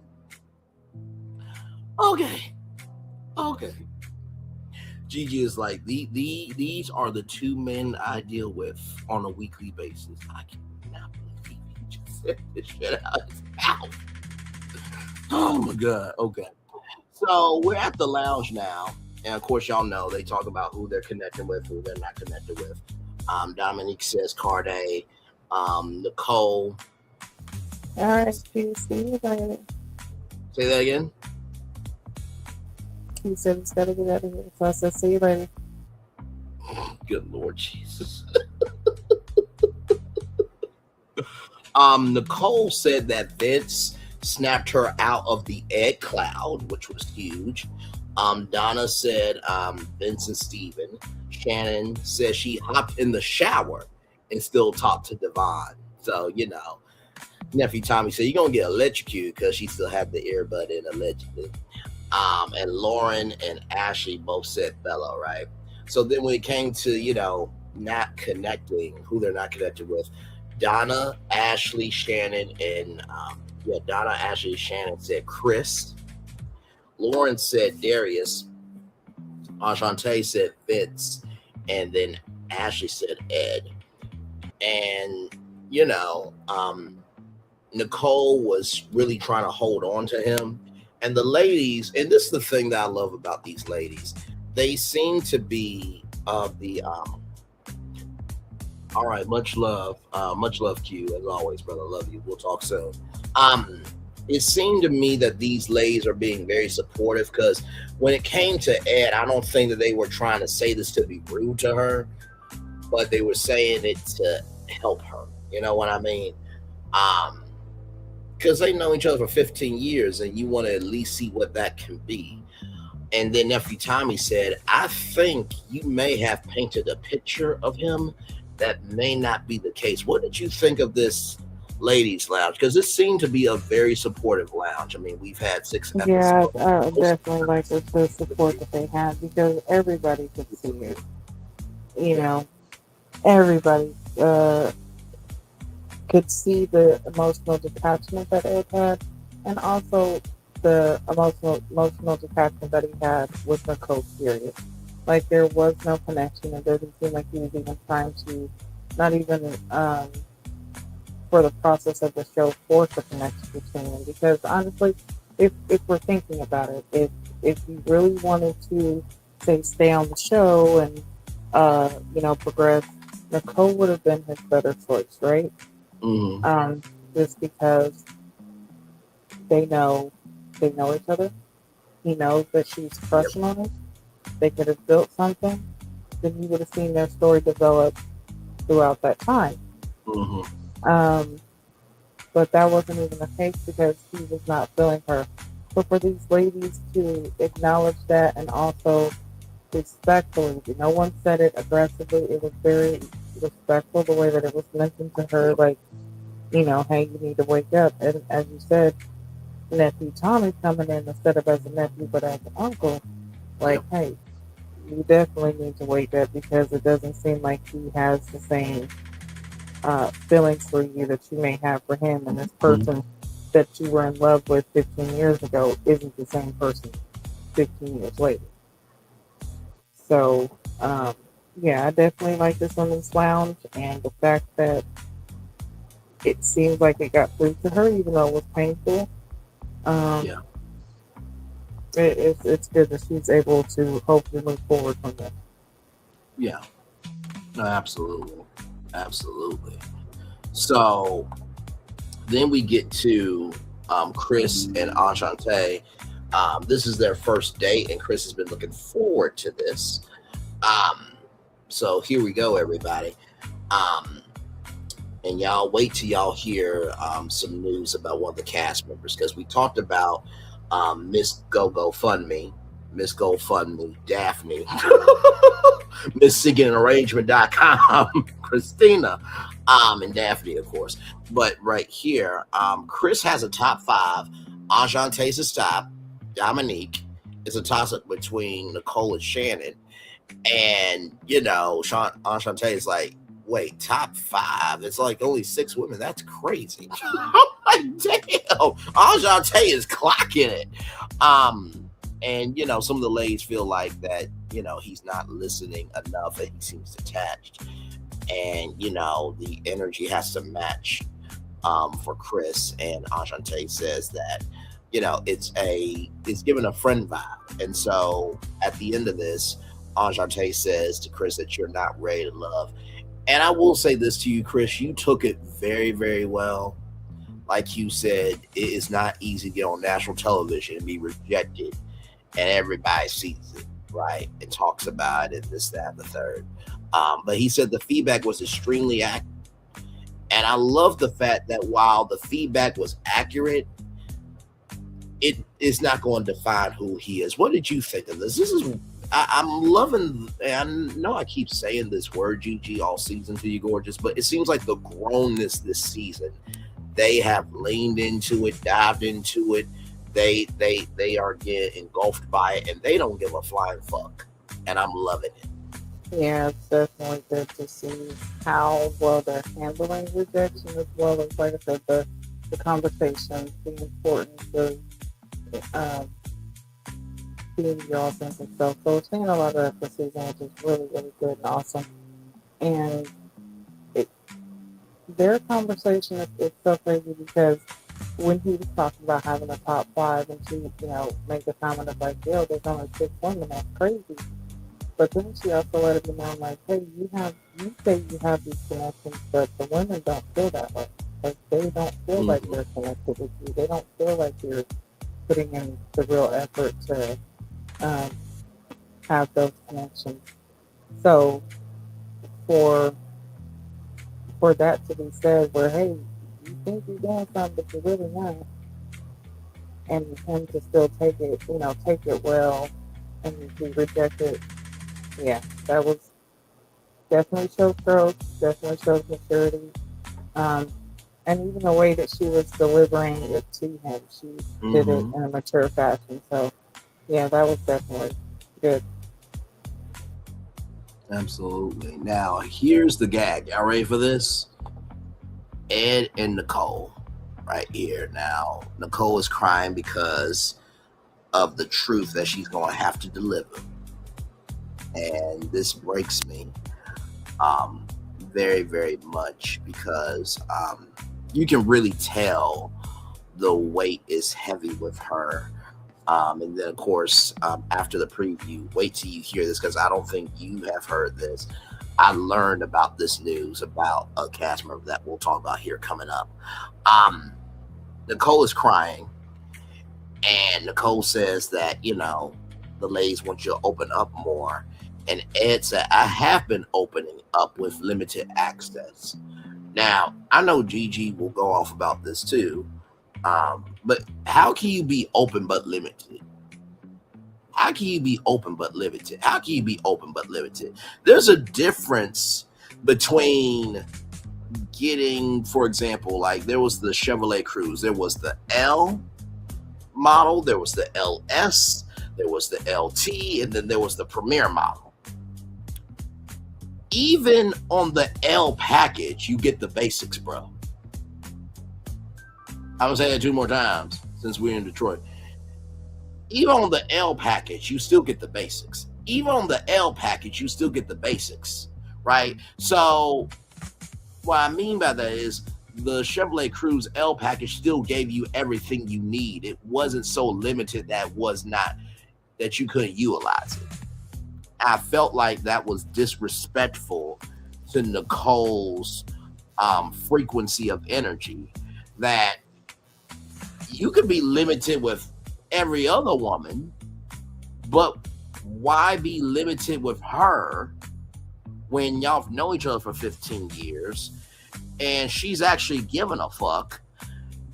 And there's a space here that I think you have had in a fashion that probably not a lot of other contestants have had, in terms of having somebody in the game that is a comfort to you. And, you know, of course, you know, can't tell you who you are, and what the ladies can't tell who you are, what you want. And Nicole says that he's not ready to love. And you see Ed is hurt. And I can understand the hurt from the jump, or as Wente Talk says, the began. Shout out to Wente Talks there. But then that falls away for me, because why are you hurt now when you didn't want to carry the weight of the emotions that were being given to you while you were in it? Let me say that 2 more times. You were shocked now, but you didn't give a fuck in the process. You were shocked now, but you didn't give a fuck in the process. And the way that Nicole was crying so hard, and she was crying because the process ended for her, but I think she cried more because of the fantasy of what could have been, and the fact that you did not care enough of, like, hey, you know what? I don't know if this fantasy can be a reality, but I'm going to respect the fact that you believe in me enough of what you have believed about me, and we can have a pathway to have a chance to make this a reality. What do you think of this conversation, Gigi, between Nicole and Ed? Well, honestly, don't want to spend too much more time talking about it, because I feel like we've expressed a lot, but everything you said is absolutely true. And for you to say that you're open with limited access, wouldn't that mean you're a crack? Because a crack has limited access, but if you're open, you have full access. Come on. So make that make sense. And you're absolutely right. I think not only was she crying because, you know, this process was ending between them, which was her opportunity to, you know, possibly be with him, but I also think it was the end of her reality, or her fantasy of them being in a relationship becoming her reality. And I think with Ed was more so, I don't think he was more so sad at the process, or at the fact that, like, it was, you know, she was emotional and how she felt about him. It was the fact that he was leaving the process, even though he really hadn't made any connection. And like I said, it was safer for him to go with Nicole because she had genuine feelings for him. This is somebody who you've known. So the whole process of getting to know them and from start, you wouldn't have had to do with her. Correct. But her emotions was there. It wasn't really reciprocated with him. And even so, something else I was thinking about too, like I said, we talked about in this process that conversations don't just happen during filming. Yep. You have conversations outside of the filming. They might not necessarily want you to have personal dates, but as far as texting and talking on the phone, that's fine. So if this was a connection, or a genuine connection that even Ed was trying to make, he could have done that on the outside, and he still wasn't even trying to do that on the outside of the show. So that right there, I feel like should have been another sign for her, saying he is not really as into you as you are with him. Yep. So maybe, you know, you need to find other connections, or actually try to focus on what will make you happy. And makes me wonder if maybe, I mean, because she's had this crush on Ed, has this been something that maybe has hindered her in other relationships? Because this is something that she hasn't been able to let go. Right. But now this is, you know, her breaking point, and she's able to let it go. So maybe, you know, the process moving forward will be smoother for her. Yes. No, but I honestly was shocked to see two people leave this week. Yeah. So let's see what they do next week. Yes. And for next week, you got Vince and Donna. Donna is me and Vincent's ex, or Vince X. Bello and Dominique. Dominique says he's the love of my life for real, for real. Ashley and Darius. They meet and there's a kiss there, and Ashley is here for it. Nicole is very territorial. I get tired of you talking to other women. And Dominique said, you know we're standing here, right? And I loved that break in Dominique's energy, Gigi, because it sounded like she was a homegirl. Like, wait, you do know I exist, right? And then Carday's friend is about sex. So I guess her friend, Carday's friend, will be on Ready to Love Polyamory Edition because she was very about it. And there were other women there. So, but Carday, I think you'll be fine. Just make sure that you are standing up for yourself. We know Southern Charisma. Sometimes Gigi's audio goes in and out. But glad to have you here, and thank you so much for being here. It happens. We try to do our best and work with that. But glad to have you here. We're almost at the end of Ready to Love, but we do have some news for you. Does it sound any better? Yes, that sounds a lot better. Sounds a lot better. And honestly, too, we appreciate y'all as well. Let me tell you something. The good subscribers, the good viewers that come through, when y'all contribute purposely, you guys give so much good energy. And by the way, I pulled up your profile picture. I see you with the cowgirl outfit, okay? I ain't mad at it, okay? You look gorgeous. With that being said, y'all, I want y'all to look at this. Now, this is from On the Rocks with Jada, and this is some very triggering news. So let's take a listen. Here we go. Let's talk about this Ready to Love TV. Friend, this is crazy. This crazy, though. Okay. Why is my phone still going off? I'm sorry, y'all. Reposado? Yeah, and I gotta get off in an hour. Okay, so let's talk about Ready to Love. I'm actually recording this while Ready to Love is coming on right now. Mind you, what's crazy is I'm talking about Darius, but I want to speak to Darius. So I hope you don't feel no type of way. Darius, if you see this, I'm sorry, poo-poo. Exactly, but I gotta report what the tea is. I can't be biased. Baby, okay.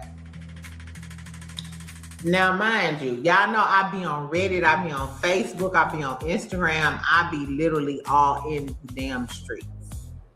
So, in case y'all don't know who Darius is from Ready to Love Detroit, Darius is the guy who wears the furs. He calls himself the King of Detroit. He has connections with Dominique, Ashley, who else? Shannon, I believe. The moral of the story, he's the flashy guy. I talked about him before because remember I told y'all I was watching Tubi, I think it was last weekend, and he's actually an actor. I seen him on a few Tubi movies that I watched. So he's legit. He owns a limo company, yada yada yada, baby. So this will we can see. It's a girl. It's a girlfriend. Her name is Nicole Renee on Facebook. She initially posted on one of those "Is This Your Man" groups.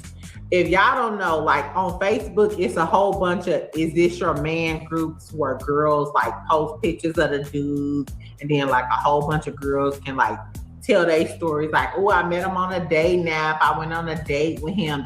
You can get the whole tea, and it's a lot of groups about women too. So you might be the subject of a Facebook group too, friend. I'm sure if they see me on a Facebook group, it's a whole bunch of angry men oh, that bitch. Nevertheless, Darius was in the group. So the girl Nicole Renee commented. She was talking about him and accused him of SA, of other girls, yada, yada, yada. SA, as in... Yeah. Now, this is all legend. Crime. Okay. What? A Benson and Stabler, an SVU type of crime. Baby. So then I went to her page because she was mad that another girlie kind of debunked what she had to say. This is what she said. Now, she is claiming maybe this is her ex-husband or she used to deal with Darius, yada, yada, yada. Mind you, this is a Caucasian girl. This is a plus-size Caucasian girlie. That's neither here nor there. I don't know if that has any bearing on how y'all feel about this information, but I'm going to give you the information. Quick, what's your favorite thing to do when you travel? So, just from that opening, there is more. Gigi, where are you at right now with it? Just from what you heard. Yeah, definitely would have to hear, I guess, more to truly draw a conclusion. But so far, that's crazy that is even an accusation. But yeah. Okay. We asked over 25,000 travelers that. She said he controlled her from how her hair looked, makeup, and clothes. Knowing what we know from Darius, I wouldn't be surprised because he's all about image. I don't know. She said he isolated me from my friends. He then broke my shoulder. This is from her Facebook post. Her name is Nicole Renee on Facebook. This is from her Facebook post. And it's like a huge post. I'm just taking out a few of the excerpts. She said, he then broke my shoulder and had me tell everyone I fell off my boat. He financially exploited me as well. He seeks out successful women and it's a pattern for him. And then she pointed out the chinchilla. So remember when they had that like Motown, like 70s, 80s party, like last episode or whatever, and he had on that black and white chinchilla fur? Mind you, I was like, okay, Darius. You know what I'm saying? That's like some fire ass fashion, baby. She said that chinchilla is a rabbit fur. I got off of eBay in 2023 for a video shoot. And then she posted the screenshot of her purchasing the same coat from eBay. So I was like, oh my God. But she don't have any pictures with him. Mind you though, the girlie, even though she's a plus size Caucasian girlie, she got pictures with a lot of black men, a lot of nice looking black men on top of that.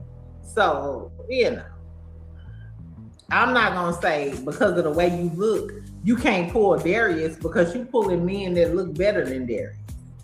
You know what I'm saying? So I'm not sure what this girlie is doing, but apparently she's pulling nice looking black men in Detroit. I don't know, friend. Okay, so then Darius responds.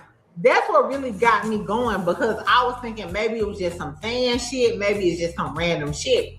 But Darius posted a post. This was yesterday. Darius on his Instagram, this what he made an official Instagram post. I'm just taking a few sentences because it was paragraphs long. Exactly.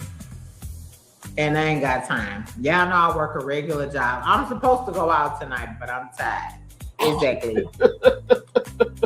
So Darius said he's aware of the false accusations and defamatory statements. He said the person engaged in harassment and the person is engaged in harassment and stalking behavior. He said he has no connection or communication or relationship with this person. Mind you, this girl was saying like they was in like a whole full-blown relationship and he was trying to play it off like she was the assistant. My whole thing is, bitch, was you the assistant because you was giving him a chinchilla for a photo shoot? So a girlie that's ordering chinchilla coats for a photo shoot is giving assistant type of vibes because that's what an assistant would do. But if you my man and I support you, I would also do the same. Girl, I don't know. I really don't know. Anyway, so he also said the narratives are fabrications meant to damage his character. And he was like, that's the last thing I'm gonna say about this shit. Now, if I talk to Darius, I hope Darius isn't watching it. But if I talk to Darius, I'm gonna ask him. Cause what's the tea, boo? And my homegirl, my good Judy Ashley, girl, if he's preying on successful women and being a narcissist, so on, I don't know. But you know what? Just looking at them, I would never discount the fact that he's messing with this girl, because I've met a lot of successful Black men who may date a woman. I think that's the antithesis of it. And then here are Darius's responses here. Right here. I am aware of the false accusations and defamatory statements posted about me online. These claims are entirely untrue or being spread by an individual who has repeatedly engaged in harassment and stalking behavior. To be absolutely clear, I have never been married before, nor have I had an intimate or romantic relationship. I have no connection, communication, or relationship with this person. Any post messages or narratives involving my name are fabrications meant to damage my character. I'm documenting every instance of harassment, defamation, online impersonation. Appropriate actions are being taken, including reporting this behavior to the proper authorities and digital platforms. I will not be engaging publicly beyond this statement.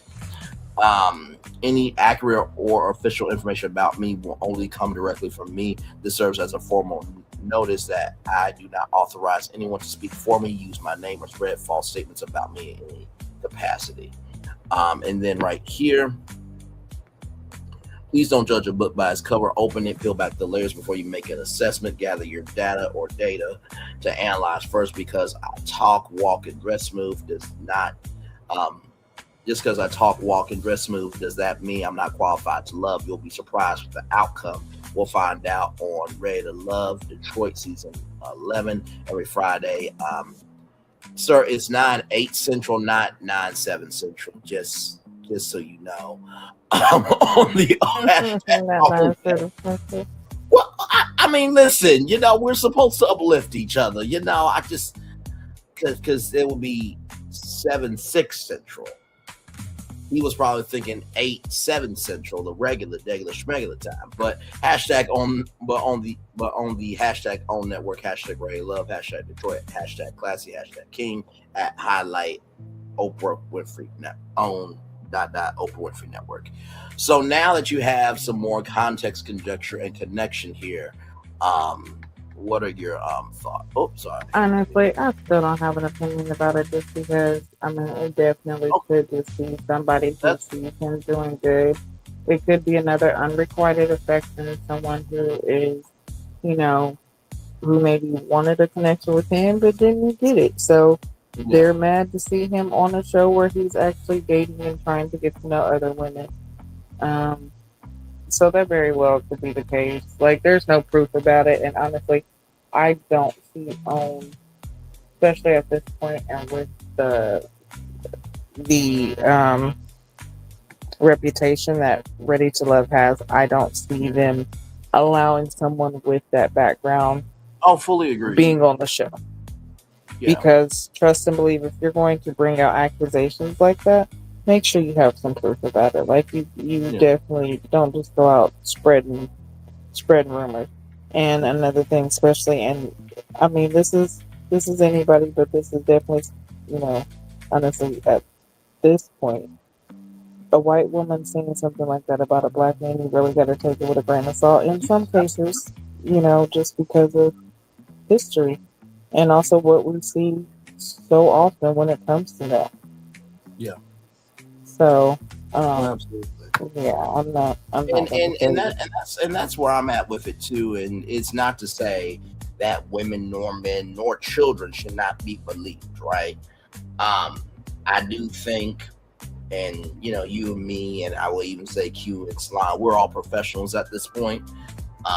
And because you and me have dance and do dancing, or about the dancing of being in media, we know to let things breathe for a good long while before we actually stomp the yard, as they say. Because as we just saw with Milagro Graham, sometimes you might have to pay $59,000 and be found guilty in a court of law. So, with that being said, if you see this, brother, it is a story. I don't think anybody's trying to drag you. We reported on it as we had the facts.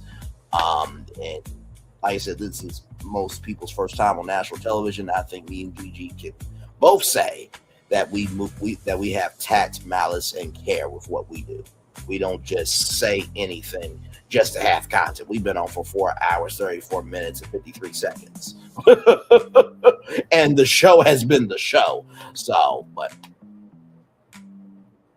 I'm with you, Gigi. All right, but with that being said, we are out of here because I have to go to bed. Oh, no, you're good. It is my bedtime now. But yeah, much love, everybody. Thanks for joining. Make sure you like, share, comment, subscribe. Make sure you join us every Saturday. We are here. And listen, as you can see, sometimes it'll be a 4-hour show. Sometimes it's 1, 2, 3. We don't know because we bring the show to life. So yes, we do. It just kind of happens how it is. But good night, my friend. And good right. night, everybody. Stay blessed. Talk soon. All right, that's everybody. All right, bye-bye. All right, y'all, let's get the Daily Motivator up here for you all, and then we'll head on out. What a jam-packed show for you all. By the way, shout out to On the Rocks with Jada, and also to shout out to the Ready to Love Reddit as well. Great space there for sure. All right, y'all, let's get it in and make it do what it do here. I hope you guys enjoyed our after show for sure. Yes, indeed. All right, here we go. Knowledge is a process of piling up facts. Wisdom lies in their simplification. Martin S. Fisher. It's time for the Day Motivator for Saturday, December 13th, 2025. Positive turning point. Once the setback has happened, it has happened. Refuse to obsess over it because that obsession will accomplish nothing useful. Focus instead on what you can do now to recover. Learn from what happened and make strategic use of that knowledge. When the setback occurred, it was a negative thing. Now that's happened, your job is to transform it into a positive turning point. Do that by narrowing in on what matters most to you, on your vision for your life going forward. Become more determined than ever to live with purpose, passion, and effectiveness. Imagine it's a year from now. You look back on the setback. You can be thankful for it. Then continue to ask yourself, what can you do to make that scenario real? A setback feels bad, yet you have the power to transform the energy of that feeling into highly productive effort. Take the opportunity and recover to the point that your life is much better than it was ever before. Ralph Morrison. You know, when we talk about a positive turning point, right? I think with this show, we get to see so many ups and downs. But the first thing I'll tell you about a positive turning point is that in order for anything to happen, it has to be turning. In order for anything to happen, it has to be turning. So recognize if a positive point is happening, that's because you're turning it in that direction, right? So that's the first thing I will say to you. Second thing I'll say to you is this. Do that by narrowing in on what matters to you, on your vision for your life going forward. I showed you our total view count earlier, right? That's because I'm about my assignment. And I only accept assignments that help me go to the higher that's waiting for me. So if you don't see me with assignments that, have a lower is available energy, that's because I know who I am and whose I am. But most of all, I know the movement that I am creating, right? And finally, the third thing I will say to you all, a setback feels bad, yet you have the power to transform that energy into highly productive effort. And some people will stay in negativity because that's all they consume. And like I said, if you want to know how somebody is moving as a healed person, look at their actions. If you want to know how somebody is a broken person, look at their actions, right? Words are words. but their actions are the signature. Understand? So, that being said, it's time for the best outro on YouTube. Know what you do, and do what you know. Never say you want more special, because you are always one of us. And trust, you may not be where you want to be, but by enemy will be where you do chosen to do. Last one thing to call yourself is nothing to be chosen. One love, much love, all love. We have spent time with you. You have spent time with us, and hopefully, by spending time together, rise some great together. And always remember rather, where you're doing radio, television, YouTube, living your best life, or child, you just gotta recognizing that. Listen, allow the facts to be the facts. Okay, make sure the replay is not just right for you. Watch it, not just right. Let's do it, but if you want to experience it again, we love you, we value, we embrace you all. Always remember, see love you got give it, see love you got give it, see love you got give it. Wherever obstacles you overcome, where success you have achieved upon this particular day, we are extremely proud of you. But no one else is proud of you. Be proud of your damn stuff. And finally, y'all, like I said, Christmas is coming up. Give what you can. Christmas will be here in one more week. If you don't have money to give, a phone call works.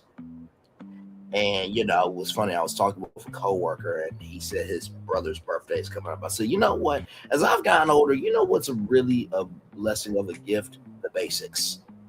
I might buy myself a heated blanket for Christmas because I want a heated blanket. I have a place that paid off every month. Praise be on the God. I'm able to pay my bills on time, have my health. I'm good. I like a BBW girlfriend? Absolutely. But I want to be married? Absolutely. Do I want my media career? Absolutely. But in the meantime, between time, I have a great family. I have great friends. But most of all, I have God. I have my center. And I'm above the ground to make change on the ground. And that is a good Christmas to me. With that being said, one love, much love, all love. It is time for the best outro. I already did all that. Commercial break and fireworks coming your way for the day that was, for the day that's come, for the blessings that are on the way for you, me, all of us, as a society, as people, as culture. We feel the love, and we send it right back to you. Good night, everybody. Love you all. Bye.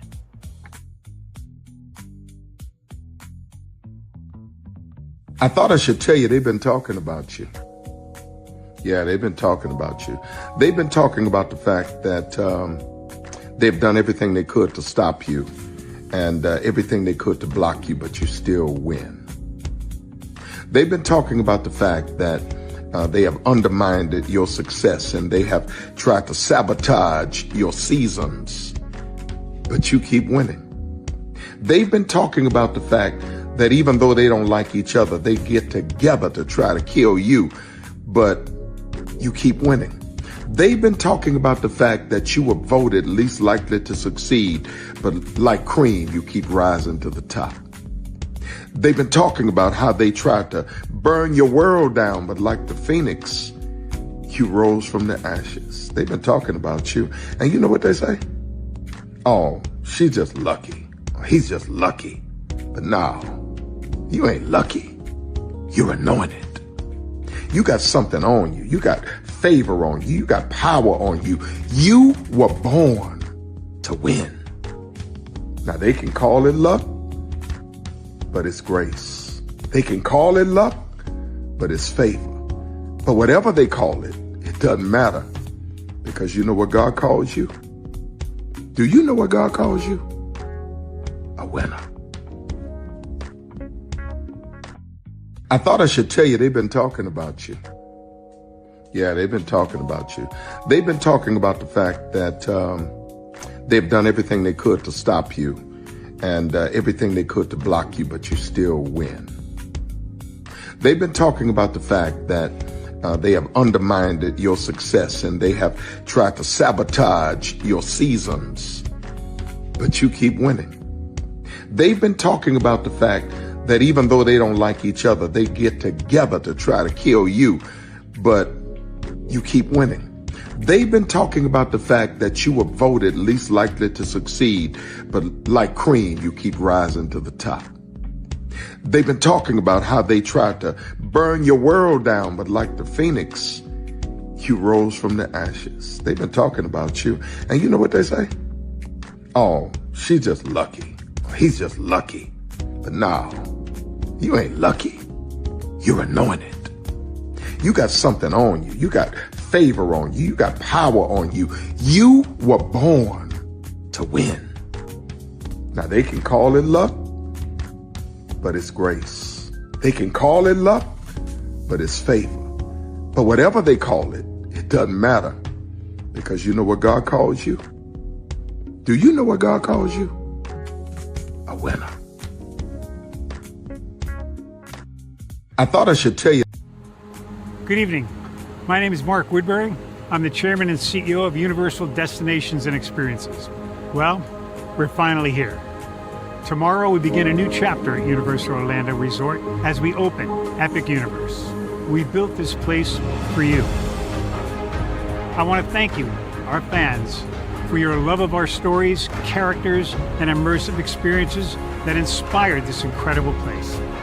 Epic Universe represents over 8 years of meticulous planning, immense creativity, and innovation, combined with unmatched craftsmanship and operational excellence on the part of thousands of people who have brought to life the stories and characters that live beyond each of Epic's portals.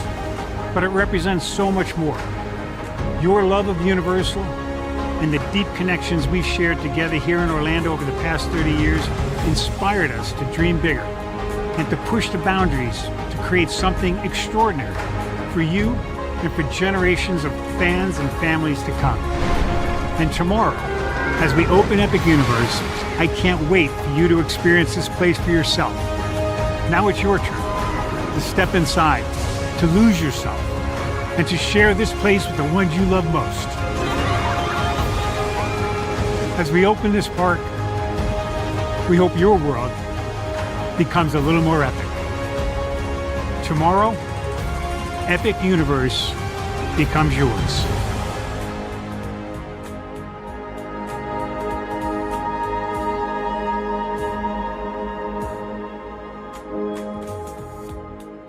Are video games getting too expensive? This episode, we want to find some common ground because the CEOs want to raise the price even more. Not with these broken ass games. $5 million. That's how much San Andreas costs to make. Is it their fault for selling or our fault for buying? Corporations claim all this stuff. Devs say otherwise. Sports gamers, cozy gamers, whatever you call the people who play Power Wash Simulator. I think it stings a little bit more because I'm spending my actual money and my mom is not. Imagine they get rid of all movie theaters and then charge you the same price to watch the same movie at home. That's like every streaming service. It doesn't have to be the longest of games, but am I having fun with it? This is Lex. I'm Ronell. Let's get right into it.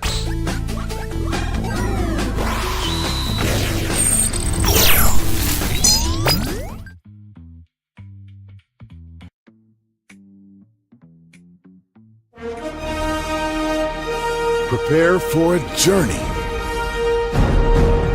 beyond imagination,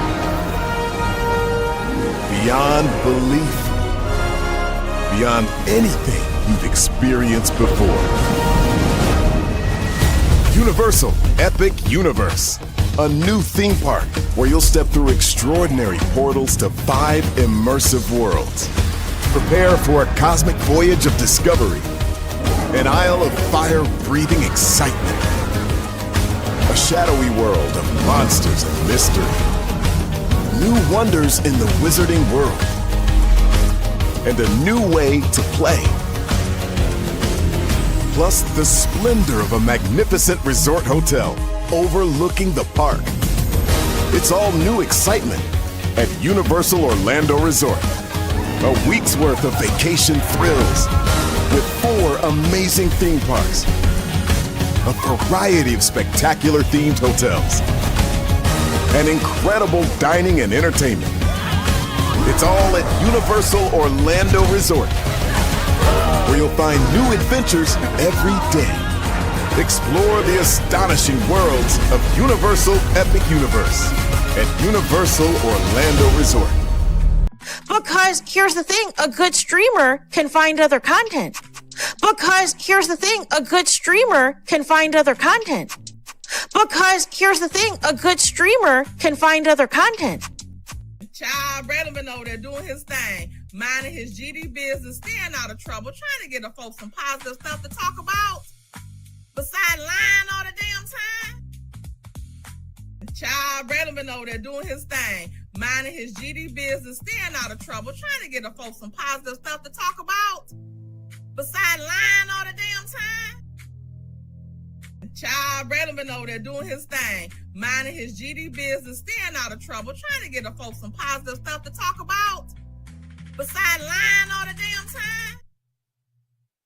Child Braydom been over there doing his thing, minding his GD business, staying out of trouble, trying to get the folks some positive stuff to talk about. Besides lying all the damn time.